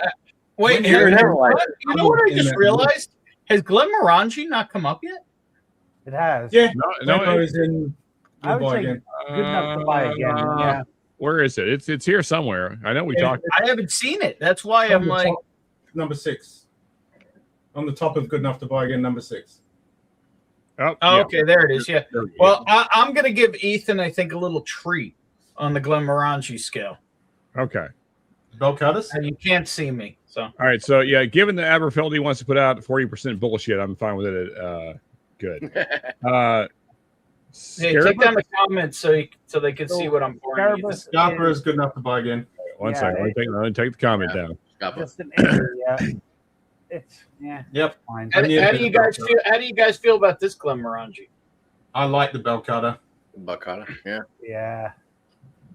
I haven't tried that one. Yeah. Sorry, but I'm pretty sure I sent you a sample of this, Mark. That's raisins. You probably drank it so fast for dessert you didn't even realize it. It's a dessert whiskey. Yeah, I probably liked it. All right. Hazelburn. Great. Yeah, that would be a great. That'd be a great. Great. Yeah. Yeah, this bottle's getting a little low in the Oh, you still got that? Yeah. If you don't love it, just bang it. Does anyone have any disagreements with Epic, says Peter White on Hazelburn? And Legendary, says Dustin. You know what? Generally, it's the heavily Legendary Distillery. He said it's his favorite on here. I mean, the thing is, Dustin, you definitely had Hazelburn. You said don't get. Yeah, but okay, so Hazelburn is typically triple distilled. So if I'm comparing it to Cooley versus Hazelburn, for me, I'm like, Hazelburn sucks. Hazelburn's the finished. Yeah. Finished Campbelltown generally, which can be wonderful. And it's triple distilled, so it's basically Irish whiskey. I'm almost at the point where I'm gonna have to buy it back up because I actually know where this is still on shelves. So Hazelburn tends to be on the softer side. Is that what you're saying there, Donald? No, it definitely does. But I mean, the 10 year is fucking great. Okay. But for me personally, generally it's finished extra distilled spring. Drop that down. It's got a freedom dispenser on screen. Let me know what you think of this one. I mean, What now? Oh It's yeah, got a look at freedom that. dispenser on stream. You can't do that that's on fine. YouTube Live. You'll get kicked. I don't think YouTube will ever see it. Hopefully not. 'Cause it's small. As small as it is, I don't think it's fine. And if I get nuked for that, at least it'd be the first time I got nuked for freedom. YouTube are cunts when it comes to that. All right, so let's see here. Dub Air, sorry, Krantz. All right, where are we at here? Let's get back to it. Thank you. I get nuked for like bullshit all the time, Ken. Like, just music for 5 seconds. A Skeg, I guess. The Skeg. Never had it. I haven't had enough. But what It's I've pretty had, good. I like that one. Yeah. I'll probably buy another bottle. I can't buy again. Good enough to buy again? Okay. Yeah. Yeah. I would have a go. Phil Barden. Phil Barden. Yeah, kind of mad. Yeah. I got some of their what's the name ones are pretty good, but overall, meh. Okay. And I agree. It's an indie. Yep. Kin and V. I've never heard that one. Never tried it. Yeah, I haven't really had enough to. That's a never tried. Yeah. Yeah. I haven't. Spayburn. Spayburn. Great. Yeah. But well, hang on. It's only going to be great. Isn't Spadeburn moving everything to 80% now? 40%. Yeah. Okay. You can't be in great if you're making 40% whiskey. There you go. The Agree with problem with that is the brand is declining. That's the problem with that one. Yeah. Yeah, they just absolutely totally gang raped it like a bunch of American sailors on a Parisian whore. Like they fucked it. Completely fucked it. Otherwise, kind of like what Donald did in Montreal. No comment. There you go. So for those that have no interest in Scotch, we're almost through with this way longer list than I was hoping for, honestly. But that's okay. Peter's saying, isn't a skeg CI? I don't know what CI means. I think it means Klein Leash. No. Let's see. I'm looking. I don't know. I could be wrong on that. That's what I thought he meant. Non-chill filter, no color added. All right. While we work on that, I don't know how the fuck you even say this shit. Octopussion. Sure. Yeah. Octopussy. Okay. So Octopussy. Great. Meh. No, I would put it in meh. Yeah, I'll put meh with the core range. Meh. Yeah. The only bottle that I buy from that is the triple wood. But Same. if you can get the blood oak, Yeah. the blood oak Auchentoshan, which is a travel retail that's finished in red wine, it's actually pretty goddamn good because it's 14 years, and just like, oh, this is pretty. I have a hot good. take. I have a hot take on the next one. Maybe you'll agree with it. Okay. I think what I'm gonna do from here out is I'm just gonna say them intentionally wildly wrong. Just that sounds good. Okay, tomato. Straight garbage. Current releases 2026, 2025, street garbage. I've not tried it. Nah. Not new. Nah. Where do you guys? I want to know, where do they fall on tomato? I haven't tried it. It's tomato, Ben, but on tomato 2020 current, not old, current tomato. Yeah, I'm talking current. I'm talking like their port finish, and I just got another finish one. They're great. I would put them in Would Buy Again. Tomato, you would put Would Buy Again? Tomato and Buy Again. I can't be there with you, but I'll see where the rest of the crowd goes. I would, because I also have like a fucking fantastic 15-year that's finished in Muscatel. Yeah, from how many years ago, Donald? From 2020. Okay, Yeah, that sounds like it doesn't count. But Tomatin, I mean, the legacy is just a good basic bitch Scotch. So okay, the legacy, but that's an entry level. Yeah, but yeah, I would say just Would Buy if you want to drink. If you want to drink dough, yeah. What? It's good enough to buy again. It's good enough to buy again. Good enough to buy again. That's where I'd put it. Yeah, that's where I want it. I say straight garbage, so I feel meh is a compromise. So I mean, Ben says garbage. Dustin says meh. You guys are at good. I feel like meh kind of. Where's Mark? Mark, where are you on tomato? That one I haven't tried much of that one, so I don't know. I mean, put it this way: Tomatin port finish took the title from Glenmorangie Quinta Rubin. I love. Oh, wow. Yeah, and what year? 1972? No, it's current. It's current. The Tomatin 14 port finish is fucking epic. Let me put this clearly. Fuck tomato. Back when I was sperm, they were pretty good. All right, knock the fuck out. Where are we going with this one? Oh, not new. Oh shit! I haven't had it. Yeah, good enough to try that one. I like it. I do too. I think good enough to buy it again. Yep, good enough to buy again for sure. Yeah. Okay. Okay.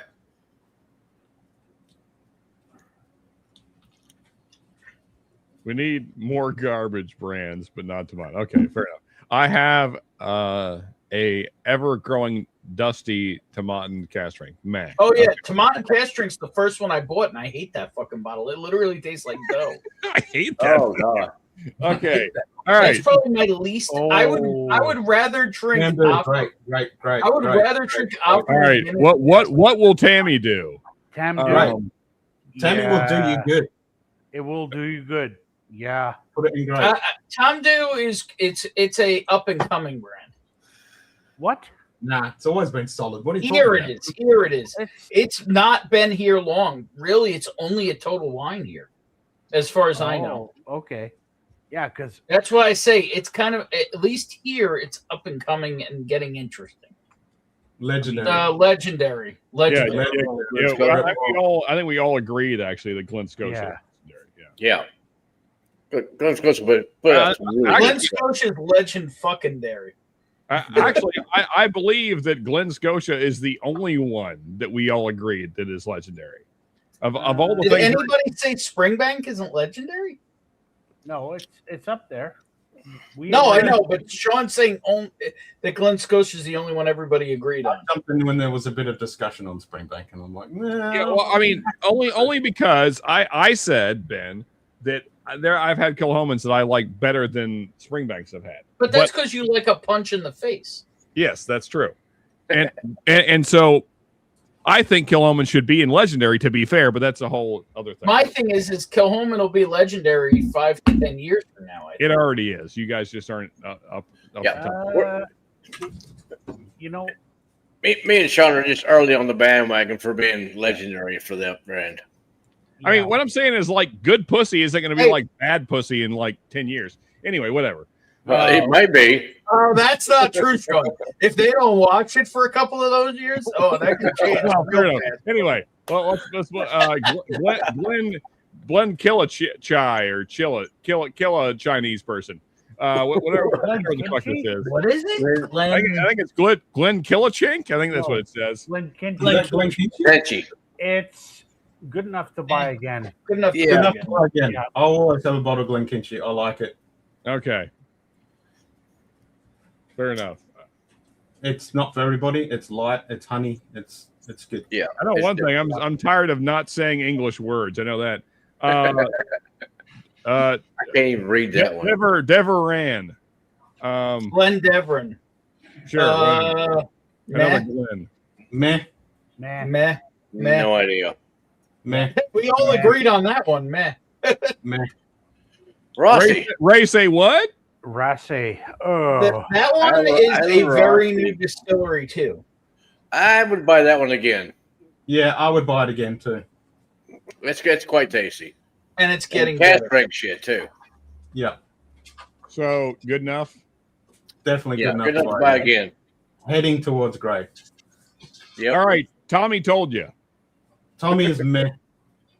Tomato, yeah, meh. Meh. Yeah, Tommy. Wolfburn is meh.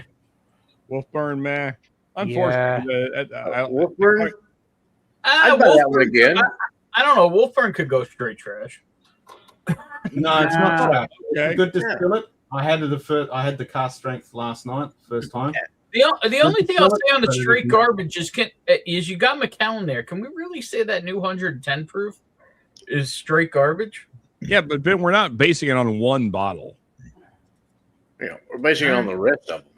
Yeah, anything that has the Macallan name on it that's not independent bottling is what we're basing it on. So I think across the board, Macallan is pretty fucking meh. Actually, I'm probably going to be an exception on this next one, so I'm going to go last on this one. Okay, Glenn Rothes. I'd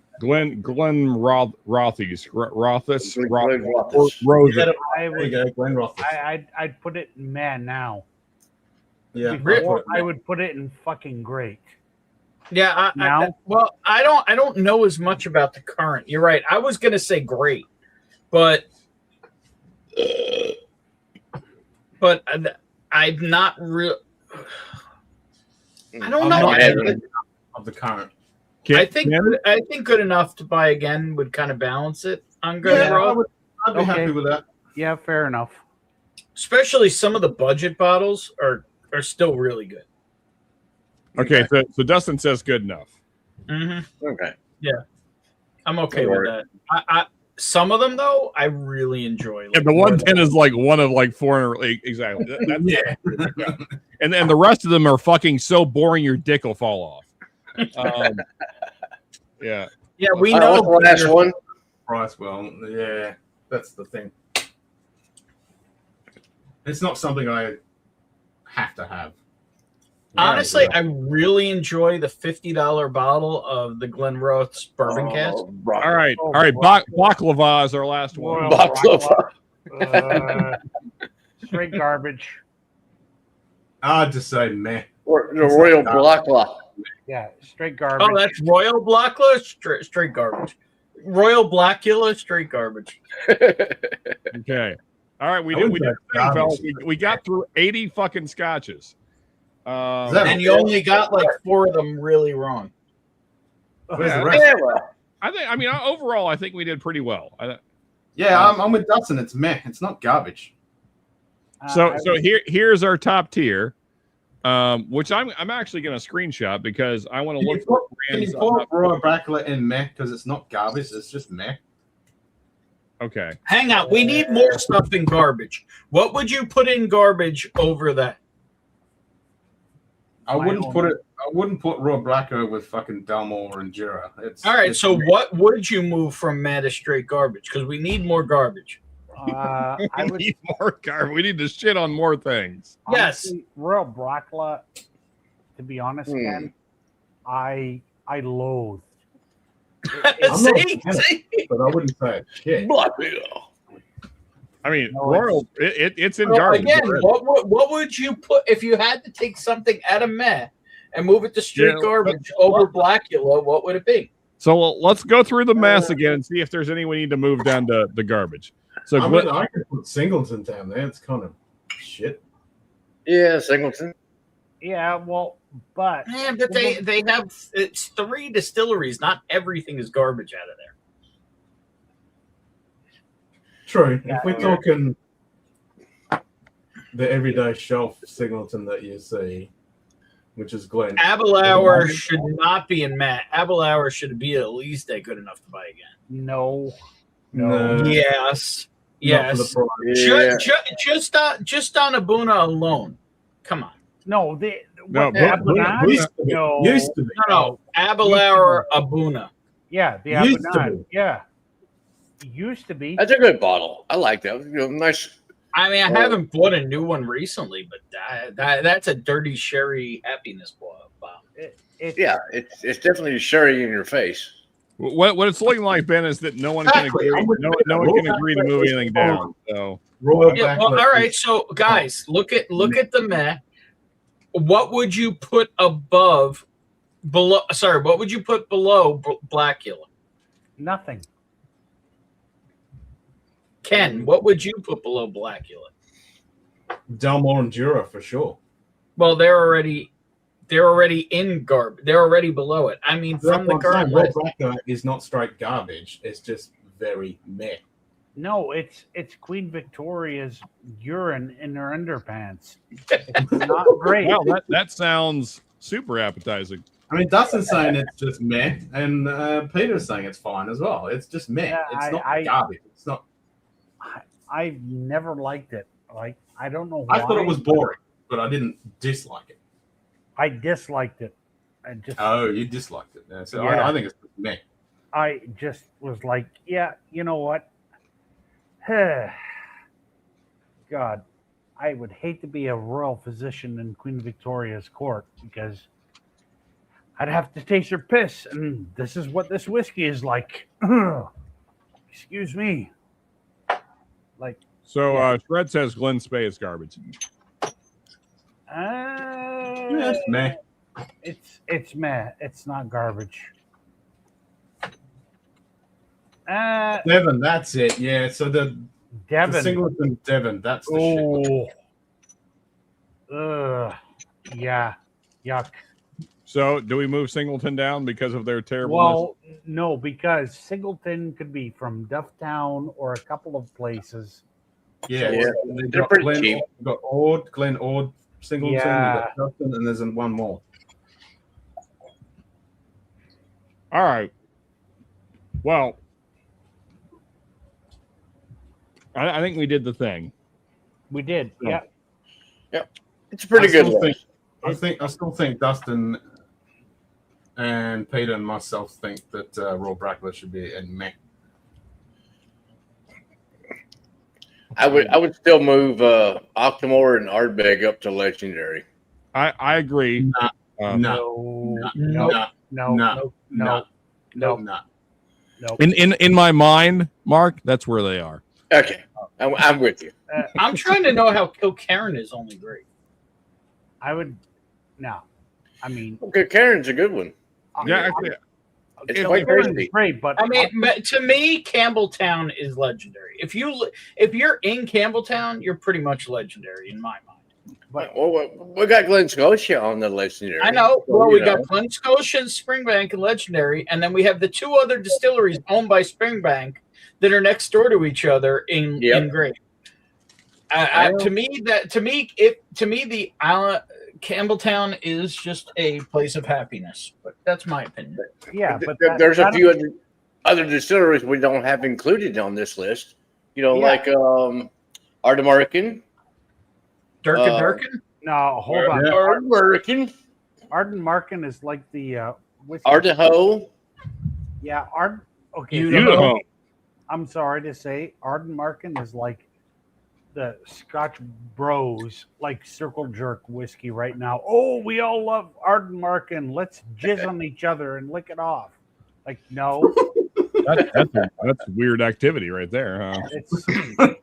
That sounds like some circle jerk shit there. Yeah, no, it's just a big circle jerk club for Ardmarkin because I've had it and I'm like, it's good, but why the hell are you all raving over it? I'm like, I don't. Yeah, I mean, I have to agree. It's good. I won't say it's not. Ardmarkin fans need their rotten hells. It doesn't. Tell need us to be how you really feel, sir. Yeah, raped by angels with diamonds. Why would they be in hell? Anyway, whatever. I don't. None of this is real anyway. All right. Nonetheless, okay. I think the list is what the list is. Because no one's going to agree to move everything. We already went through this earlier, so No, I think it's pretty solid list. So yeah. Overall, yeah, it's about as solid as my last bowel movement. Yep. What'd you have, Taco Bell? Pretty much. That's not solid. Hey guys, honestly, because I screenshot the top half, the bottom half I don't give a fuck about, but so these are brands I'm going to look forward going forward, so that'll be useful to me in the future. Now, but Sean, knowing your palate, I don't think a lot of those that I would steer you to. I mean that's fair, but I mean we'll talk about them later because I'm going to go down this list. I mean there's some I already know, and so like there's some that I know, you know, like for instance. Now, Long Row, granted, I've only had one sample, so I can't speak to the whole line, but it was fine. You liked it. It was fine. Yeah. I would not run out and buy a bottle. I would put it in the somewhere between probably almost meh for me. Like it's meh is not like bad. It's just like, yeah, it's fine. Like it's not offensive. It doesn't do enough. It doesn't do enough for me to like make me want to run out and buy a bottle. But you know, I mean, it doesn't make it bad whiskey. So, but yeah, I mean, there's others here. So Lacheg is a brand. I mean, so you sent me some, Mark. I really like that. So that's kind of a brand that I want to try and find more of in 2026. Kilhoman, I'm definitely going after as many as I can possibly find. Oh, fucking hell yeah. Like, I have an 11-year Madeira cask, Kilhoman. It's just killer. Like, oh, man. Yeah. Yeah, and same with Kilcairn. I want to get some more Kilcairn. I don't have a Port Charlotte. No, good I luck mean, with I've had- good luck What? with your What? wallet. Wait, you don't have a Port Charlotte? What? No, I don't have a Port Charlotte currently.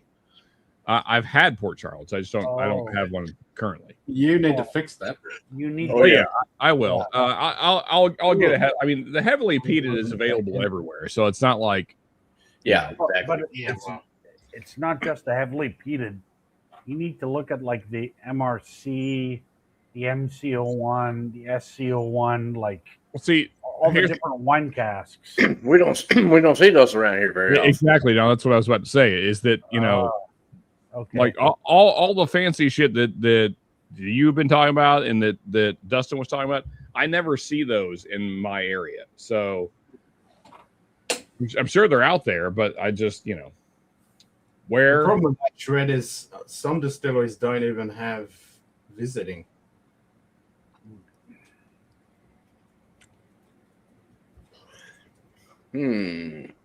I'll be in Iowa most of the time, Fred. Yeah, I mean, but yeah, there's a lot of highlands that I want to see too, and lowlands. Shred, honestly, if I'm going to Scotland, you got the internet. Fair. Scotch is bought online. Well, yeah, I guess so. I hate paying shipping on every fucking bottle, though. I mean, it's already expensive enough, Scotch. But yeah, and now we have balls out tariffs on top of it all. Mm-hmm. Yeah, to make things worse. Just make it more fun. But anyway, I'm going to close the list down. I think we did good, guys. Thank you guys for hopping on. Appreciate it. And now we'll just hang out and drink scotch and shoot the shit. But yeah, I think we made a pretty good list there. Let's go a little compass box now. Your old Irene can pick. So Ken, what is it? It's like noonish your time, or no? Yeah, it's quarter 20 to 2 in the hour. Okay, yeah. So you're okay. So you're 12 plus 2. And I had my 107 degrees, and now it's dropping. Oh well, that's fucking yeah. All right. That's a normal fucking Texas summertime there. Yep. Let's see. I'm deciding. Well, it's still kind of early. Kilkerran, Kilhoman. So it's like 98 now. So that's better than 107. It's cooling off. Yeah. I mean, now you only die in like an hour instead of a half hour. Well, now I've got the humidity's probably going to go through the fucking roof, so I'll get boiled. Oh. So is Aussie land pretty humid as well? I always think of it as being arid, but it depends where you are. In the middle, it's arid. Yeah, very, very arid in the middle because it's all fucking desert. But up in Queensland, up in Darwin, and North WA, it's very fucking humid. That sucks. Like now, when you say very fucking humid, what percentage of humidity are we talking about?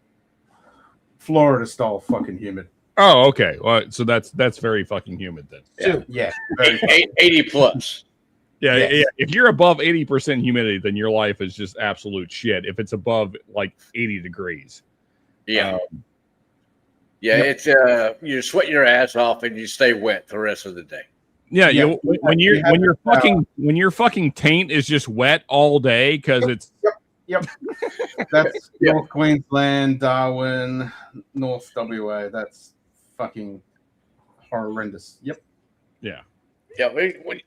When you're wet and your socks are wet all day long. Oh yeah.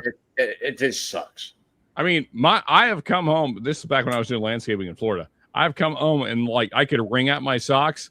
Didn't rain. I didn't get sprayed with a hose. Just fucking sweating. Yep. Yeah. That's a normal Kentucky, humidity there. Love that. No, Kentucky's not that bad. Florida, well, it's comparable. Florida's next level fuckery. Just, yeah. I've lived in both. I mean, I was raised in Kentucky. It was in Florida for like 3 years. Down like south of Miami. Yeah. So Oh yeah, that's like the devil. That's like the devil's asshole down there. It's just like I was Homestead is where I lived for a while. So it's the humidity's thick, and then you get into the rainy season where it rains twice a day. First thing in the morning and late in the afternoon, every day. Yeah, it gets thick for a while. Yeah, Kentucky humidity isn't bad. It's not ideal, and the thing is, like, the time period that we have to deal with, like, the absolute, like, just ball dripping sweat humidity is maybe a month or two. Yeah. Florida, it's like 6 to 8 months. Yeah. So, yeah. Oh, fucking, North WA. It's like the heat down here in Texas. Australia is all fucking year, pretty much. We got a good solid 3 months of, stupid weather, where it's 100 degrees, for a month straight or better. Actually, I'm undershooting Florida because it's from March to like November. So yeah, so it's like 9 months. It's sweaty ball sack, however you look at it. Oh, fuck. Oh yeah. Does anyone, actually, I'm going to dip Bill because they're not even really here. No. Okay. Cheers, Tim. What's up, buddy? Hello. Hey, Tim. So, Tim, they were shitting on Deanston until I showed this.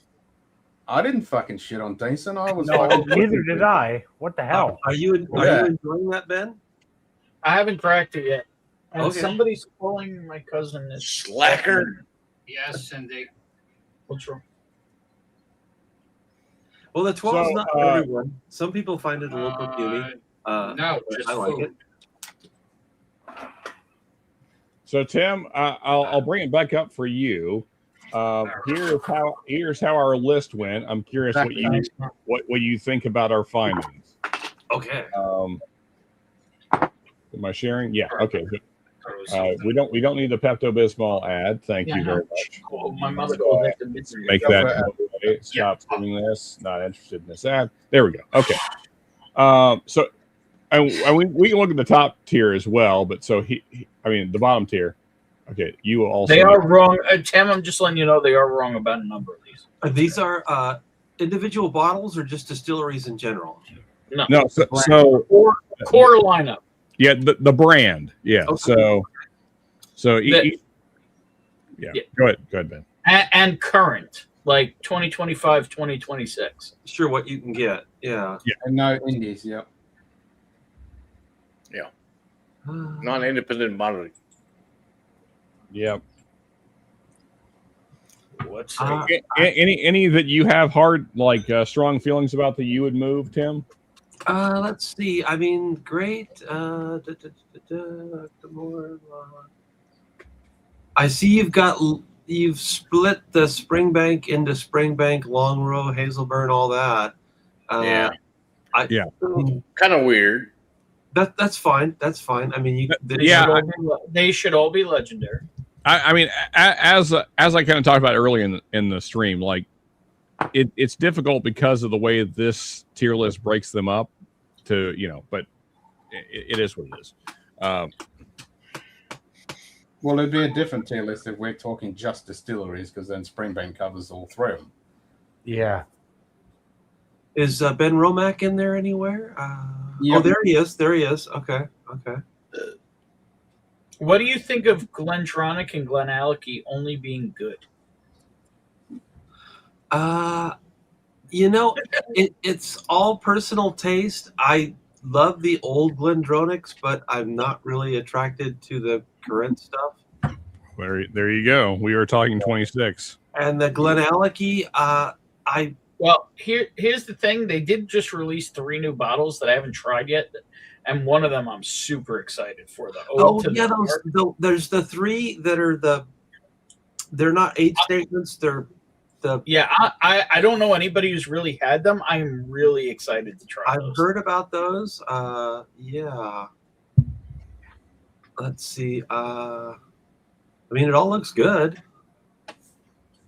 Yeah. It's good to see some of the things in that you don't see a lot. You think Highland Park's only good? It's nice to see Altmore in there because a lot of people don't know about that. Yeah, I love the Foggy Moss. Yep. I'm an Altmore fanboy. Me too. Let's see. Yeah, I mean, it all looks good. Avalor is good.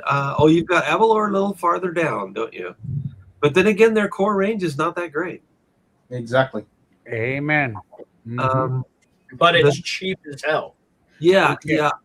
I love Spayburn, but they're about to rebrand, so it's about to get screwed. Fuck. Yep. Yeah. Otherwise, that would be in fucking almost legendary. I'm an Anok fanboy, so like to see it in great, but unfortunately that has been rebranded.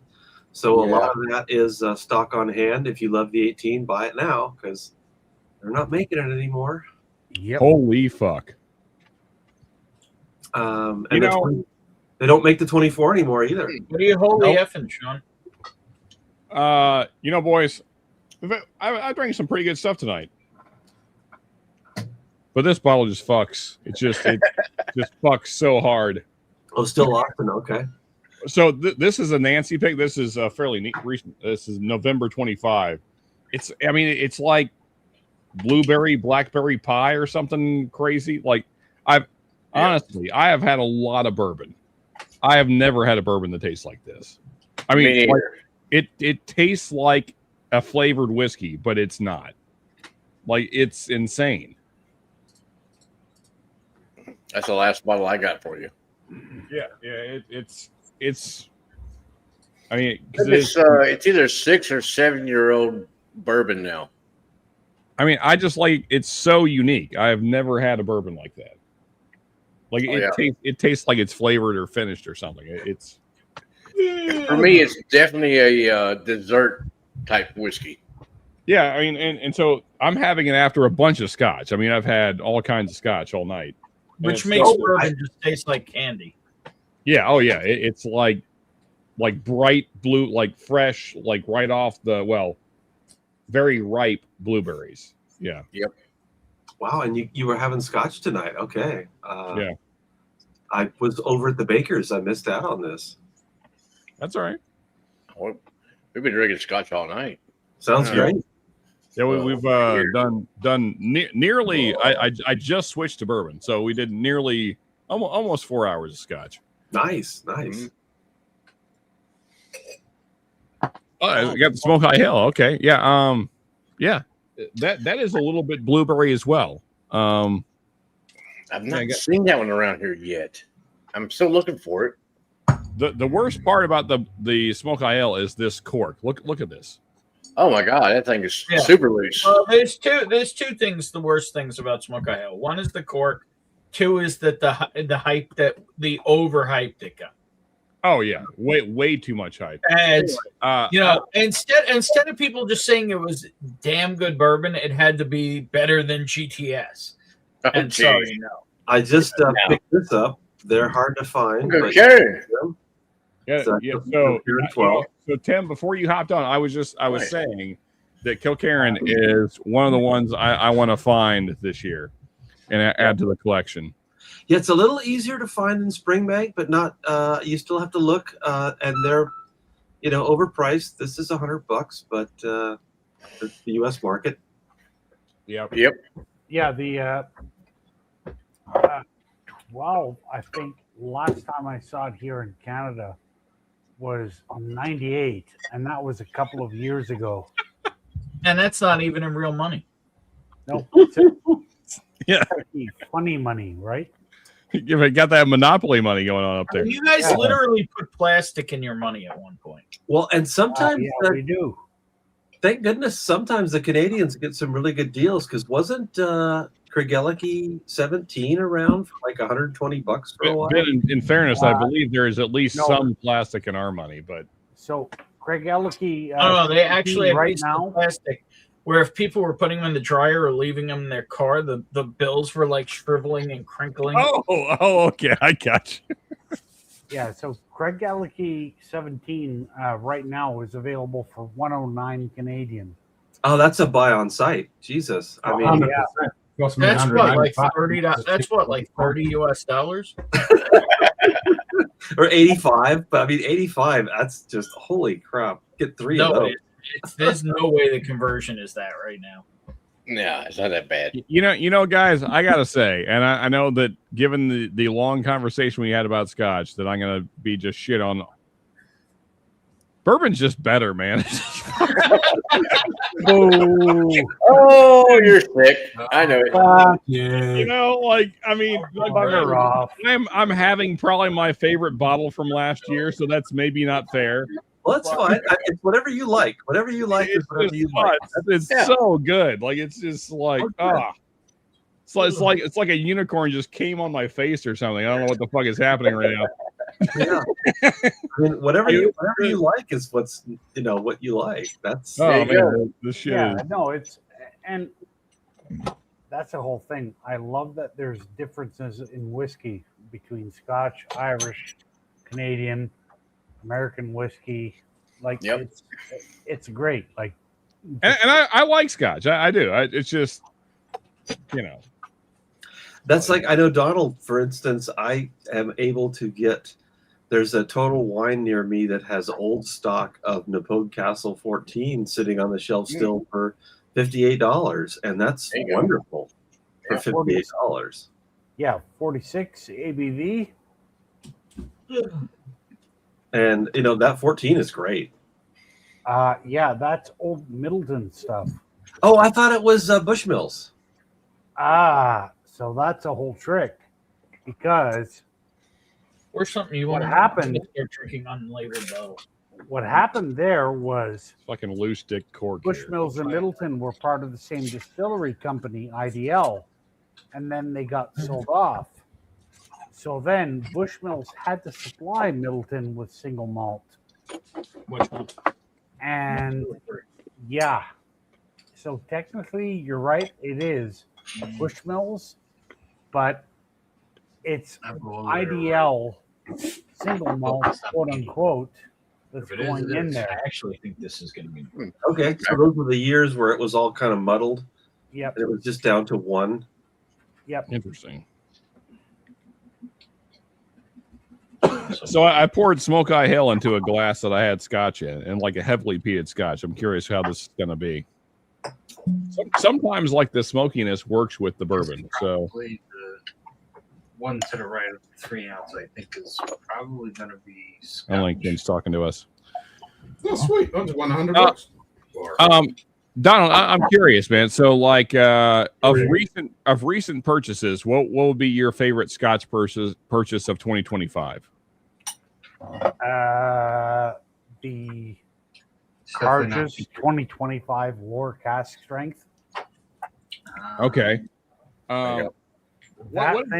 What did you send me, Mark? Hard to say. I mean, maybe rye. Okay. That could be new fry. I cracked it open the other day and had a little pour, and I'm like, oh, I've got to seal that up. Leave it alone. Gotcha. I am going to go hog crazy on that. And the other thing was Tomatin, the 15 Muscatel cask that a coworker brought back from Portugal for me.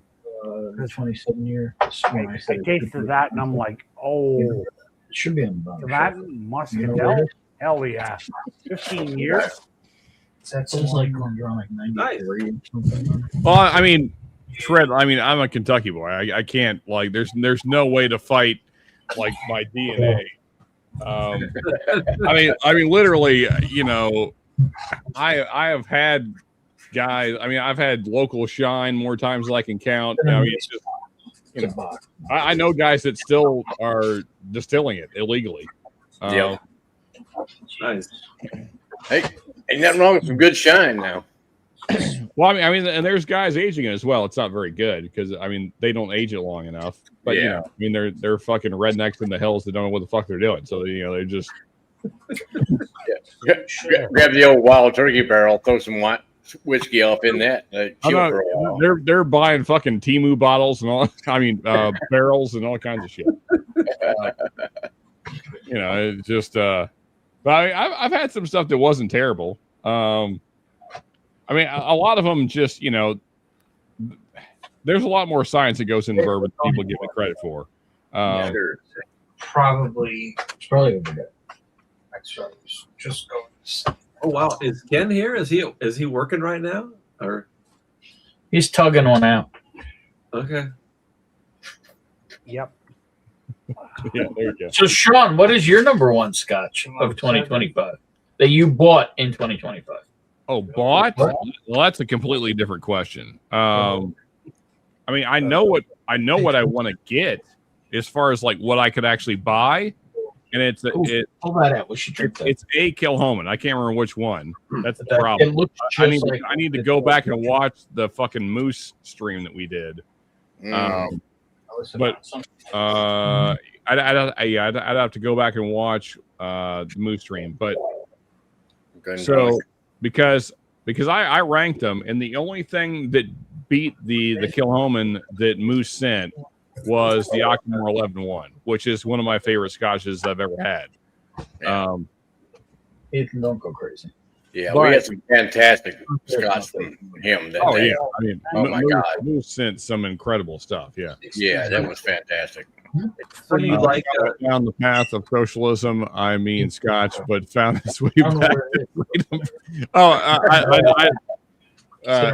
Hey, first off, Scotland is my fucking people. They've never been socialist ever a day in their life. Now Ireland, they're leaning that way recently, but you know, whatever. No, I'm actually like something like the largest percentile we found out recently because my dad and mother have both done the DNA thing. I'm like something like 12% Scottish. It's like 12 or 14% Scottish, and then He's the next fucking mutt. Well, yeah, for sure. Oh, yeah. Then the next largest percentage is Irish, and then German. I'm just like random white people. Yep. Like Irish, German, Norwegian, Scottish, Irish. Yeah, just bunch of fucking white people. Yep, I'm with you. I'm a UK mutt. Yeah, Scotch, Irish, whatever. Yeah. Oh heck, I'm all kinds of mutt. I mean, I've got Lebanese, Indian, German. Yeah, Wait, Indian mutt or Indian pink? So no, Indian like feather. Oh, yeah. Feather not dot. So Mark. So Mark, I found out something recently because I'm always like looking at history stuff, and recently I found out that for whatever reason, because I mean, there's probably reasons, that if you were married to a Native American, a lot of times in the old census, they would put them down as black, which is not accurate, but they just like didn't care. So that sounds American right there. Exactly. So here's what's interesting though. So because when my dad did his DNA stuff and like went through the history and like it showed that his grandmother was black, which we had never heard before. Because my grandfather, I'm sorry, his great grandmother, because my grandfather had always said that his mother was Native American. Mm-hmm. But then on what's the big one? The fucking DNA thing. Ancestry. Yeah. So what they showed is they showed her as black, but again, like at that time, they weren't differentiating between like, you know, like all brown people were basically just the same because, you know, retarded. Yeah. No, it was on my great grandmother's side. My cousin, first cousin, you know, he had traced his heritage back and stuff. And it was, I forgot which Indian it was. It was like, I can't remember if it was like Comanche or Sioux or something like that. It was one of those, you know, because nothing but facts right there, Shred. No, my first cousin, my dad's brother, he can't grow hair. He couldn't grow hair on his chest. You know, like all this hair. Yeah, he couldn't grow that shit. You know, beard, beginning. You know, they couldn't do that. You know, it was too much Indian on their side, on his side that showed up. It Right. didn't show up with me, with my dad. Me and my brother, we can both grow a beard, but my dad's brother could not.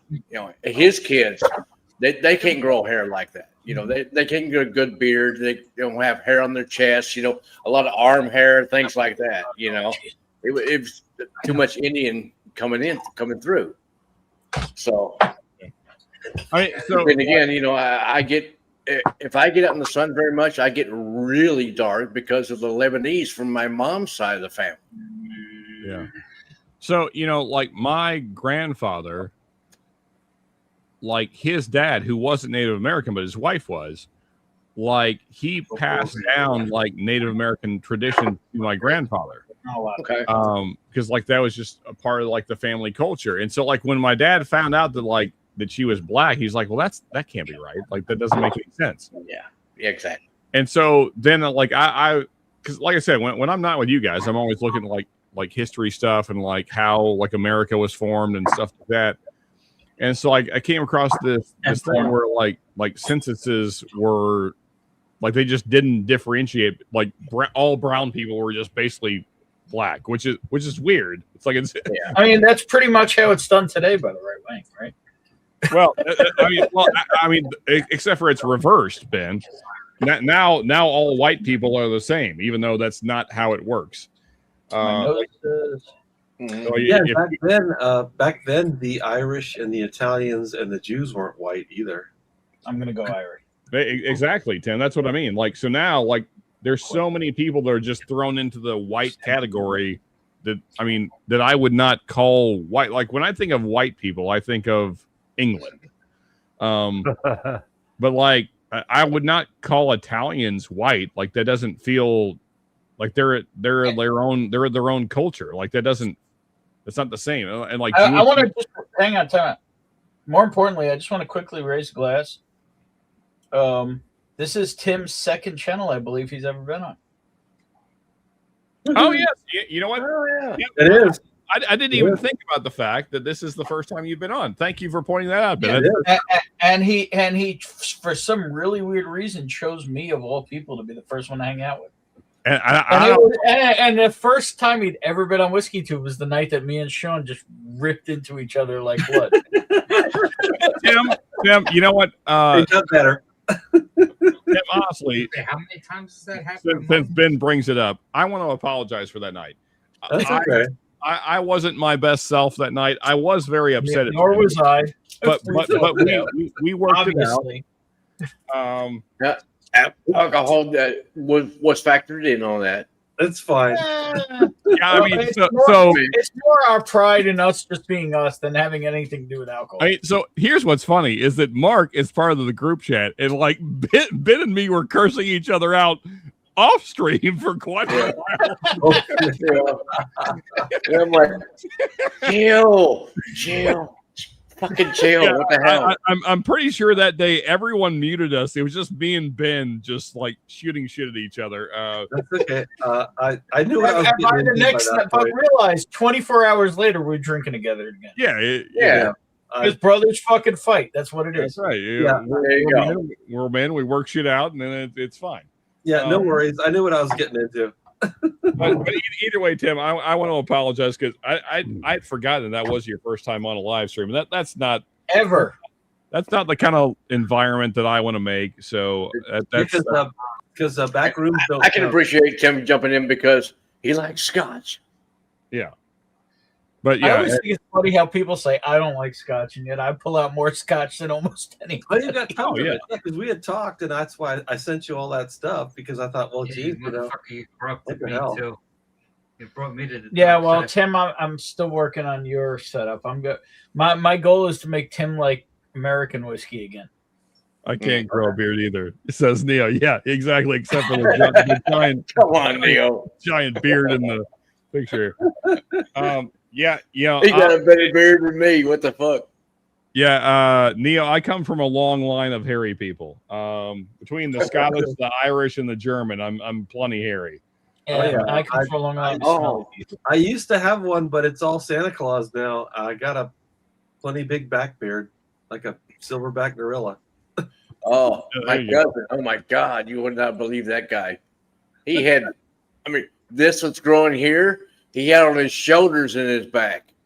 Yep. I mean, oh my God, he was a eight guy. You know, he was a hairy son of a bitch. Now, oh my God. You know, not to get into the God thing, but you know, I believe in God. Well, regardless of what your beliefs are, that's not really the point. If there is a God, and I ever get to talk to him, we're gonna have a long talk about back hair. What's up with that? No one wants this. There is no one that's like, Do you yeah, not braid I want yours? Do you back not hair. also hang on? Do you not also braid yours? Raise your back hair. What the hell? Like no guy is ever like, man, I wish I had more back hair. There's not a single guy ever that's like wishing for that shit. No. Luckily I don't have that much back hair or anything, so I'm good. Oh, so off topic, but Sean, your preference is for peated Scotch? Yeah. More peat the better. Oh, you're asking. Okay. Yeah, so I would say my favorites, although one is out of my price range. I mean, my favorite all time is Octomore. Octomore 11-1 is like my bar currently. That's a bit pricey. I just absolutely, it's like perfect. Yeah. Okay.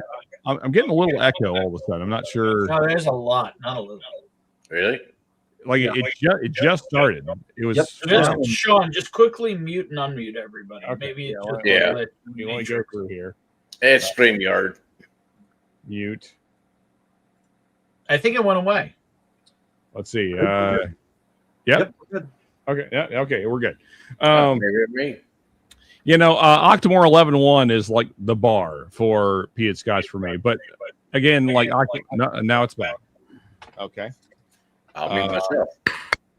Mute. Ken. Unmute. Oh, let me make sure I got rid of YouTube. Mute. Oh, let me get rid of YouTube. It might be me. Okay, I got rid of YouTube. Okay. I mean, it literally is like his second or third time on YouTube. So Okay, let's see. Good. Yep, I just closed out YouTube. Maybe that helped. All right. Think we're good? Testes. 1, 2, 3. Yeah, Yeah. for Okay. I know if you're for an unpeated Scotch, I would suggest Aaron Quarter Cask because it's high proof and it's very flavorful. Oh, the Lottie? Oh, yeah. Yeah, good luck finding it. It's real tasty if you can find it. Aaron Quarter Cask is yummy. Yeah. I don't think I've Fred, ever Fred, seen you just need to stop being a pussy. But no, actually, Brexit. So it's not EU anymore. Brexit happened a couple of years ago. it's true. Yeah. No, outside of Octomore, which is honestly too pricey for my blood. So, Yeah, that's a bottle that I'll buy for myself for like my birthday or something special. You know. Yeah, I've never Christmas gotten one present for myself. I've never gotten one. I remember about 4 or 5 years ago, the Whiskey World had a 10-year-old Octomore for like $200, and I did not get it. I should have because you don't have the 10-year-olds just come up every once in a while. We got more over here. Most of the time, it's 5-6-year-old. Yep. One of the last. Yeah, 5 to 6 is the norm. Yeah, one of the last Octomores I bought here, it was $210 Canadian, and it was for the 10-year, and I'm like, even then, it's like, yeah, like, exactly. But you got to look at those. It's like it's a special bottle that you only get once. Yeah. You know, so, Well, and have you had a bottle of Port Charlotte 10, Sean? Because that's really tasty for. So I've had 3. I've had 2 of the heavily peated, and I've had 1 Isle of Barley. Okay. And they were I like all those. So we had this discussion earlier. I was outvoted, but so Ben found something very funny. Oh, I'm about to send it to you. Okay. But so I was making the argument that I prefer Kilhoman to Port Charlotte. But that said, I've only had the bottles that I just mentioned. I've not had the Port Charlotte higher end stuff, let's say. And also I've had more Kilhoman than I've had of Port Charlotte. So I've had the Port Charlotte 10 is just their base bottle, and it's quite good. Yeah. It's good. So there's a note in Port Charlotte 10 that I don't absolutely like. It's not like the perfect profile for me. Whereas I have never had a Kilhoman that was not just absolutely stellar. Like I mean, their profile across all their bottles. I mean, I've had 7 different ones now. Okay, is just like perfection. Nice. And so that's probably what I will be looking for going forward in 2026 is getting more Kilhoman. The problem is they're hard to find around here, but they are, and they're a little pricey, but it is a small distillery. Yeah. Have you had any of the 100% Isla Barley ones? Oh yeah, those are good. I've had. That's a very different Kilhoman. Let me show you here. That's the 100% Isla Barleys are kind of different. It's much lighter peated than your typical Kilhoman. Mm-hmm. So Tim, to be honest, when me and Mark and Ben, were you part of that as well? The Kilhoman stuff. The Moose no, set? he did not. He did not include me in that. Okay, let's see. I'm still bitter about it.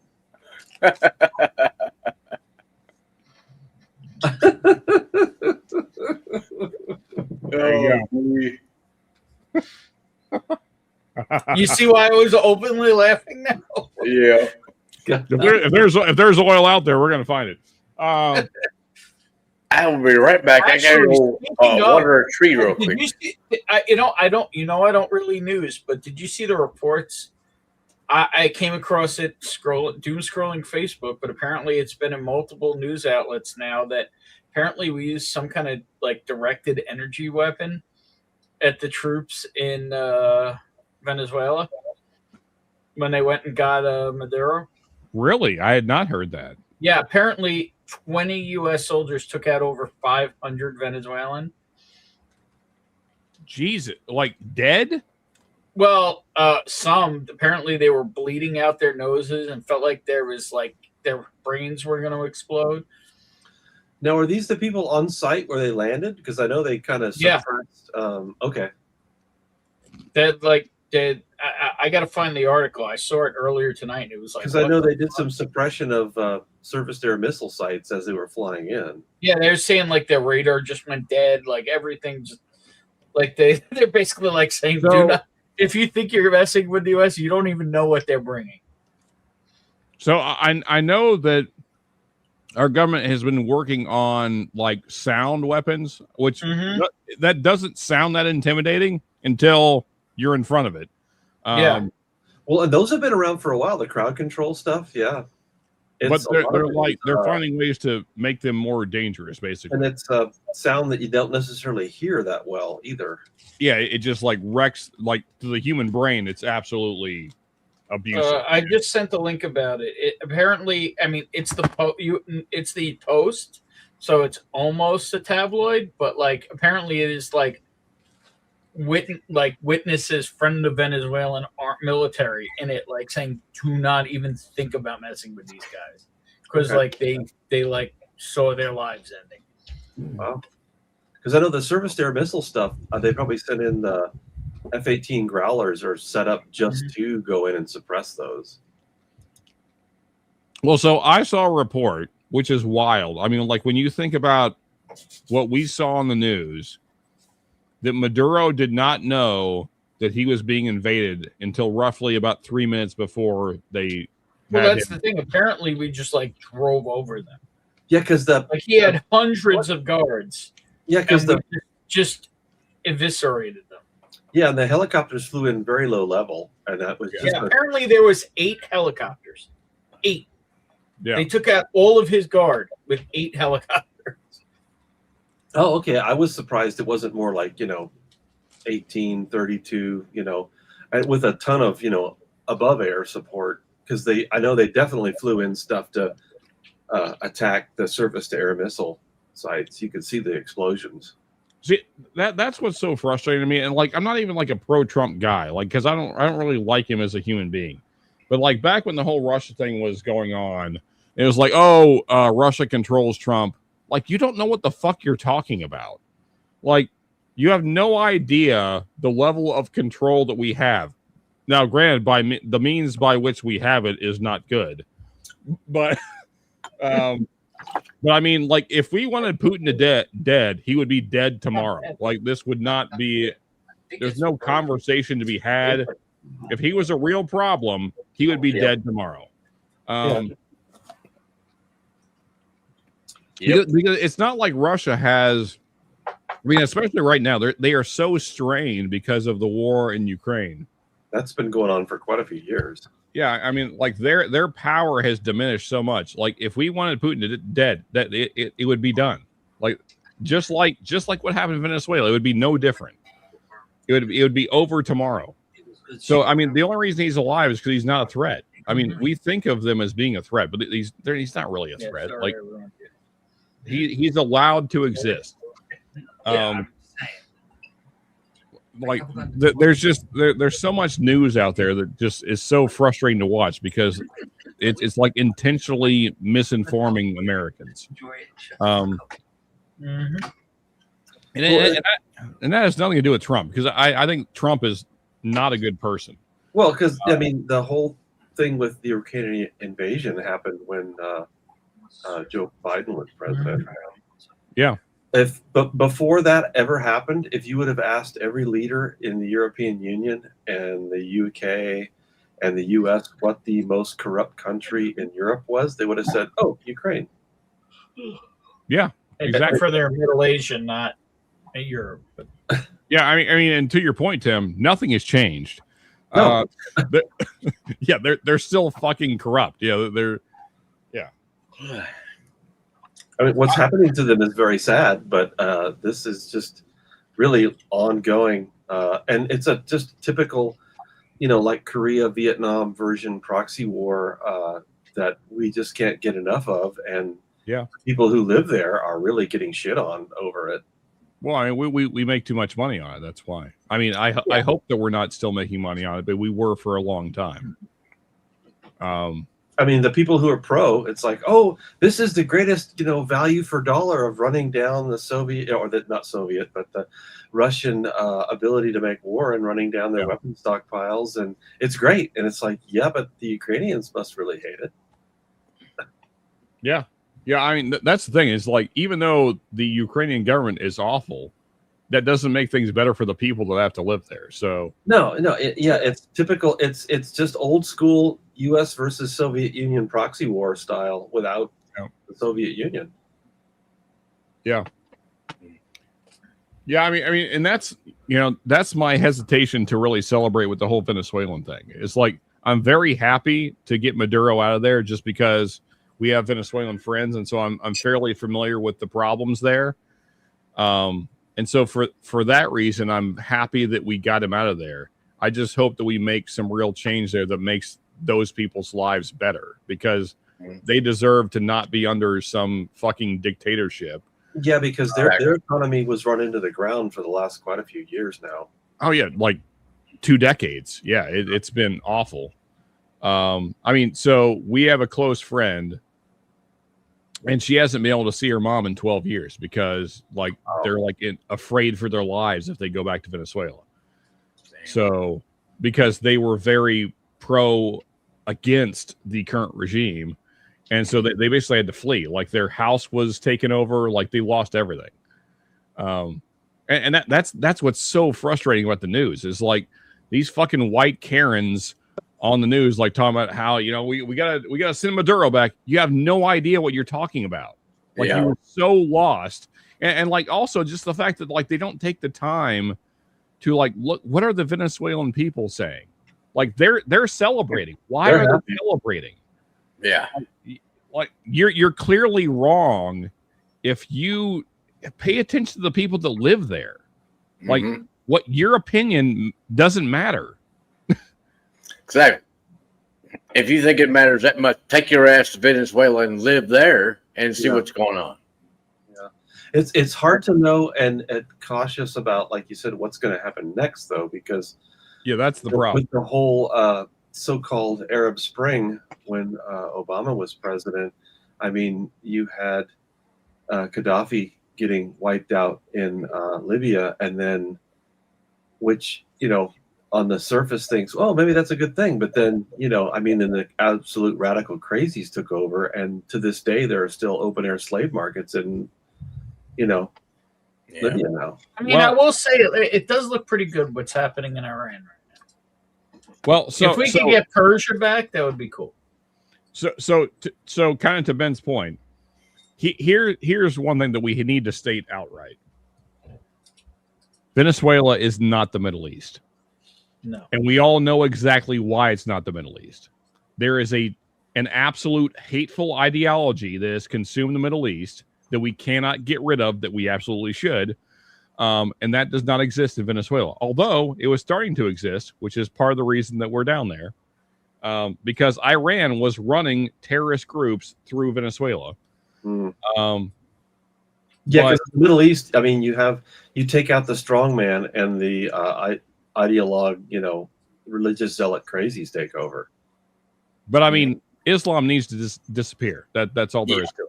Yeah. I mean, I understand that what I'm about to say is gonna probably upset people potentially watching right now. There is no difference between Nazism and Islam, and I would dare you to make an argument that makes it different. Because if you know the book that they read, then you know exactly what I'm talking about. The problem is that most people in the West don't know the book, and so they speak from a place of ignorance because they don't know what Muhammad said. If you know what Muhammad said, then you know how hateful that book is. It is no different than Nazism. Well, and their culture goes back thousands of years before that. Even it's the people who take over. It's regional warlords who are just nuts and use that religion as a excuse for their extremism. Mm-hmm. Whether it's Libya or Serbia, or not Serbia, but I guess maybe it's quite a few of those countries that we overthrew and deposed during the so-called Arab Spring. Yeah.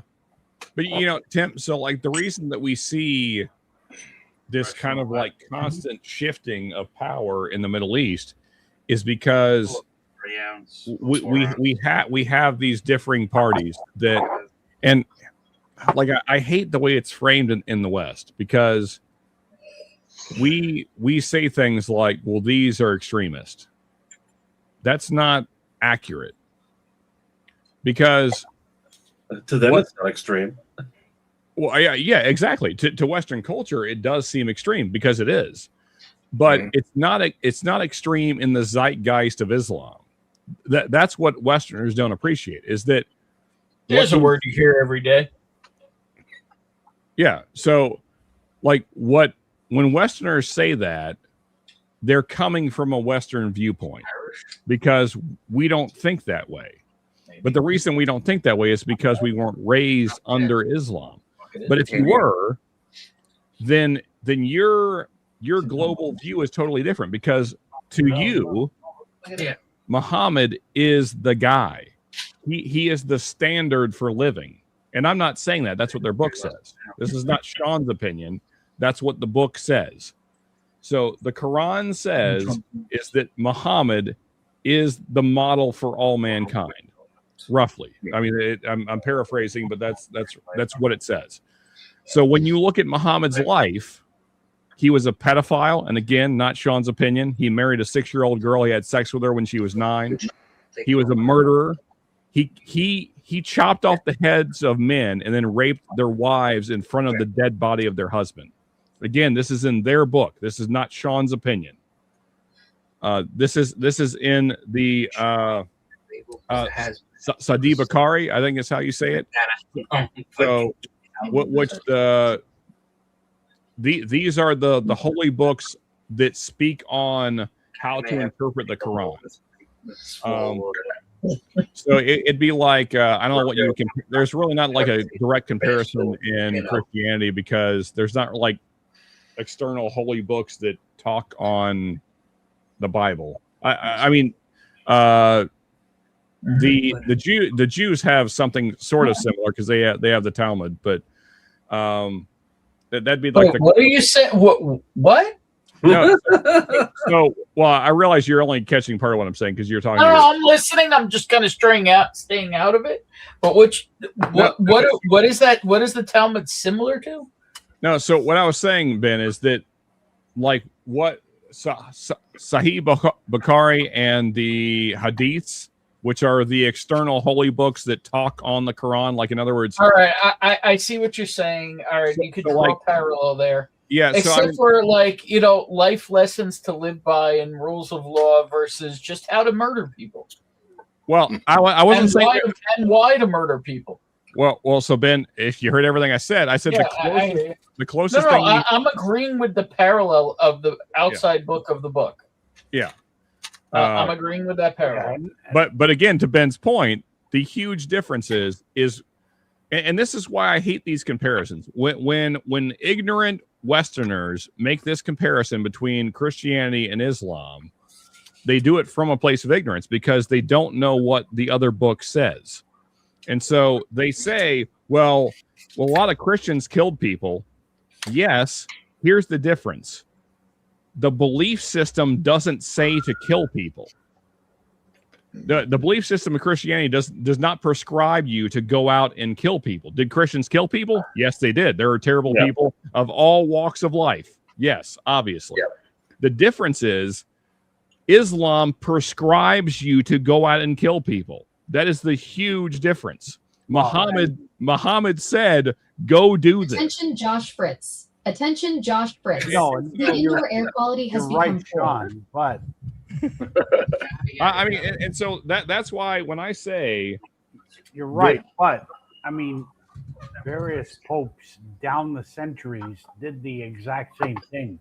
They're like, "Oh, go and kill in the name of Christ." And but okay, so here's the difference though, Donald. The Pope is not Jesus. No, that is just that is just a guy that had an opinion. And the difference is, so here's the parallel, Donald, before you move on, because I've heard this so many times that I'm tired of hearing it. No, I understand. Here's the thing: Jesus is the model for Christians. Muhammad is the model for Islam. Not quite. So what did Jesus say and what did Muhammad say? These are the things we need to compare. And we know what Jesus said and we know what Muhammad said. We don't need to dispute these things. And Muhammad prescribed his followers to go kill people that did not believe in the book. And the book is the Quran. If you do not believe in the Quran, the prescription due to Muhammad is go kill these people. Jesus never said those things. That is the huge difference here. Yeah. Actually, the book meant the both New and Old Testament. And what happened was it got corrupted by Muhammad's sons and followers later when they felt they were under threat and were just that is not accurate, Donald, and there is no Muslim that would agree with you. Every Muslim I've ever talked to has the belief that the Quran has never been corrupted. Ask any Muslim. It not corrupted, but interpreted differently, because that's why you have Sunnis, you have different sects of Islam. It's way more complicated than that.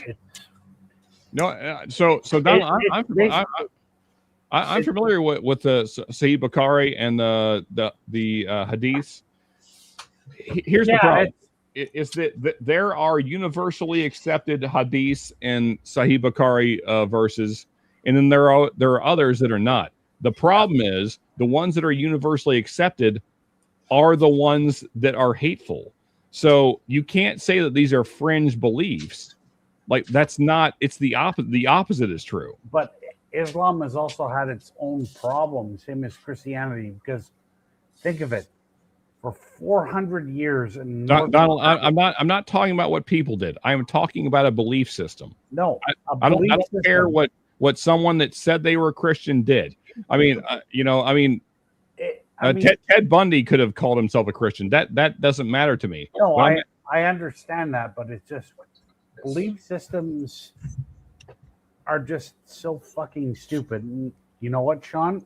I will agree with you. It's absolutely idiotic that people interpreted it that way and just Donald. Again, I have to push back. It's not an interpretation. That is what Sean likes pushing back. Muhammad said these things. This is not an interpretation. It's in the Quran. There is zero things to interpret here. There's only one way to interpret this. So Muhammad said, people that do not believe in the book, this is the order of things you must do.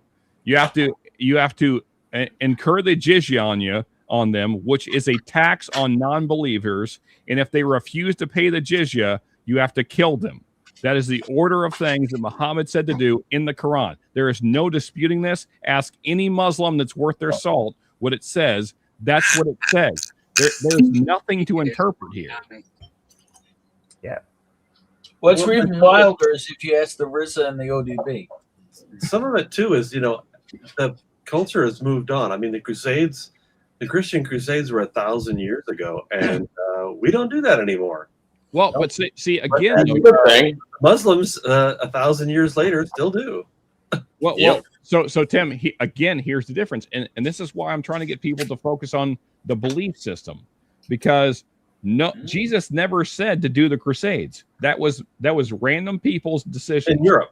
Yeah.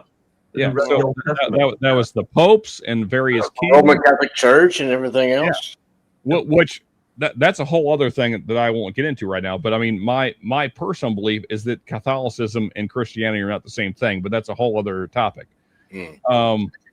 Christianity has less kid fucking. Well, that's part of it, yeah. But again,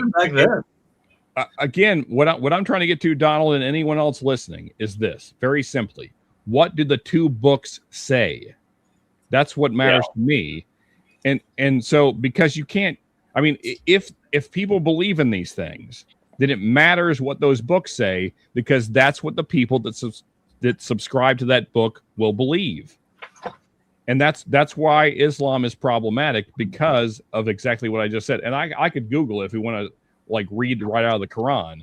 But I mean, I've read this so many times that I know what it says. And the first order is impose the tax. The second order, if they do not pay the tax, you kill them. That's what Muhammad said.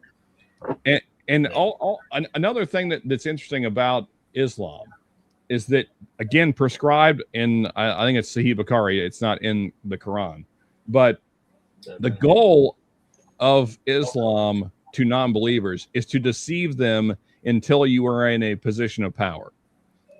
And then at that point... Sounds like New York City. Yeah. Getting closer. Oh, be buddy with Madani. Maybe they'll give him a... So, I mean... My issue, Donald, is very simply, just like Nazism, Islam needs to disappear, because there is nothing useful there. It is not a religion like other religions. It's not like Buddhism. It's not like Hinduism. It's not like Christianity. It's not like Jews. There is no religion out there that pushes hate like Islam. Good. And killing people. Yeah. And that is why the radical... I don't know if you know this, Donald's Muslim. No, he's not. Cheers, William Hall. Good to see you, sir. Hang on. Let me say, multiple people, cheers. Let me call out hang on, real quick. Let me call out William Hall for texting that I could show my dad while we were at dinner. Happy 80th birthday to my dad. Oh, yes. And to answer Neo, we are drinking unlabeled sample bottles, so we have absolutely no idea. You know what? Well, let me drop this. Hey, Donald, we'll talk some other time. There you go. I was putting a little break in there. I always put a little. Let's do a cheers to Ben's dad. I don't think I'll ever make it to 80. I don't think I will either. And I'll tell you right now, I don't think my pops ever thought he was going to see 80, but he did today. You know, That's The all. fact that your dad's been through what he's been through and he's still with us is incredible. What do you got? What do you got poured, Ben? Here's the Ben's dad. We have no idea. We're flying blind. Okay, We're literally we were doing a lot of cleanup today and organizing, especially of sample bottles. So I pulled like all the sample bottles that had no label whatsoever, and that's what we're drinking now. We have no idea what we're drinking. We're riding dirty. I poured the last of my Kilkerran that Mark sent me, which I'm quite happy with. So is it the Kilkerran 12 or one of the 8 past strengths? Or I don't think it finished. That's a Mark question. It's 115.8 proof. I don't know what exactly. Oh, so it's one of the 8 Kilkerran 8 cast strengths then. Or maybe one of the heavily peated. Or the heavily peated. Oh, the heavily peated Kilkerran. Okay. Yep. I haven't had one of those. But hey, It's honestly, fucking good. So either way, I don't really care. Cheers to your dad, man. I'm glad he's still with us. Yeah, we appreciate it. Thank you, guys. Happy birthday. He's been through literal hell. So 80 years and 50 years married and still happy. Oh, God. And the dude lived through Agent Orange. So, you know. And Camp Lejeune and Da Nang and the Tet Offensive. Wow. And coming home to this shitty country the way they treated him when they got home. I've got my fingers crossed on me. My mom is 88 or 89 this year, and I took her through in 2017. She got a rare form of cancer, and she's now a below-the-knee amputee, but she is still going. So, nice. Oh yeah, cheers to your mom, brother. Cheers to that. Yeah. And just to bring this full circle, fuck Islam. Cheers to that. Cheers to all the things. Cheers to that. Live long and prosper. John, Fuck over. Here's the finding thanks out. for having me on tonight. I am going to cut out of here, and it's great drinking scotch with you all night long. Wow. Peace, love, whiskey. Hey, Mark, a lot of the scotch I drank tonight was yours, sir. So thank you, man. Appreciate you. Hey, I'm glad to help when I can. Cheers, Mark. Cheers, buddy. Have a great night. Peace, love, whiskey, y'all. So before I Is go, Bill still sitting in the background, or did they dip? No, he dipped. I think. Yeah. I put him in the background, but he's been long gone. I mean, honestly, I don't know that he even knew that he was. Wait, actually, no, he is still here. So is Ben still there? I don't know if he knows he's here, but he is here. Oh, put him full screen. Let's see if he notices. Full screen him. Let's see if he notices. There's no way he would. We could watch this for a half hour and he will never know. They've been drinking since noon. He doesn't even know where he is. I mean, he may be making man love tonight. Might have. Because usually with his camera, I don't think Joe's his type. You can't see his collection. He's got quite a bit going on there. Okay. Oh yeah. No, I mean Bill has a nice collection. He never gets up and grabs anything from the back shelf, but yeah, he's got a nice selection. This is the most I've seen Bill move in months. Well, supposedly you did some moving last night, but you weren't present for that, Sean. Oh wait! Oh, did he notice? Oh, I thought he noticed. Oh, you texted him. You texted him. Did you text him? He picked up his phone. Attention, Josh Fritz. Attention, Josh Fritz. The indoor air quality has become poor. Is somebody farting in there? Is that what the air quality? Ethan must have farted. No, Ben must have farted. Ethan's ripping him. Hey, man, Neo, that's awesome, man. My old man quit drinking last year at 95. Yeah, when I was thinking. Wait. Do you mean? Oh, maybe that's not good. Yeah, well, he if he was still drinking at 95 and he took him out, God bless him. Yeah, I mean, honestly, first off, I'm sorry for the loss of your father. If I hit 95, I ain't stopping drinking. Yeah, exactly. Yeah, why would you stop then? Fuck no. I put the execution button. I would speed that shit up at 95.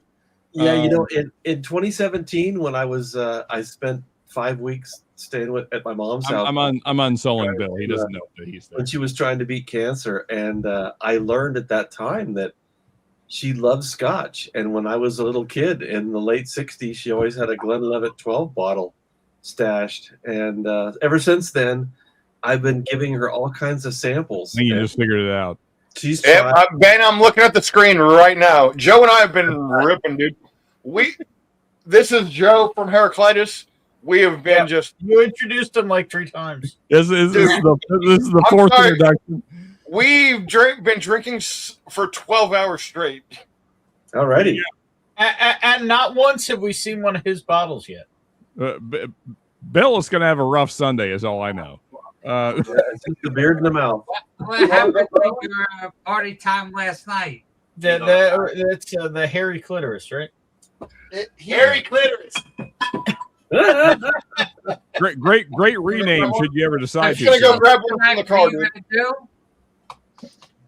Dude, this dude is solid on another level. Like he is one of the boys. He is a bro. We've had great conversation today. I can't say enough. Did you dock? Bill, did you dock? Did I dock? Yeah. Fucking anyway. No. Bill, Dude, solid. real solid, man. Bill, real question for you. How far is Joe from you? Like, how far is the distillery? I don't know. He might answer it. He went to go grab a bottle from the trunk. We didn't even drink that.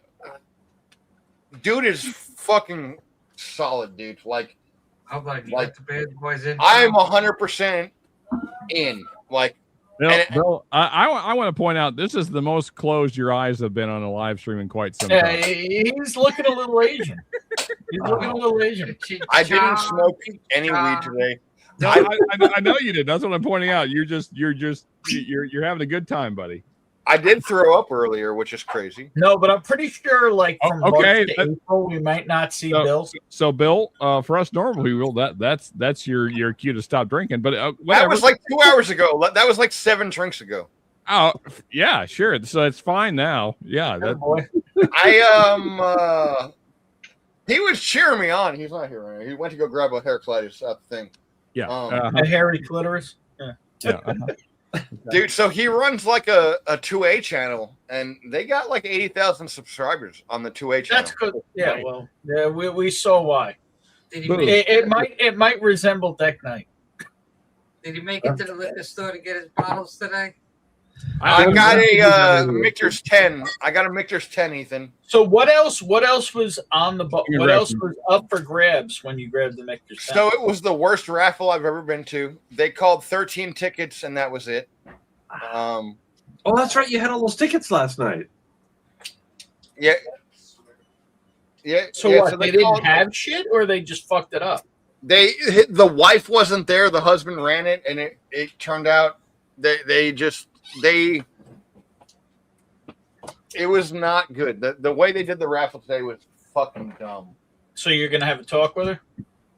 I mean, I got a Michter's 10. I'm cool. Yeah. So what else was there that you could have grabbed that you chose the Michter's 10 over? Like what else notable? I could have got a Four Roses LE. I could have got, but I went in Michter's 10. You should have taken the Four Roses LE. I have a Four Roses LE. I don't have a Michter's 10. That was my thought. You have a Four Roses LE 2025? No, it was a 22 I could have grabbed. Oh, wow. Okay. Oh, they had it sitting there, dude. You know, they didn't have a King of Kentucky. Yeah, someone else got the King of Kentucky. They just fucked up the raffle today. I did not like that how they did the raffle. What did Joe get? Nothing. Oh, Joe got there like I was sitting in the car drinking coffee. I go down there and get store picks from time to time, but it's about 45 minutes away from where I actually live.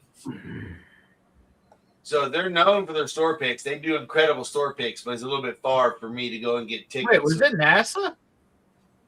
Say what? It wasn't NASA, was it?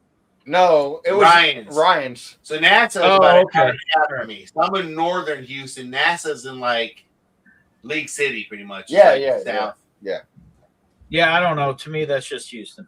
Now, is that King of Kentucky? I guess I'll find out next month. Yeah, Houston is the one city where you're Bill, in Houston, you ready to get? I'm just asking, Bill. You ready to get down? I'm saying, dude, Ben, we're all doing this, baby. Let's go. All right, February 17th. Yep, Houston is an hour away from Houston. All right, Well, we're flying in and we're staying in. I can tell you where we're staying because I booked it. Yeah, I can tell you too. I'm picking you up and you're staying here. Did that King of Kentucky? I mean, I might be Bonnie. Where the fuck are we staying? Hang on, I'll tell you right now. King of Kentucky go out of business? No, it's Brown Foreman, dude. Oh, so okay. There's the hairy clitters, dude. So is It's that hard. the one? Is that the winter? Which one is that? Yeah, that's the winter one, and then here's the other Guns and Gads one. You said that. That one's sold out though. The winter one still has a couple bottles left. Yeah, but the guns one is sold out. Yeah.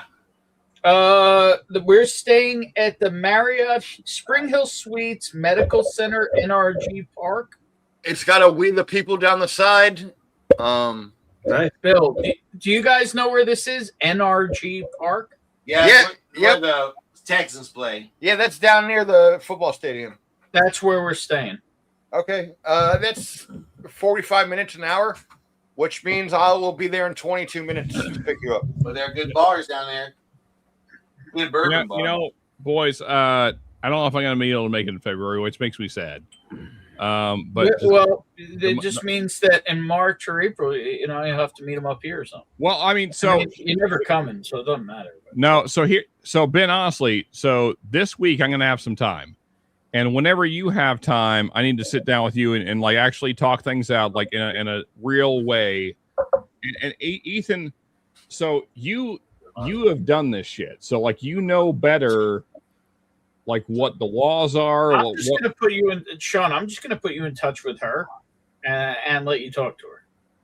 That won't be as helpful as you think, Ben. It will, because she can give you the idea of the board members and things like that. Whatever you want to drink. So Ben, honestly, I need to talk to Ethan more than I need to talk to her, because Ethan knows the bullshit that you have to go through in New York to make this not be a problem. That's what I need to know. All right, so it's Old Spanish Trail, Houston. Yeah, OST. Yeah, that's where we're staying. Yeah, okay. No, so Mark, it's not that, buddy. It's that I don't know if the money's going to be right, and like I can't make just trips when I got bills to pay. So Old Spanish Trail, Houston. OST is 43 minutes from here. All right, guys, I'm going to jump off because I have to take another painkiller. Hey, Donald. Honestly, Thanks, man, Donald. I realize we disagreed on a thing, but I mean, I still love you, buddy, and thank you for coming out tonight, and thank you for the Scotch knowledge, man. You were a huge part of making the list. So, yeah, cheers, buddy. It was good fun. I mean, what the hell, Scotch? Yeah, any chance to talk about Scotch? Oh shit, Chef Rents. Cheers, Chef. Oh, there you are, Bill. Oh, it's Ken? Ken making the noise? No, that was Chef, dude. That was Chef Rents, dude. I love Chef Rents. Yeah, I have to go and take a painkiller because Mother Nature kicked my arse. Oh, there you go. Yeah. Well, that's right. That fall you took, right? Yeah. Well, How are you healing, dude? Oh shit. We'll see. I go for another scan on Monday, but it was like, I was walking, getting some milk stuff from the corner store. Can you put weight on it at all? Hardly. And it was like snap, crackle, pop, Rice Krispies. Oh shit! Are they talking? Are they talking surgery or?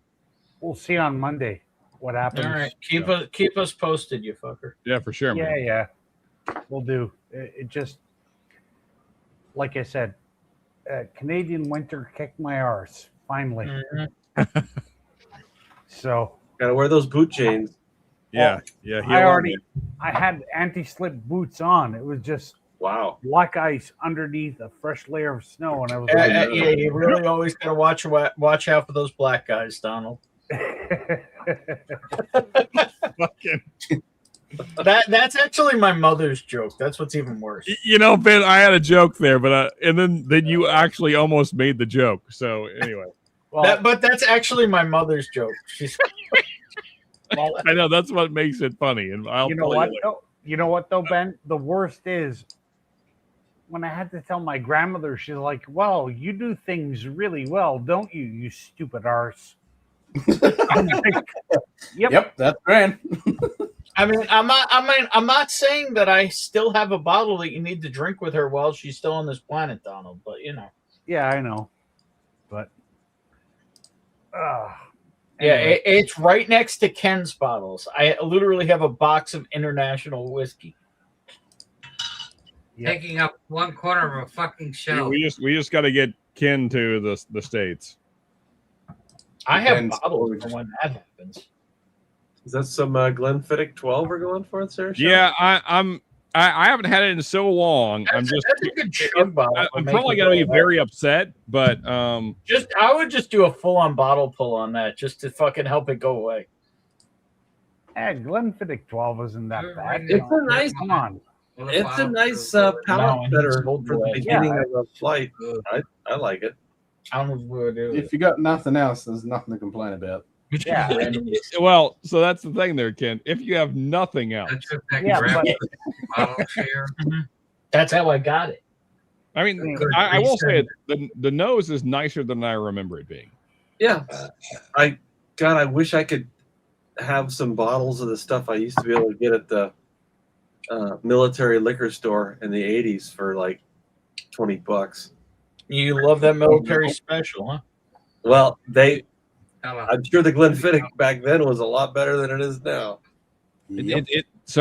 I forgot why I hate this bottle. I think it was just as boring. It's way too sour on the finish. It's like all the nice fruits that you would like in a space side. It's like all of those that have sat out in the sun for like a week. Yeah. Okay. Anyway, guys. Oh, all right. Hey, yeah. Cheers, Donald. Cheers. Take care. Cheers, Feel Donald. better, fucker. I'll be feel better. Yeah, for sure, man. Ken, are you drinking? I know it's like midday. Are you drinking anything? Nah. Pussy. Fair enough. Screw you, hippie. He's working, right? Ken's working. He's working on Sunday. I doubt it. Saturday. Oh no! Wait a minute. It's Sunday. Yeah, it's pretty sure he's drinking. Definitely Sunday. He's got something in his plans. How was Ken? How was the Kergelicke 17? You said you were going to open that. Fucking delicious. Cool. It's surprising how 4 years from the 13 just. There's competition with China. Do I need to have it just turns it all up? It just, under the influence. The 13 and the 17 are totally different. They're completely different animals. Yeah. It just really turns it up. So now I need a 23 and a 33 now. They're really completely different. So before we have like no one watching and we're all too drunk to communicate, I quite enjoyed the tier list. This was probably too much as far as like numbers of things to rank, but even still, it was fun. Suggestions for other tier lists? I mean, like I've had a ton of fun on Mark's channel doing other tier lists. I mean, you got to do it for everyone. Well, yeah. I mean, so Mark just did it like a week and a half ago, 2 weeks, but we could redo it. So the one I found is the same exact one that he found. I could tell by like the images. But if I could do a more extensive one, then I will do it. Those tier lists are only like a template. You can add to it and modify and change it. Yeah, you can. The problem is you have to search out every image. So it's quite a bit of work to like each image you add. You have to like go out, find it. It has to be a certain size. So it's a fair amount of work to add images. But damn. And I thought about doing that tonight, but I just didn't have the time. So maybe over the week I'll work on. Literally. Wait, what is this? What is this? We have a fucking legend. We have a legend in the background, folks. Coming in. There he is. Let's there he is. go. Oh, there he is. Remember, everybody deployed. Hell yeah. Right. His name and he's showing Cheers, buddy. Good to see you, Mark. Yeah. So stealing your idea, I did the Scotch tier list tonight. I did. Yeah, I caught some of it, and I really enjoyed it. It was awesome. What you were just talking about with finding an image that's the right size, I'll tell you the cheat that I do. Okay. If you have a snipping tool. Yeah, that's the way to do it. Right. So if you go to your search bar on your computer and type in snipping tool, you can just like crop a thing. So you just go into Google. That's what I do. That's why I was like just pumping out those little thumbnails while we were talking, is because I would go into Google the movie, and then when the images come up of the movie posters or whatever, I would click the snipping tool and just crop it. And go and have it in a folder that I save it to, like the movie clips or whatever you name the folder. And then you just go to download, and you can put like 12 of them on at one time. Okay. Yeah, it's super easy that way. Pro tip. There you go. Yeah, I'll have to try that. With your snipping tool, if you set it up that you press the print screen button on your keyboard, you can toggle a button to make that. So you don't even have to go to the snipping tool. You can just hit the print screen. Or you button. can hit Windows Shift S, and you don't have to. That's great combo. Yeah. Okay. But I found the snipping tool gets the image at a really low file size. You know what I mean? Okay. Yeah. So I think that is the restriction on the tier maker, is it has to be a certain file size. It seems like. So yeah, Mark, I'll have to employ that. I'm not tech savvy, so as most of you know, the fact that I'm even doing this is nothing short of a miracle. So, yeah, I build things. I don't do the computers and the internet. Me neither. Yeah. So congratulations on getting it done. Yeah. I mean, honestly, Tim. So this was years ago, but you should have seen the first few streams that I did. They were just tragedies. Just the worst shit you've ever seen. I mean, he regularly watches my stream, so probably not the worst. Oh no, like so Ben, my first stream, I was only on my own stream for about 15 minutes in like a 2-hour period. The internet was absolute shit. I couldn't figure things out. Josh Fritz. Attention, Josh Fritz. Yeah, it was. Total air quality has become poor. There you go. Hey, Josh, if you're still around. Yeah. Thankfully, Charles was very gracious and basically just hosted the stream while I was a retard for 2 hours. Is he dead? Yeah. Well, I'm used to the old school whiskey tube where, Food Quick just pressed play and went on for 8 hours. Yeah. Yeah, Food Quick was something special, yes. He was the greatest. I missed that whiskey wall. Yep. We lost him last month, a year ago. Yep. Yeah.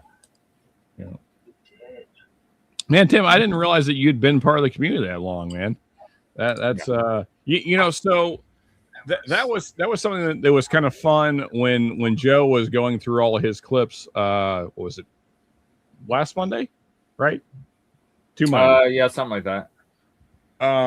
I had forgotten that Great Shot had been a part of the community for that long. But like Mark got called out, and like it was the same stream that Joe was like his first stream on with Cheech. Yeah, there you go. Yeah. I'd forgotten that Mark had been around for that long. I gave Joe a big verbal high five. He did a great job with that little montage of Whiskey Tube history that he was a part of. I thought he did a great job with that video. Yeah, man, good memories. Yeah. Oh no!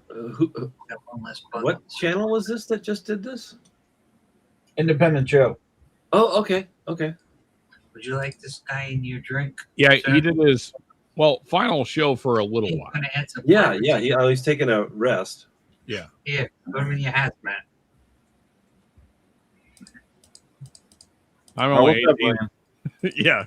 Hey, well, yeah, you too, man. Like you were in the chat on one of those clips. Yeah. Karate Kid. Yeah, man. Like I forget how long a lot of us have been here. Yeah. Which is good. A long fucking time. Yeah. My liver remembers every day. Yeah, I started my whiskey journey. I think it was in 2016, and it was right alongside with YouTube Whiskey Tube. Yeah. Yeah. So, like, I mean, I've been drinking for too long, but as far as like paying attention to like, I guess you would say searching out better whiskey. This was the thing I probably started in like 2018. Because so I was doing it with beer, much like Ben. Like I was searching for beers, like, and I was trying to find like higher ABV beers and like, you know, really like craft distilleries and like doing like interesting barrel stuff and like barley wines and things like that. And then I got suggested like some whiskey stuff, and like I was drinking whiskey, but like not in like any kind of serious way. You know, I was just like doing shots and like kind of, you know, JD and like bullshit like that. And so this was like 2016, 2017. And then like, I remember, I was actually telling this story earlier. So I had a couple friends that were like mildly into Scotch, not like in any way like we are. I mean, you know, they just kind of knew about Scotch and they thought Scotch was cool. And so like, you know, they thought it was trendy or whatever the thing. And so like, oh, you know, we should have some Scotch. Like, you know, we'd go out to a bar or whatever, as I was telling you guys earlier. And so like I'd had a few Scotches, and that's why I thought I hated Scotch, because of my second Scotch was the Lafroig 10, which I still think is awful. And so I was like, yeah, I don't know. And so then I had another buddy that was a little more into Scotch. Like he had like, I don't know, 5 or 6 bottles. I couldn't tell you what they were. I don't remember, but and he gave me something. I imagine looking back at it, it was probably a Speyside, because it was not peated at all. It was just like kind of sweet and very unoffensive, which is how I feel about most Speysides. Like they're pleasant. A lot of them don't do much for me because they're not very challenging, but they're always, you know, nice to drink. And so I was like, okay, so maybe not all Scotch is awful. So then, like, I went to my local store, which is where I was getting all my beers from, and I asked for a single malt, because I in my head I was like, well, you have to get a single malt because that's like the thing to do. And so I couldn't even tell you what. I actually have the glass somewhere here. I could search for it, but it doesn't matter. So I had some single malt, and it was good. Like it was lightly peated. And it was far better than Lafroig. And I was like, okay, so maybe not all Scotch sucks. And so then I started like getting in, and that's what took me into whiskey. Is I was like, okay, so let me start like searching out. And I mean, as a Kentucky boy, obviously, then I started like looking into bourbon and stuff, and like, okay, so if there's better Scotch, there's probably better bourbon as well. Because I never, even back then, I never thought of JD as being like the thing that you sip on. It was just like a thing that you do shots of to get drunk. So then I started like, lemonade. Yeah. And so then I started like researching bourbon as well. And then, you know, all this happened. So, yeah. Nice. Yeah. I mean, I know in the 80s, I was a real beer nerd and just a casual liquor drinker. I wish I would have had the bottles of that Wild Turkey you get in the 80s for cheap. When I was in the military, and then I think starting from like 89 to 95, I became a beer nerd and started making beer.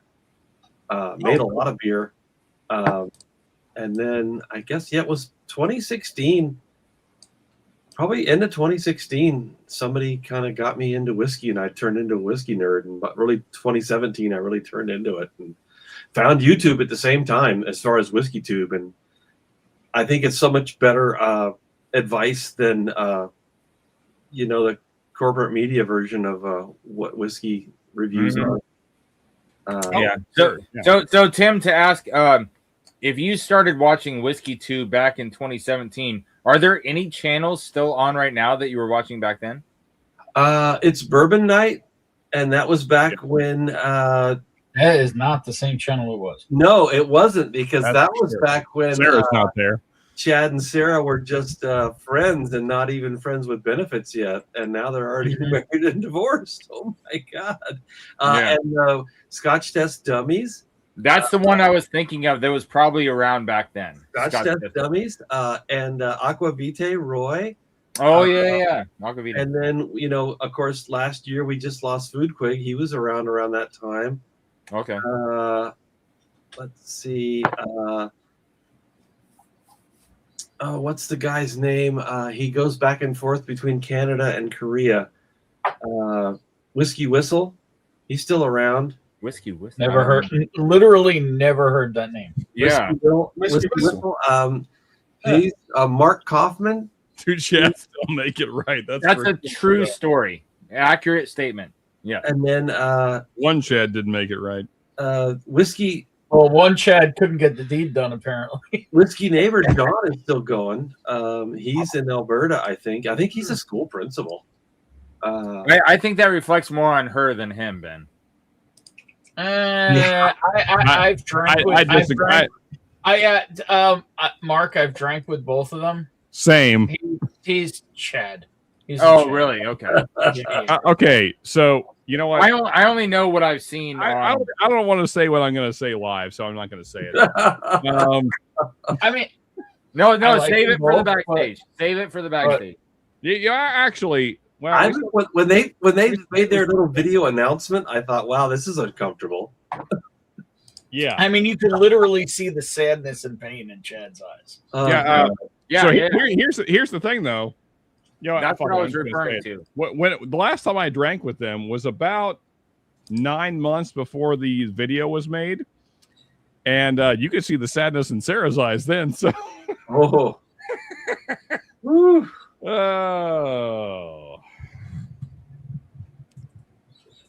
yeah. Anyway, Whiskey in the 6. Well, yeah, Whiskey in the 6. Absolutely. Yeah. Oh.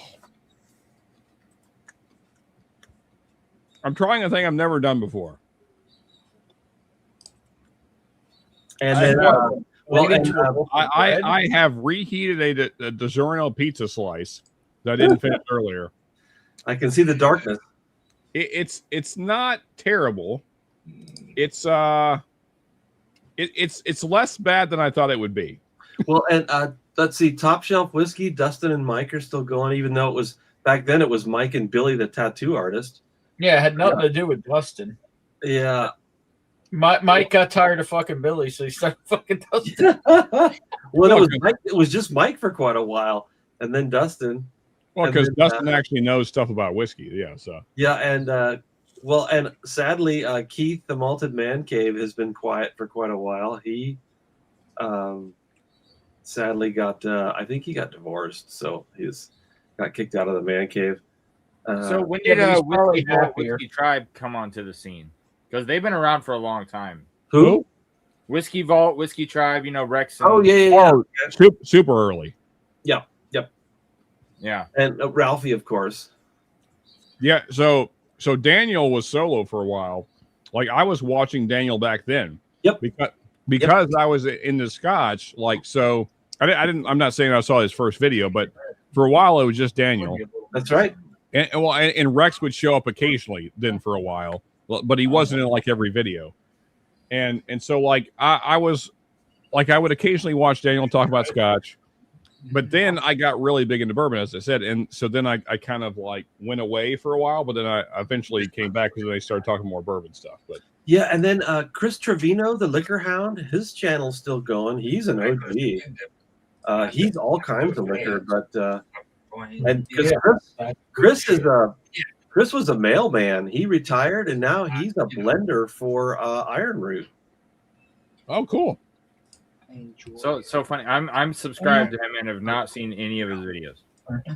He doesn't put a lot out, but Chris is he's just a real quiet guy, and he has a basement with just like these metal, back of the house storage racks with hundreds or thousands of bottles of liquor. But yeah, he was a mailman, and he. I don't know anybody like that. Yeah. Yeah, I have a question completely off topic, but sort of not really. Is there any better snack when you're drunk than pizza? No.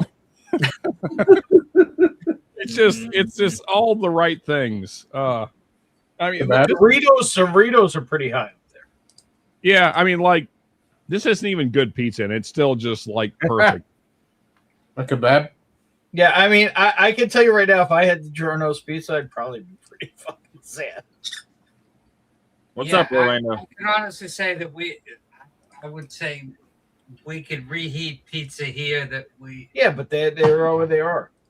But they have freedom, so there's a trade-off. Yeah, I was gonna say, if we had to give up pizza for other arguments, I would definitely. Yeah, I mean, Ethan, if my neighbor talks back, I can just shoot him in the face. So it's different here. It's different. Yeah, Sean. Like you had mentioned, Scott and Bart, the Scotch test dummies. God, there were a couple of guys who met as Wichita, Kansas cops. I think, Scott retired as a captain. I think Bart's still going. Oh, really? Yeah, Bart's still going. He might be close to retirement, but last I saw, I mean, if you Google him, I think he was a sergeant. He might have retired by now, but Scott retired a while ago. Look at all these Moved to fantastic- Florida. some other stream must have ended here recently. Cheers, Orlando. Cheers, Eric. Well, I'm wondering if they were backstage on the Bakers, because I tried to join the backstage on the Bakers, but I think Troy already went to bed, and so they were probably still hanging out BS in there. Yeah, it went for a while. I was in there for a while. I didn't know this was going on. Otherwise, I would have been happy to have been drinking. Yeah, I wasn't able to join because I think Troy already signed off. I sent him a text and everything, and I was like, "Where the fuck are you?" There you go. He was touching another wiener, probably.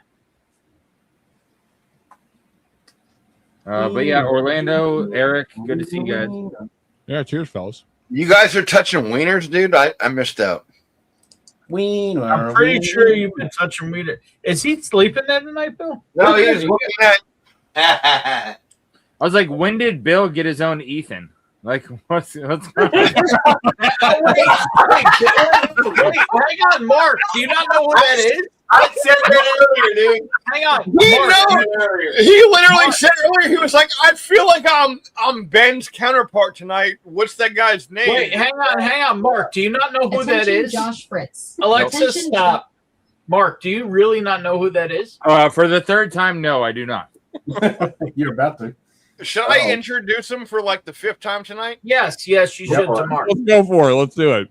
Mark, this is Joe that owns Heraclitus. Oh, Joe.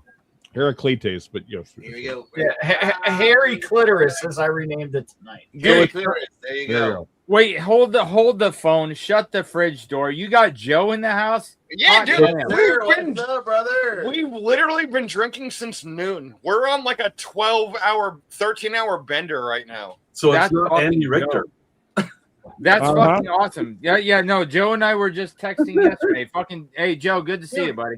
Joe, you want to see you too, Mark? Here, Joe, take your Yeah, sorry, Mark. You don't have the first appearance. Sean does. Apparently. Joe, It's okay. We've been drinking all day, dude. All day. All day. Literally since noon. Let me grab the Glen. You can't drink all day if you don't start in the morning. That's right. That's right. It might be before noon. You but we've can't been drink all day drinking- if you don't start in the morning. You know what I love about this guy? He's not even wearing the T-shirt of the band he's going to see. You know what I mean? I know. He didn't dude. wear his own Go, T-shirt. baby, let's go. I mean, Hey, at the let's same time, bourbon real talk is the least real talk there is in whiskey. Well, behind the scenes, like he's done me nothing but fucking incredible fucking justice, dude. Helped me out with a ton of shit. So, you know what I'm saying? No, that's like awesome. there's a lot of pitfalls and stuff like this, legal wise, and this, that, whatever. And that dude's been nothing but insanely kind. Where a lot, That's cool. there's other That's people real that I cool. won't name right now on screen and shit. But I told him earlier that blew me off. But like he's helped me with a ton of stuff. He means On brutal. screen. He means That's- brutal, by the way. Oh, fuck that guy. Yeah. I mean, And if that- you're and it going, was if only you're through, going, like text messages. I mean, if you're going to a total fucking fraud for help, I mean, Well, like that guy didn't really like. I mean, it was only through a couple of little. You realize that guy doesn't even like. You know that guy doesn't I'm even not like to make excuses for nobody. Oh right? no, I'll talk all the shit. That guy doesn't even like whiskey. Yeah. So Joe, fun fact. Here's the reason he couldn't get back to you. When you have that many cocks in your mouth, it's really hard to get back to people with email. Yeah. That guy sucks all the dicks. It takes up a lot of your time sucking all those cocks. Yeah, fuck that guy. This is literally live. Oh man. Oh yeah. I mean, I hope he sees it. He never will, but I hope he sees it. No. If you break it down, I told him to go fuck himself to his face. So whatever, I don't care. Go fuck yourself. Oh my goodness. Anyway, you were saying, Mark. No, I wasn't. It's a backstage conversation. This whole thing was a backstage conversation. That's true. Oh. Well, so we're live. Oh, we still have 13 people watching. I was going to shut it down. I keep reading it. I mean, honestly, I'm surprised. It's nearly, well, not quite 2:30, and there's still 14 people watching it. I don't know why. I appreciate you though. Thank you, everyone watching. You guys are great. No, yeah, Joe. So, Joe, what's in the glass right now? You got clear stuff here. What the fuck are these bottles? What is in the glass? I have no clue. I think you might have poured Evernorth. Did you drink that? I don't know. Yes, I think it's Evernorth. Evernorth. Okay. I think it's Evernorth. Perfect. I like it. So, MG guy whiskey Rampant, dude. Like, drink whatever you want, dude. I don't give a fuck. Drink whatever you want on the show. That's when you know Yeah, you're in a good place, and you have no this is idea just what you're labeled. drinking. What's in this? We're about to just have a bottle that's literally labeled honey in black marker. We have no idea what the fuck this is. Oh, it just says honey. Just honey. There you go. Well, based on my unprofessional opinion, that's not honey. I would agree with Mark. If I think Mark's right. Yeah. If I had to guess, I actually think this. Well, let's see. I'm not like an organic chemist or anything like that, Yeah. but that's not honey. This could either be Garrison Brothers honey. I'm no rocket surgeon, but you know. I don't think it's semen either, so you're good. It's somewhere between. If it is honey, it's like the Walmart version of honey. It's not like legit. honey. If I had to guess based on who It says honey flavored syrup on the I label. actually think this is probably Garrison Brothers. I actually think this is Garrison Brothers honeydew. It's that shit that Chick-fil-A serves as honey. No, it Yes, is. but let's If see. it is semen, it's Mexican semen. What? Did Bill just say Yeah, that's Mexican Garrison semen? Brothers honeydew. Yeah, dude. And if it's semen that tastes like honey, it gives us all a lot to think about. It tastes like oak and honey. It's Garrison Brothers honey. I am curious. I'm just curious why Bill knows so much about Mexican semen. I don't know. Well, Joe gave him a whole lesson in it. I had today. a Mexican girl once, dude. That's not semen, Bill. No, once though. There's a reason I only did it once. Is because I got snowballed. Oh, okay, so you mean Mexican dude, not girl. Oh dear. I just thought it was a large clip, dude. I thought it was a very large clip. Yeah, there you go. I've only been with one. I didn't know what to do with it and last it night. was- it was Bill's tasting notes are like no other. In Mexican terms, that's about 2 inches. So off topic, but Mark, did you ever hear back from Winglore? No, not yet. Oh, okay. As a wingnut, I'm just curious. I actually have a Mark question, an actual Mark question. Have you heard of Weldon Mills? That In sounds North really Carolina, familiar. apparently it's a what? It sounds really familiar. I believe it's got some veteran stuff going to it. I'm trying to find out. My uncle's nephew on his wife's side is apparently working for them now. So I'm trying to find out some info because they have like Soldier Select and some other stuff. So I'm trying to figure out if it's just branding or if it's legit. All right, That so I hold know. on. Say the name again. I'm gonna write it down on my notes to look them up later. I don't know if it's legit or not. Hang on, let me pull it up so I don't fuck it up because I have. You said Weldon Mills. I believe that's what it is. Hang on, my uncle sent it to me, so let me pull it up. It'll take a second. So when Mark does, Yes, Weldon Mills. With Yeah. two E's. Two E's. Oh, come on. One No, by one. WELDON. Oh, DON. Yep. Apparently, it's out of North Carolina, and this is their soldier. And this is literally their soldier select file. Yeah, Well, Sean, could you? Do you know what I'm talking about? No. Redneck soda time. Sean, could you full screen this Hey, real quick? no, hey Ben, I can see it. I wrote it down. I took notes. I don't know if it's I don't know if it's legit. You know what I'm saying? Yes, From a I'll look movie into it, buddy. with Will Ferrell. It was Will Ferrell and Mark Sounds Wahlberg. like I was never sitting on a desk, but I done some dumb shit where I was firing a pistol in the air. I promise you that. I was like, dude, thank God the cop didn't come. So, Mark, I was explaining to Joe, you're like the Dr. way Pepper. the decorum of Northwest Bourbon's interviews, right? And Yeah. how when you bring a guest on, the panel will ask questions one by one, Right. right? And I was Yeah. like, dude, I'm trying to think of what my question would be. And I was like, Joe, I'm going to ask it now. Have you ever pulled a desk pop? And Joe was like, what's a desk pop? So he has a huge 2A channel with his wife that has like 80,000 subs. Yeah. Oh Like, wow. Nice. Joe's very big 2A. We went Hey, is desk pop a normal thing for the rest of y'all? Hey, Not in New York. It's not. movie. I mean, so Joe, I believe I'm the only person that has done an on live desk pop. Not an actual desk pop though. It was outside. So whatever you want to call that. Dude, that counts. That's fucking cool, dude. That's what's up. Just the I'm way not- he explained it to me. I'm not saying it was a good idea, but it happened. So he asked me that shit, and I was like, "What is a desk pop, dude?" I'm like, and he explained it to me. I'm like, I wasn't at a desk, and I was outside in a situation I shouldn't be doing it in, but I've done some dumb shit like that before. There you go. In a fucking angry situation. There's missiles hitting in Iran right now. Okay. How many? Is Inside it, Iran. is it going to be enough? That's my question. I don't know. Apparently, Khomeini's hiding, so hopefully. And does it say who's sending them? It says from inside Iran. Okay. From inside Iran? From inside Iran, hitting inside What? Iran? There was a YouTube video 2 days ago from a guy in the UK, the people who kind of watch the traffic of aircraft, and he said a whole bunch of U.S. military aircraft were making their way into the UK.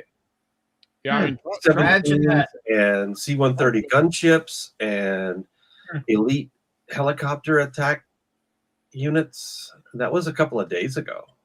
I got to say, I realize that this will be like a disaster on the world stage, but if we can take out the leadership of Iran, that would be a win. Oh, hell yeah. Hell yeah. Let's raise a glass to that. Because usually if something's going to happen, all that migration has to happen days ahead of time, and the UK is usually where they all mass. I mean, look, if Unfortunately. there's random opportunities to throw a little help, I'm down. I mean, Is that appropriate? again, though, my issue with this again is like, who's going to replace it? Like, is it going to be Iraq 2.0? I hope not. Well, supposedly they're trying the crown, the old, like the next generation. Oh, I crown know, prince. I know, Ben. I just, will it It's been happen? going on for weeks. And also, like, what is his plans for the country? No, I still haven't. I don't think. I thought I was up So, I there. mean, it's just like Venezuela. It's a lot of questions right now. I mean, I hope that good comes from it, but What do you want me to hand you? that's not been what's happened in the Middle East in the past. So, I went up there. I went to the Magnus. Yeah, like we were talking about earlier, the Arab Spring didn't go off too well. no. Thought maybe I did this, but there's no fucking way. I mean, I realize I went pretty hard earlier, but the problem is what the people believe. Sorry. Yeah, that's why when we took Saddam Hussein out of power and didn't have a plan for their country after that, it turned into fucking nonsense in the Middle East. It was just a complete shit show. Well, Yeah. not only we not have a plan, then we just fucking left Yeah. Liquor's and always left all the good shit behind too. Figure someone pick 10-year 100. Yeah. Let's not do that. Yeah. Because at least, like, he was a complete piece of shit and deserved to die, but at least he kept the Middle East in check. Exactly. No, I didn't have this one yet. This the nose on this reminds. I mean, like, and so reminds me of that fucking whiskey deed. Same thing with Gaddafi. You know, it's like because you only smell shit like that. Like I'll be in a little bit. I don't know if I've ever had a fucking. Well, there's a reason these countries have military strongmen as leaders, because otherwise it just goes completely batshit crazy. Yeah. Oh, Joe's back. Sorry, I muted you guys because you were talking about. Sorry, dude. Yeah, no, my bad. No, you're good. RC from ICT. Hey, cheers, man. Been a minute. A lot of folks I haven't seen in a while showing up tonight. Cheers, folks. That's what happens when you stream for 5.5 hours. That's fair. I mean, I generally do. Like, this isn't like unusually long for me. I guess it is the longest stream I've done on Whiskey Wars in a while. Usually I'm on Mesh Metal. So that's the thing. You probably have a lot more subs on here that don't even know when you go live on Mesh Metal. That's probably true. Yeah, I saw RC from ICT. This is like the third person I've seen tonight that I haven't seen in a while. So yeah, cheers, man. One thing I was going to ask about your bracket earlier, Sean. Yes, when sir. you talked about Lefroy, you had nothing good to say about it, but then after 12 hours of drinking, it scored like really high on the tier list. Was that mainly based on what people? Because I wasn't there for when you put it up there. I just saw later on up there. It was pretty high on the list. Yeah, no, I was outvoted by everyone else. Okay. Yep. That's right.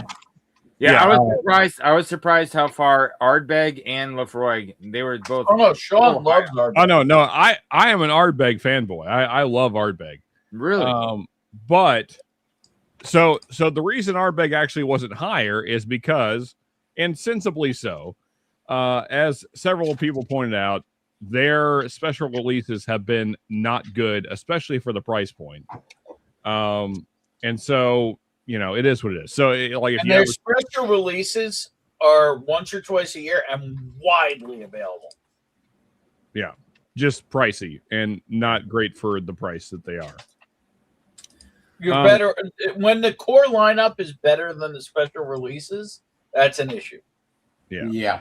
And that's the thing is that I love the core line so much. I mean, like now Ken, as you pointed out, like prices are probably not what I'm seeing. It sounds like apparently Kentucky is still like in the old price points, which is good to hear. Which also tells me I need to buy up the stuff around me before they raise the prices. But yeah, I mean, like getting Oogie at like 70. The 10 and Ano at 60. Korvekian is like 1 to 110, something like that. Ouch. I guess it depends on where you live in the country. Yeah. All right.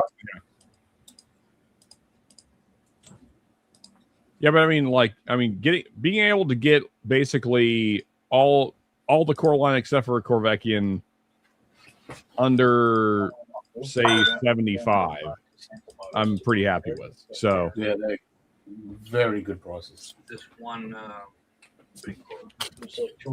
but yeah, Mark, I was outvoted on Lefroy by basically everyone. So I'm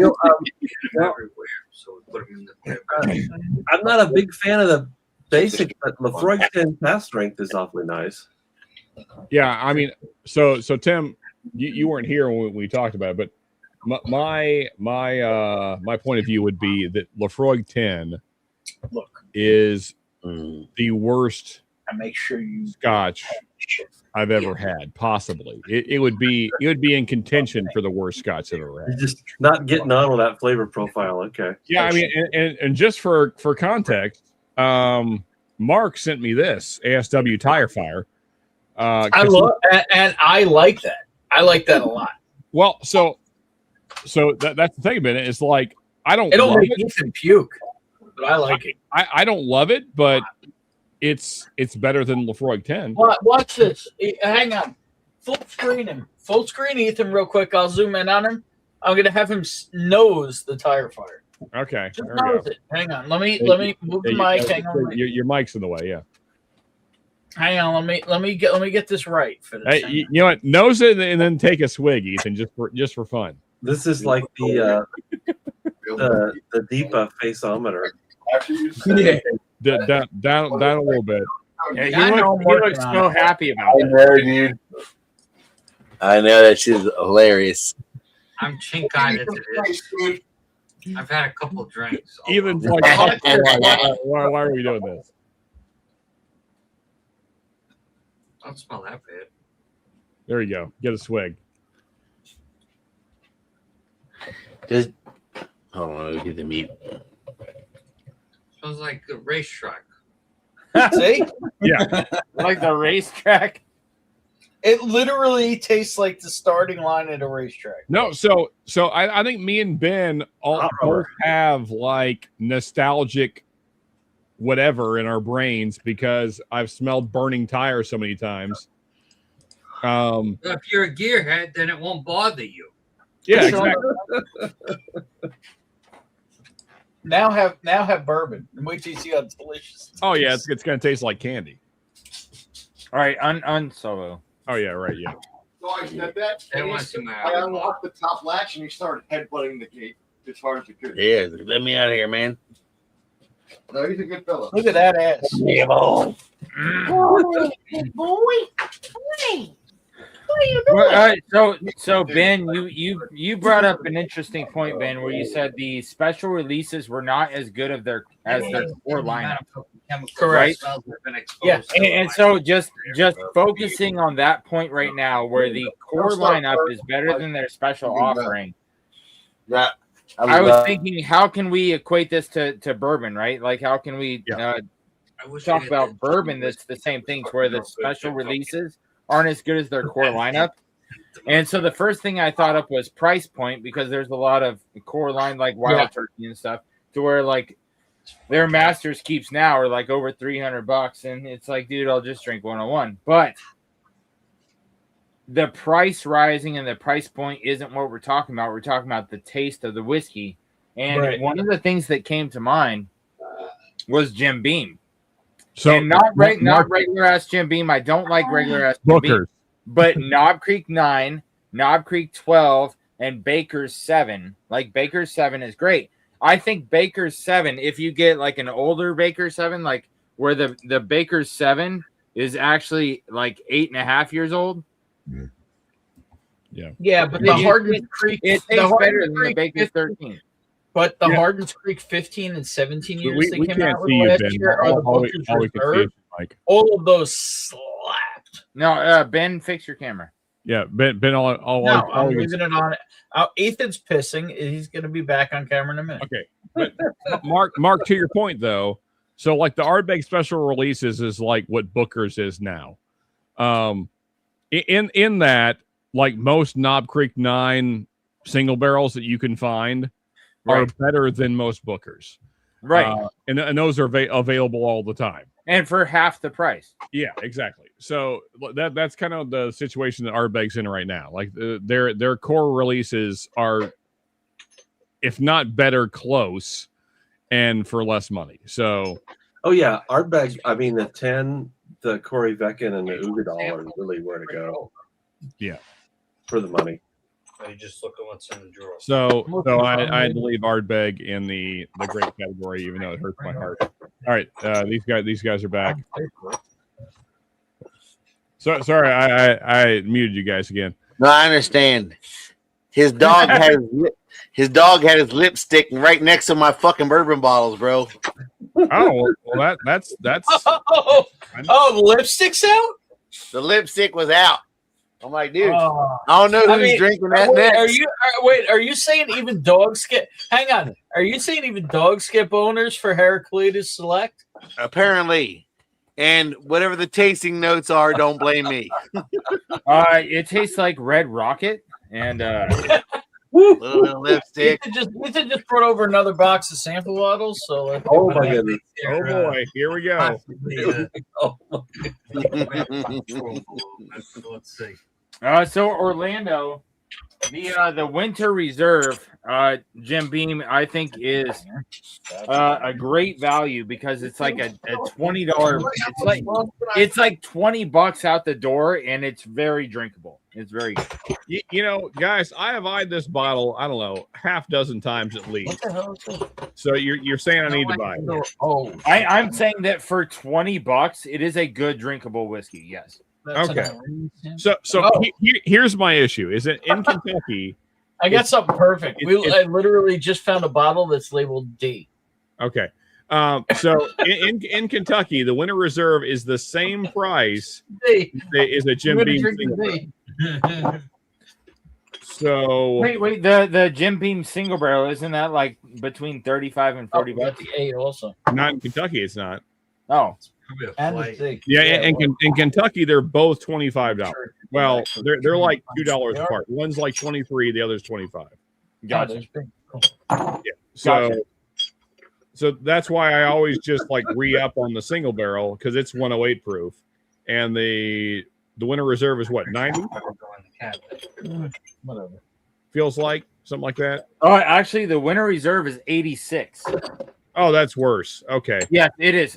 So, but you're saying it's good. I mean, I do not like the white label at all. I do not like the white label at all. The double barrel, I think the double barrel is drinkable. The black is okay. The Devil's Cut is okay. I like the Winter Reserve better than the black and the Devil's Cut. I don't know if I like the double barrel more because I haven't tried them side by side. But the Winter Reserve, it was on sale here for $20 out the door, and I was like, it's solid for that price. Gotcha. Do you like it better than the 7-year? They're all A, B, C, D, or label. Ooh, that's a good question. And I don't have any more of the 7-year left, but I'll try some of the Winter's Reserve now that we're. What's up, Z? I got a tiny bit more. Good thing I ain't got nothing to play with tomorrow. Nope. Hey, Bill, if you can still hear me, I've threw you guys in the backstage. For the guitar solo? Yeah, wait. Is Joe about to play guitar for us? Or I don't know what's happening here. I guess she's okay, Miss fucking allergic reaction. Dude, I'm telling you, Sean, this Winter Reserve has a really full coated mouthfeel for 86 proof. It doesn't have any finish at all, but the mouthfeel is fucking great. It's got a lot of like holiday spices, potpourri type shit.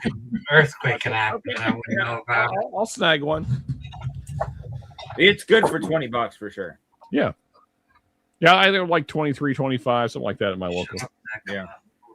Hey, if Joe's gonna do a guitar solo, drop me. I'm gonna go take a leak. Okay, well, let's see. You can drop me. I'm gonna bug out anyway. I've gotta go to bed tonight, but thanks so much for having me on, Sean. Oh, for sure, Tim. Thank you for hanging out, man. Appreciate you. Pleasure to be here. Good night, everyone. Yeah. Cheers, Tim. brother. Yeah, Tim. Good talking Scotch with you, brother. Have a good night, man. Alrighty. Cheers, guys. I'm out.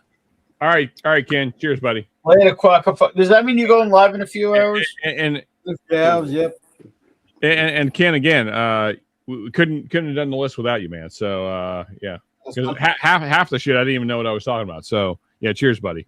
That's I'm gonna go take a leak. I'll be right back. All right, Mark. Later, Quack. Let's add our guitar aficionado on here. I didn't hear us being back on video. For a guitar aficionado. Hang on. I didn't clear this at all. Say aficionado. Hell no, dude. Hell no. I gotta get the fucking N95 out. Come on. What the I'm telling you, Joe is good people. Is Ben is actually ripping them now. Where is our air quality report? He's gonna break the fucking monitor. There's something different about All right. hazmat. Hey, cheers, Orlando. Good to see you, buddy. Kind of hazmat rides, dude. I think hazmat rides. We already had our hazmat tonight. I have no idea what we're drinking. We're Cheers, bouncing Orlando. around all over the fucking. Where's that one? Sure. You know what? It's the time of the night where I need to switch hats because I need to lay back in my chair. What is it? Fucking the Georgia bourbon? The 13 colony. Your No, ass. no, it doesn't smell like fire. It smells like cleaner. Do you smell that? Hazmat, 13 colony. There you go. Oh, I have some of that from Bill. Dude, it is freaking awesome, dude. I have another one that's like whiskey thief. It's the best MGP ever distilled at 13th Colony. They probably still lied about it though and put some other bullshit in it. That's why I just said it's the best MGP ever distilled at 13th Colony. You guys are fucking hilarious. Yeah. It's my distillation. I mean, what's amazing is those guys got caught with their pants down and nobody's talking about it anymore. Yeah. Well, I mean that's not entirely true, but there was a couple channels that talked about it. No, So, I mean, like Templeton got sued by the TTB. Okay, I got you. I mean, like those guys should have been fucked. Yeah. But dude, so like Legally. here's the wild thing is like when I remember all this stuff popped off, and I didn't really fully get what people were pissed about. I know it was like lack of transparency, and he explained it to me a little They bit said earlier. they distilled it. I mean they were straight up lying. But it was the double oak deal, right? Well, it started with the double oak, but it turns out to be all of it. Yeah. Can you fill me in with the rest of it? I mean, The rise for 95.5 MGP. It's all of their labels now say like distilled in Indiana. Yeah, so their bottles said distilled in Georgia, which was a lie. Right. Yeah, they're all sourced. It's all sourced. So is that what set off the whole thing? Like, fuck those guys. Because I remember like Pretty cracking much. off. Like, When was the last time you heard anybody have hype on 13th Colony? Right. The double oak, when the double oak came out, It everybody died. was losing their minds for it. And then all of a sudden everybody was pissed off. But I knew it was something along those lines, but I didn't know exactly what it was. Oh no, it was full on lies and how like they've gotten away with just changing their labels is amazing. Yeah. But the double oak itself, pretty much. All of it. The rye you're drinking right now is MGP. Right. Yeah, to me, obviously, I don't think they should lie. Well, but I think it's fucking Bill delicious. have Bill show you the bottle and see where it says distilled. Yeah, I believe you. And they'll say it's in Georgia.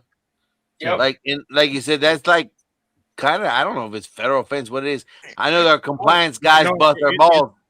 It's against the laws of the TTB. Yeah, it Right. is literally a felony, I believe. Trust me. Like that's why I just said, like, because I know this shit because I've had to learn it myself. It's a fat pain in the ass. So like my wife, as y'all mentioned before, does female firearms training, shit like that. And once we got into the bourbon stuff, they're like, dude, you think you have a hard time with fucking the ATF and shit as far as regulations, as far as firearms? Like you ain't seen shit yet. Wait till you get in this bourbon. And they weren't wrong, dude. The bourbon stuff is fucking ridiculous. Hey, Joe, now it's a little slower and I'm not having to like do a bunch of shit. Let me see here. Let's what's the channel one more time? You're, American Gun Chick for my wife. American Gun Chick. Okay. Enjoy, boys. I was fucking around. No, I was gonna drop the link again. No, I know. I appreciate it. Like, no, we haven't done much because we had our first son about 3 years ago. We slowed down quite a bit. We got another one on the way. I'll way out kicking more coverage. Congrats on getting the deed done. Thank you very much. I do my There you best. Apparently. There you go. Okay. Throw on the subscribe, although it looks like you guys are doing fine on your own. Yeah, so like what's wild is I know recently, I don't know who it was, is a fucking whiskey tuber. They're like bitching about like them deleting subscribers and shit, which is wild because like they do that to firearms channels like crazy. We've been through the ringer back and forth. Like we get right up to the 100 fucking K point, and all of a sudden they just start deleting thousands by the thousands, yada yada yada. It sucks because you want, obviously you bust your ass and you put in that work to get up to that fucking point. You kind of want that plaque, even though it doesn't mean shit and as goofy as it sounds. Dude, you put in the work, you fucking want it. You know what I'm saying? Right. Yeah. But like for us and other people, I watched it when it's not just the 100,000 point, but like right at the million point with some of our bigger buddies. And we've been doing this shit for a while, and so like we know a bunch of bigger firearms content creators, almost all of them. And so like it's a pain in the ass. But I saw like whiskey tubers bitching about it. I'm like, fuck, I guess they're not just doing it to just us. They're like deleting subs to people all across the board. Yeah, across the board, yeah. Yeah, so Joe, I used to like religiously watch Iraq Veteran 8888. Yep. And YouTube basically just destroyed his channel. Right. I mean, like you can't even hardly like even though I'm subscribed and I have notifications on, I never see if he posts something new, I never see it. I have right, to the algorithms, yeah. Yeah. So here's the deal, and I'm speaking a little bit out of pocket here.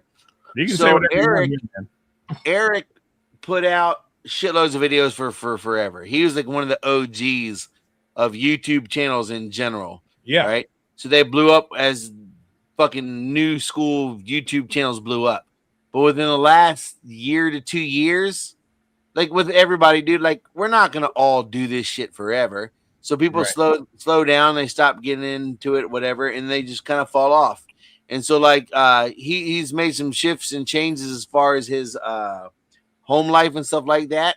And so I think now I don't know because it's been a minute since I've looked up. We've done stuff with Eric a little bit, quite a bit. He took Raquel, my wife, on our first hunt, kind of went out and shot stuff. We were just shooting random videos like I'm putting you in a tree stand. It was fucking awesome. But like recently, his life has changed. It was his whole life, obviously, YouTube for a long time, and now it's going in a different direction. So I think a large part of that, at least for him, has slowed down where he's just not producing as much content. You know what I'm saying? Yeah, so I it's mean, not just the YouTube thing, even though I know they play their part, but like I think he's slowed down substantially. Well, I mean, so like, I mean, his channel started getting hit, to my recollection, about 4 years ago. Yeah. I mean, because he was so big. But I mean, I know what you're talking about, Eric. I mean, because he's been fairly public about it.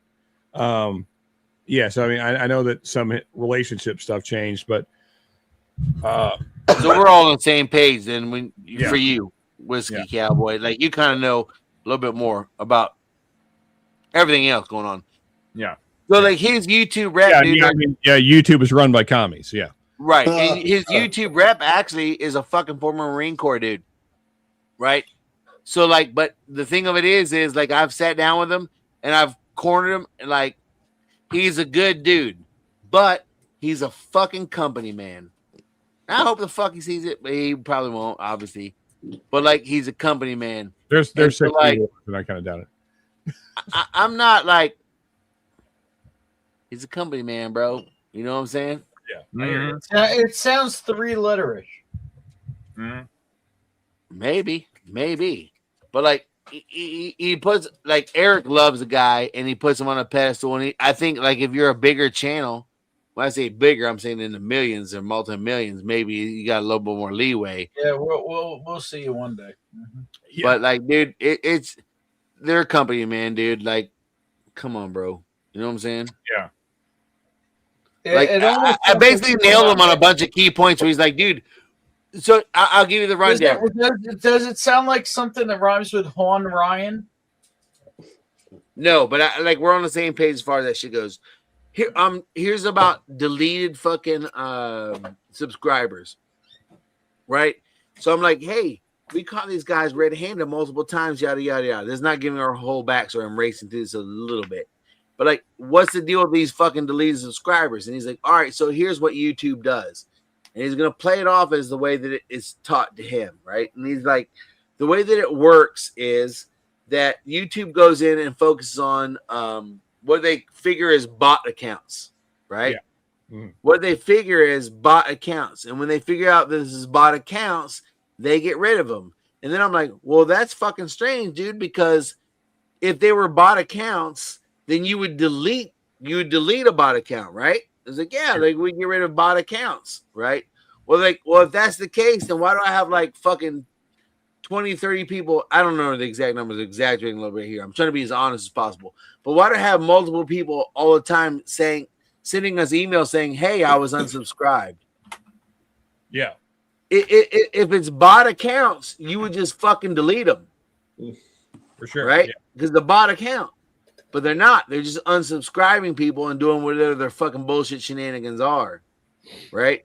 You're not just unsubscribing, you're unsubscribing and you let the account to continue to exist. They don't make any fucking sense. Well, I mean, that's so like, rights, and he can't say shit. But again, he's a company man, bro.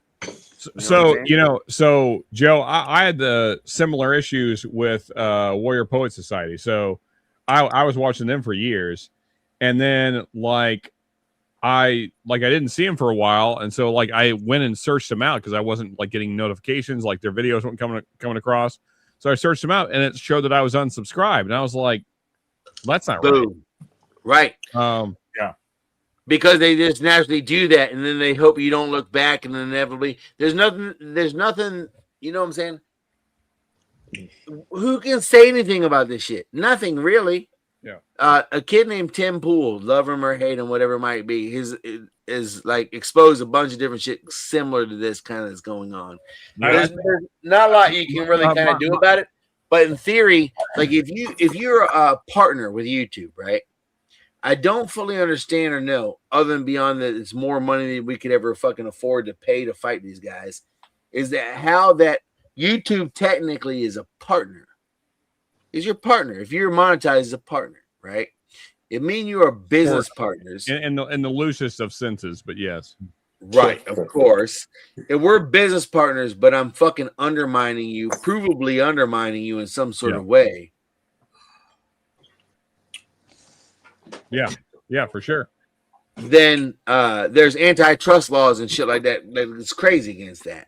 Yeah. Well, I mean, so Tim, I'm gonna say one thing and then I'm gonna shut it down. Not because I care about some 3-letter agency seeing this, because I could say, I'll just say it, fuck them. But no, but I'm gonna shut it down because we only got 5 people watching, and as far as I know, YouTube counts people that are on screen as watching. So.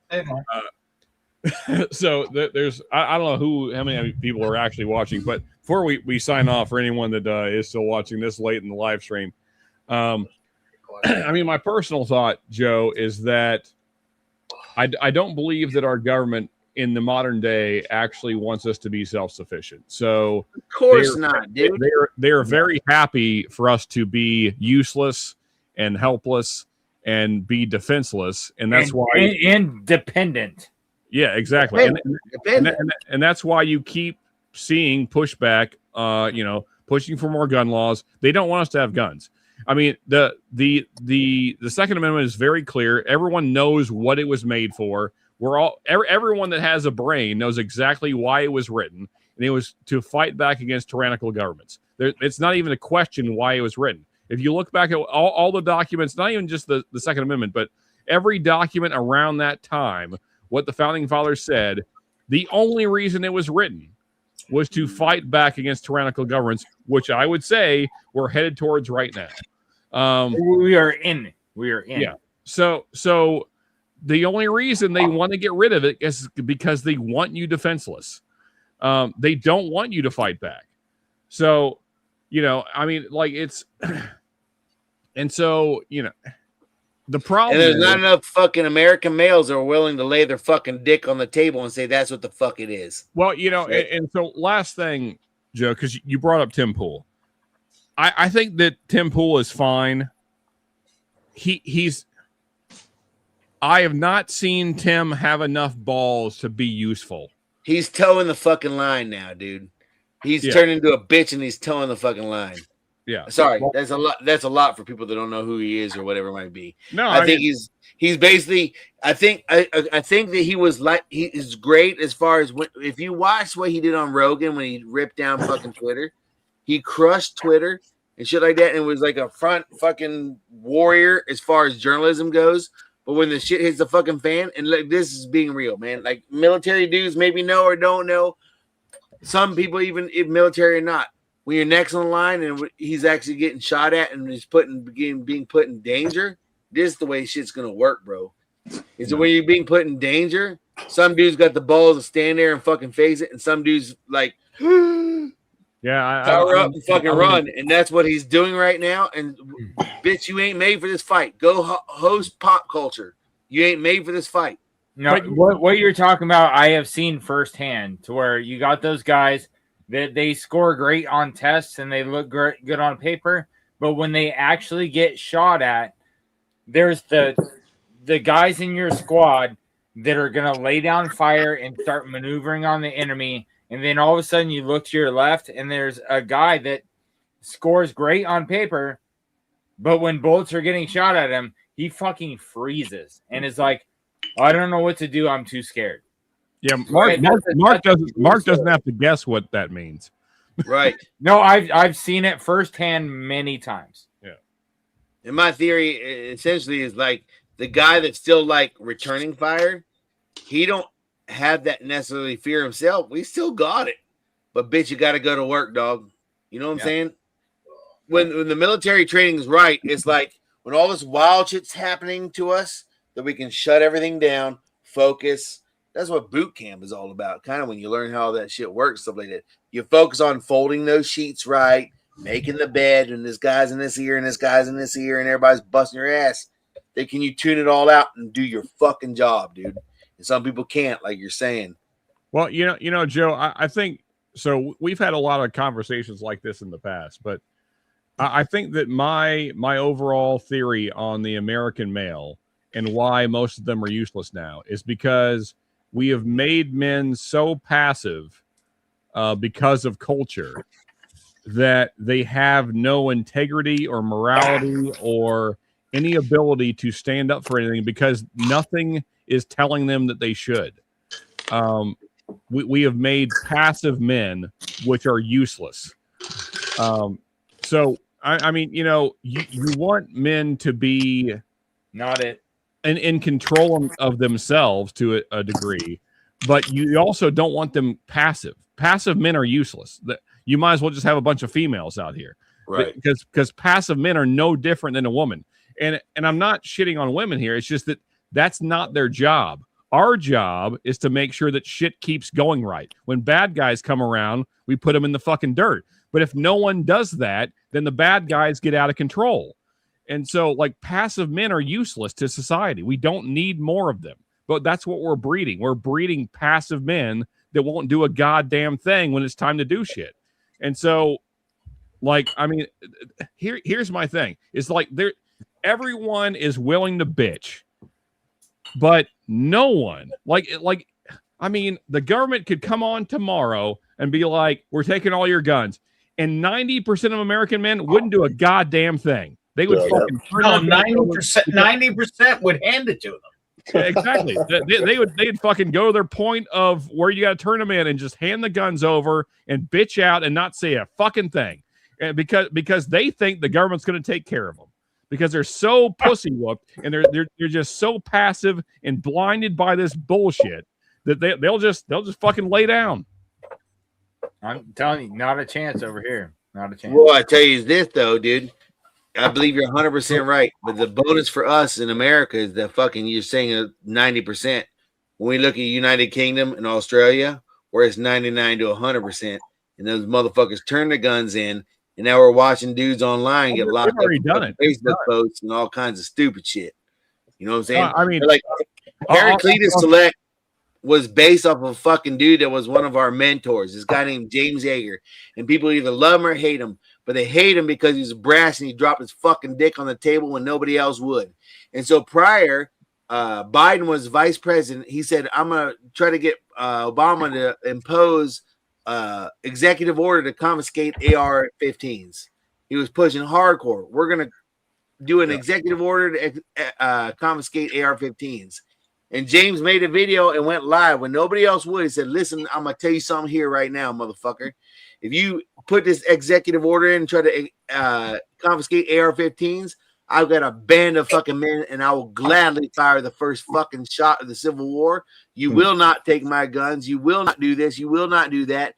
And he dropped his fucking dick on the table. And shit went wild with this motherfucker at that fucking time because nobody ever seen a man that had the balls to publicly fucking say that. It's like, if it means you think you're going to drop this executive order, then we will come for you in fucking DC. And that's what the fuck it was meant for. But everybody else is like, oh, we got to pussyfoot the fuck around it. Ultimately, as much as we're going to pretend like it's not, force rules everything. We're talking, oh, you don't need force or violence or this, that, whatsoever. But ultimately, the only thing that stops a bully is fucking violence, because a bully will be a bully till you smack that motherfucker in the mouth. You might not win that fucking fight. Nobody like to get smacked in the mouth, but you have to be able to return that fucking favor. Otherwise, why would they fucking stop? What's They're up, not Sarah? going to fucking stop. Well, I mean, so Joe, first off, agree. But I mean, so, you know, I mean, I hope that we don't get to a point where we're at war with our government. For sure. We're already there. What are you talking about? Well, we're not there No, yet. we should be there. But we're not. That's a fair point, Mark. But I mean, so right now, though, here's what's frustrating to me is that I don't believe in this system because I think it's already failed to kind of all the point. I mean, you guys are already kind of making those points. I'm just taking a different angle at this. Here's what's frustrating to me. If you believe in this system and you're still voting and you think that you can change this, then you need to be incredibly loud if you're going to change this. Because like when I watch my fellow men around me, and if you think that you can turn this thing around, then you got to get real loud real quick. I mean, you need to call senators, congressmen, you need to call everybody you can call. Like, if you think that you can change this, if you believe in this system still, you better get loud. Because, I mean, otherwise, I mean, my conclusion is it's already a done deal. I think that it's so much like the government, we have allowed them to take so much power that I don't know how we can turn this thing around. Yep. But if you think you can, you better get loud real quick. No, I'm with you. I think we're looking at like the fall of Rome, the fall of Greece, like all the great empires. We're looking at the fucking fall right now. Yeah. I think unfortunately that's probably true, Mike. I don't like to give up your guns because they're so shitty and they are so detached from the people. Yeah, that they do not have our best interests at heart, and we are their victims. We are paying our tithes to them, like how it was in ancient Rome when Jesus came and said, "You guys are doing this wrong."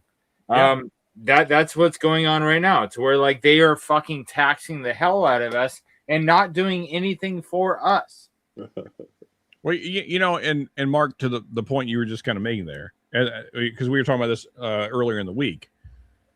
That's the other thing, is that the churches have done no good as well, because they have also told this lie that Jesus was this passive guy. No, he wasn't.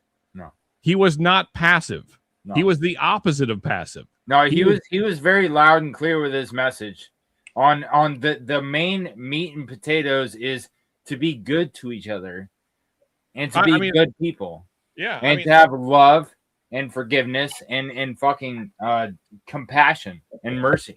I mean, the only people who had a better message were Bill and Ted, and they said, "Be excellent to each other." Be excellent to each other and party on. Yeah. Yep. But yeah, I don't know. I'm glad I live where I live. I'm surrounded by like-minded people that I know that if the government tried to come here, they'd have a bad day. They'd have a heck of a time. Yeah. What area are you in, dude? So I am in South Central Kentucky. I'm in a little town called Monticello. Most people probably never heard of it. Probably never will. I just know that if the government asks people to turn in their guns here, you can go fuck yourself. Yeah, go fuck yourself. Hey, baby, you got Thomas Massey and fucking Rand Paul, baby. Let's go. Yeah, well, I mean, so honestly, Joe, I can go to my local flea market. Ben knows. No, let's not talk about that here. All right, great. I'm not saying that happened. I'm just saying he's seen the stores. There's a lot of freedom shopping now. So I can go to my local flea market on a Saturday and buy a gun. You know how this works? How much is that gun? $300. Here's $300. That's the whole transaction. There you go. Sean, your local flea market has chickens for sale. Yeah, I mean, so like that's the level of freedom that I'm used to. Dude, how far are you from fucking Knob Creek? Like you know the about Knob Creek, hour and a the half, Kno- 2 hours. Well, the I Knob mean, Creek gun range. How well, they do the wait. You're talking about the Jim Beam Distillery? What are we talking about right now? no. That's what I was gonna say. This is the one weird fucking group amongst two that I'm a part of that would mix this shit up. Fucking the Knob Creek gun range. That I'm not sure. Have you ever? Okay, so you never been to Knob Creek? So it sounds like you need to Google this. Yeah, listen, I mean, I could find the out. Knob Creek gun range, bro. They used to have like twice a year. They have a big machine gun shoot. Reason they got national attention because CNN tried to use one of their videos from the machine gun shoot and some shit that was happening in Syria with traces and wild shit. I'm sure they did. That sounds like a very CNN thing to do. Yes, but like, dude, I'm telling you, bro, at Knob Creek, you can buy everything, bro. Short of maybe RPGs and shit. But like, you can get a lot of wild shit there. Well, I mean, I feel like I have to visit Knob Creek on my next trip to Kentucky. They just stopped it like maybe a year, 2 years ago. Knob Creek's at West Point. It's just a Knob Creek gun shoot they do like twice a year in the spring and the fall. And dude, we found shit like, you sell this shit to civilians? What the fuck? Which was awesome. But I'm not confirming or denying that I bought some of it. Not the wildest shit by any means. But yeah, dude. Kentucky is what's up, dude. He said that because of them selling chickens. I'm like, dude, they sell more than fucking chickens in some of them flea markets. Yeah, I mean, so like, Texas is cool, but I've given my Texas brethren a lot of shit over the years because you guys brag about how free you are down there. You don't even know what freedom is. Dude, Kentucky, like, I'm gonna tell you, the outsider looking in, right? Well, the way we see Kentucky, like, beyond the bourbon part, it's like, just a bunch of fucking toothless hillbillies and shit. And then you go to Tennessee, like, I thought Tennessee would be the classy part. I never realized Tennessee was like your southern Tennessee redneck is the buddy. toothless hillbillies. Oh yeah, Kentucky is like classy. I was like, who fucking knew? You know what I'm saying? I mean, Tennessee is the retards we rejected during the Civil War. Yeah. I was like, dude, Kentucky's got a lot of uppity, like classy, good fucking people. This is crazy. So we hosted a class in Lexington. That's what kind of got me rocking and rolling on this bourbon thing. So Mark, next time, because you're usually stationed in Fort Knox, right? I visit there regularly. Yeah. So next time you come, this gun range that he's talking about is like 30 minutes away. Oh, really? Okay. Yeah. It might not even be that far. I'm just looking at the map. So it's not quite 3 hours from me. From Fort Knox, it's maybe half hour at the most. It's probably like 20 minutes. Oh, nice. I'll have to check that out. Yeah. Yeah. It's cool. How do you search a Knoxville Gun Club? What? How do you search it? Is it Knox or Knob Creek? Knob Creek gun range. Okay. Now, they don't do that machine gun shoot anymore. They stopped a year or two ago. I guess like 3 or 4 years ago, they had like some sort of full auto deal on fucking tripod because the commies killed a chick or some shit. Not from the fucking rounds, but like from the tripod crushing her. I don't fucking know the full details. Sounds it sounds like operator error. Of course, absolutely. That's exactly what it was. You know what I'm saying? Yeah, I can't believe what this thing does. They used to do stick night shoots in the fucking, like I said, they had a swap meet deal that was just incredible with the amount of shit, the wild shit you could get there. Yeah, because if you set up a 240 or an M250 cal or whatever the case may be, if you set that gun up and you have somebody go up and look down sights, pull the trigger, if they hurt themselves, that was completely their fault because it is not those weapon systems are built with big block crayon fucking letters. It's so fucking easy to just pull the trigger and you can walk the rounds into your target. If somebody hurts themselves, that was either a weapons malfunction, like that. Those do happen, in a properly loaded round or whatever the fucking case may be. But dude, 80% of the time, that's fucking operator error. Yeah, Mark, I say more than that. I would guess, since you have just civilians that are not used to shooting guns, probably going to these events, it's probably just like not holding the weapon right, things like that. Yeah. This is something that I think that's anchored down on a tripod, though, dude. Like it's something. Yeah, I know, but something if Dumbbag Magoo didn't close the feed tray right or whatever the case may 1,000%. be, You're 100% correct. We're all Yeah. on the same page here, pretty much. Yeah. It was not the fucking dipshit shooting it, really, kind of, but like, yeah, shit, man. Listen, shit happens, man. You know what I'm saying? And I'm not writing it off by any means. And there's somebody who's going to be held accountable. I'm sure somebody's held accountable. You could probably look it up and find it on the internet, but like, it's just not anchored down right. And I've shot some shit like that. I've never fucked with it enough to know like the ins and outs of all that stuff. So maybe it just wasn't anchored down right and whatever will be. But I'm not 100% sure that's what went down. It could have been because of the insurance. That had something to do with that sort of stuff or whatever. But that thing had been going for years. It was like super legendary. You know, I would guess, Joe, just based on the fact that you mentioned CNN, I would guess it's probably less about people getting injured more about legalities and you know, the government making things difficult for people.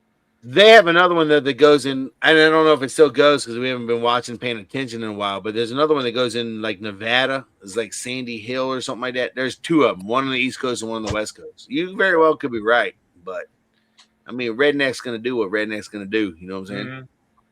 And I know they make a shitload of money because we camped out there. You know what I'm saying? Brought the RV and camped out, and you get all the people that are like the vendors and stuff that kind of come in, and who knows? But slight correction, we're hillbillies up here, but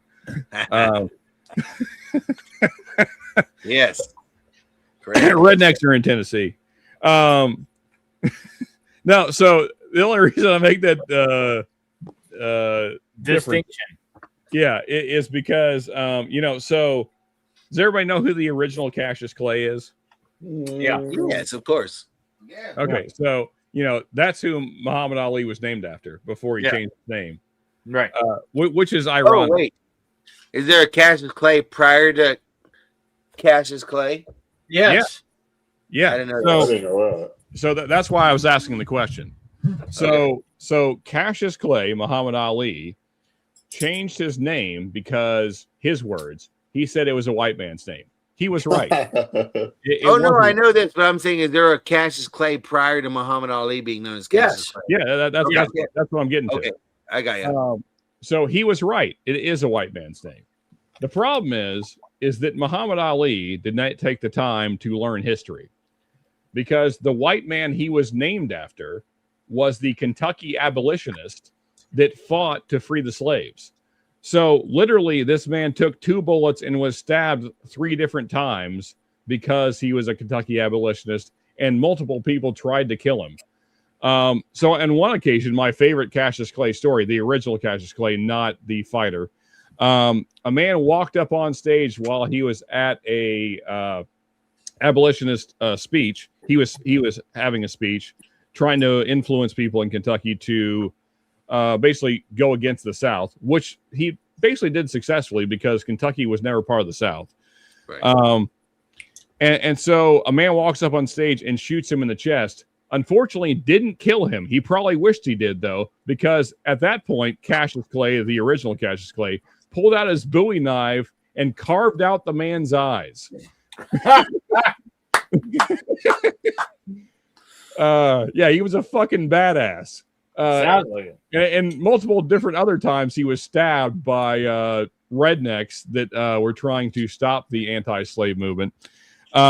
So that's who Cassius Clay was, and that's who Muhammad Ali was named after. Fun fact as well, the original Cassius Clay is the man that is responsible for pushing Abraham Lincoln to sign the Emancipation Proclamation.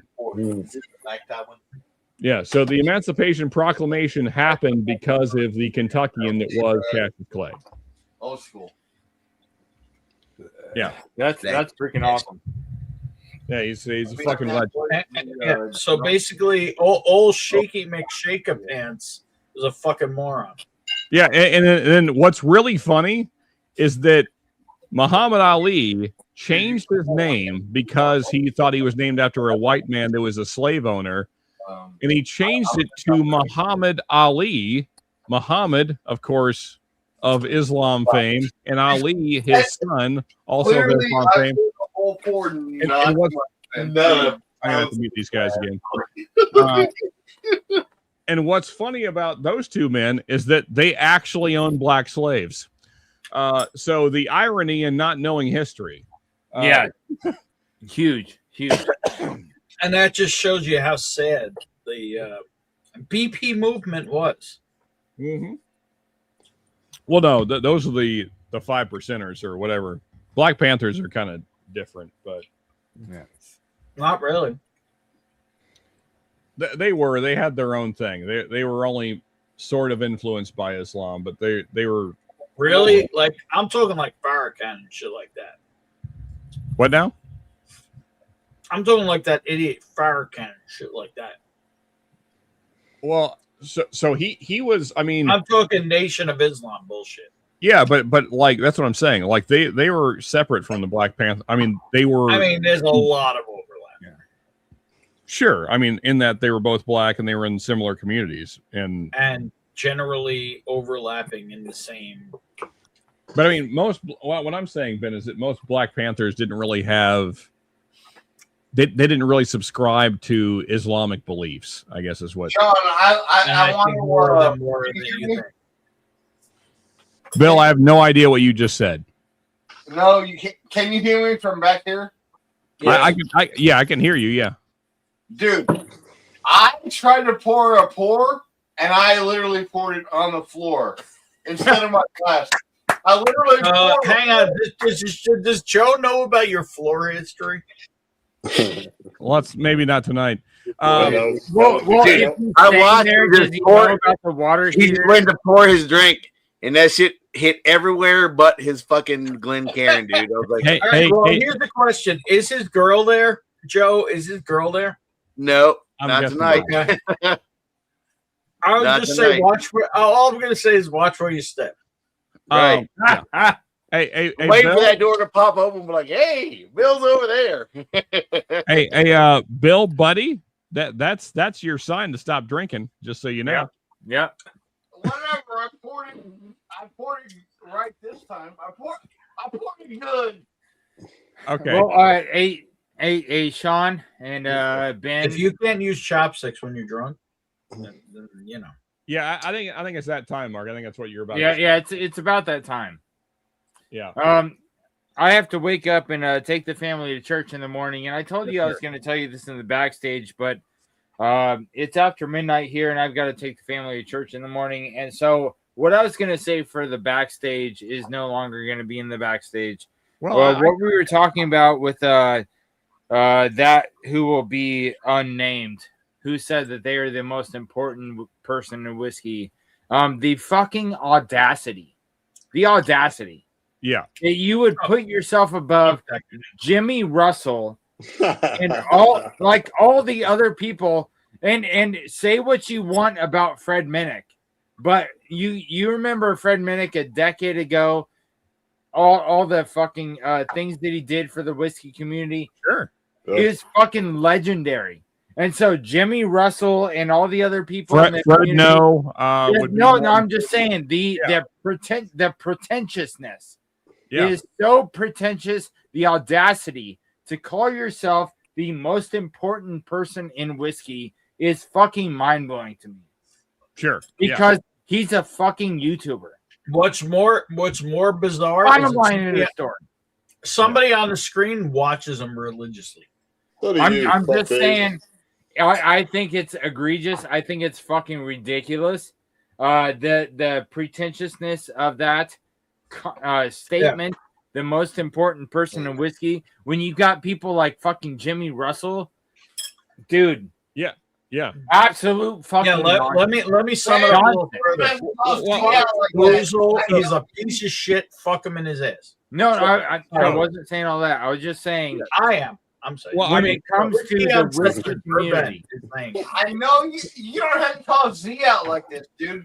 Okay, Like, so, yeah, guys, Ben Z watches them too because I tell him something. I'm gonna mute you guys. It back. But so to Mark's point, hypocrite. Here's my thing. Like, if someone came to me, because I mean, I don't know where what magazine was this or whatever it was. It was Forbes. Oh, okay, Forbes. Okay, so say Forbes comes to you, like if they said we think you're the most important person in bourbon, I'd be like, what? Are you insane? Like what are you talking about? Well, no, I googled it. If you pay them like $3,000, you can have any article you want written published in their magazine. Oh, interesting. Okay. Yeah, you Google it. Say how. No, any one of you right now can Google it. How much does it cost for me to publish something in Forbes? It's anywhere between $1,500 and $3,000, depending on the reach it gets. That's stupid, man. Interesting. If I was the most important person on YouTube, So pay to play. I would not continue to hang myself with an Ethernet cable and jack off a water cup. On that note, we're going to end the stream. Just so you know, Bruce does do that. Just so you know. No, also, D-Man hangs himself with an Ethernet cable. That's true. Okay, Bell. All right. Hey, everyone hanging out still. Appreciate y'all. Thank you, everybody in chat. I don't know why there's still 8 people watching at 3:30 I'm tonight. backing off to cop. But appreciate you guys. Stop it, Z. Stop it. What you gonna do when I come for you? Anyway, all right. We will see you guys next Saturday. Appreciate everybody hanging out tonight. Have a good time. You can go every other night, Z. Bill, can you shut the fuck up for a second? Z, stop jacking off the cops every night of the week. Give me a second here. I need to mute this motherfucker. I love you, Bill. All right. So, yeah, check out Ben, of course, next Friday. Check out Mark next Thursday. Yes, support all the channels. Of course, Mark will be live next the first Saturday of next month for the veteran stream. So check that out. Cheers, everybody. Thank you so much for the support. Love y'all, and we will see you on the next one. We are out of here. Cheers. And try not to suck any dick on your way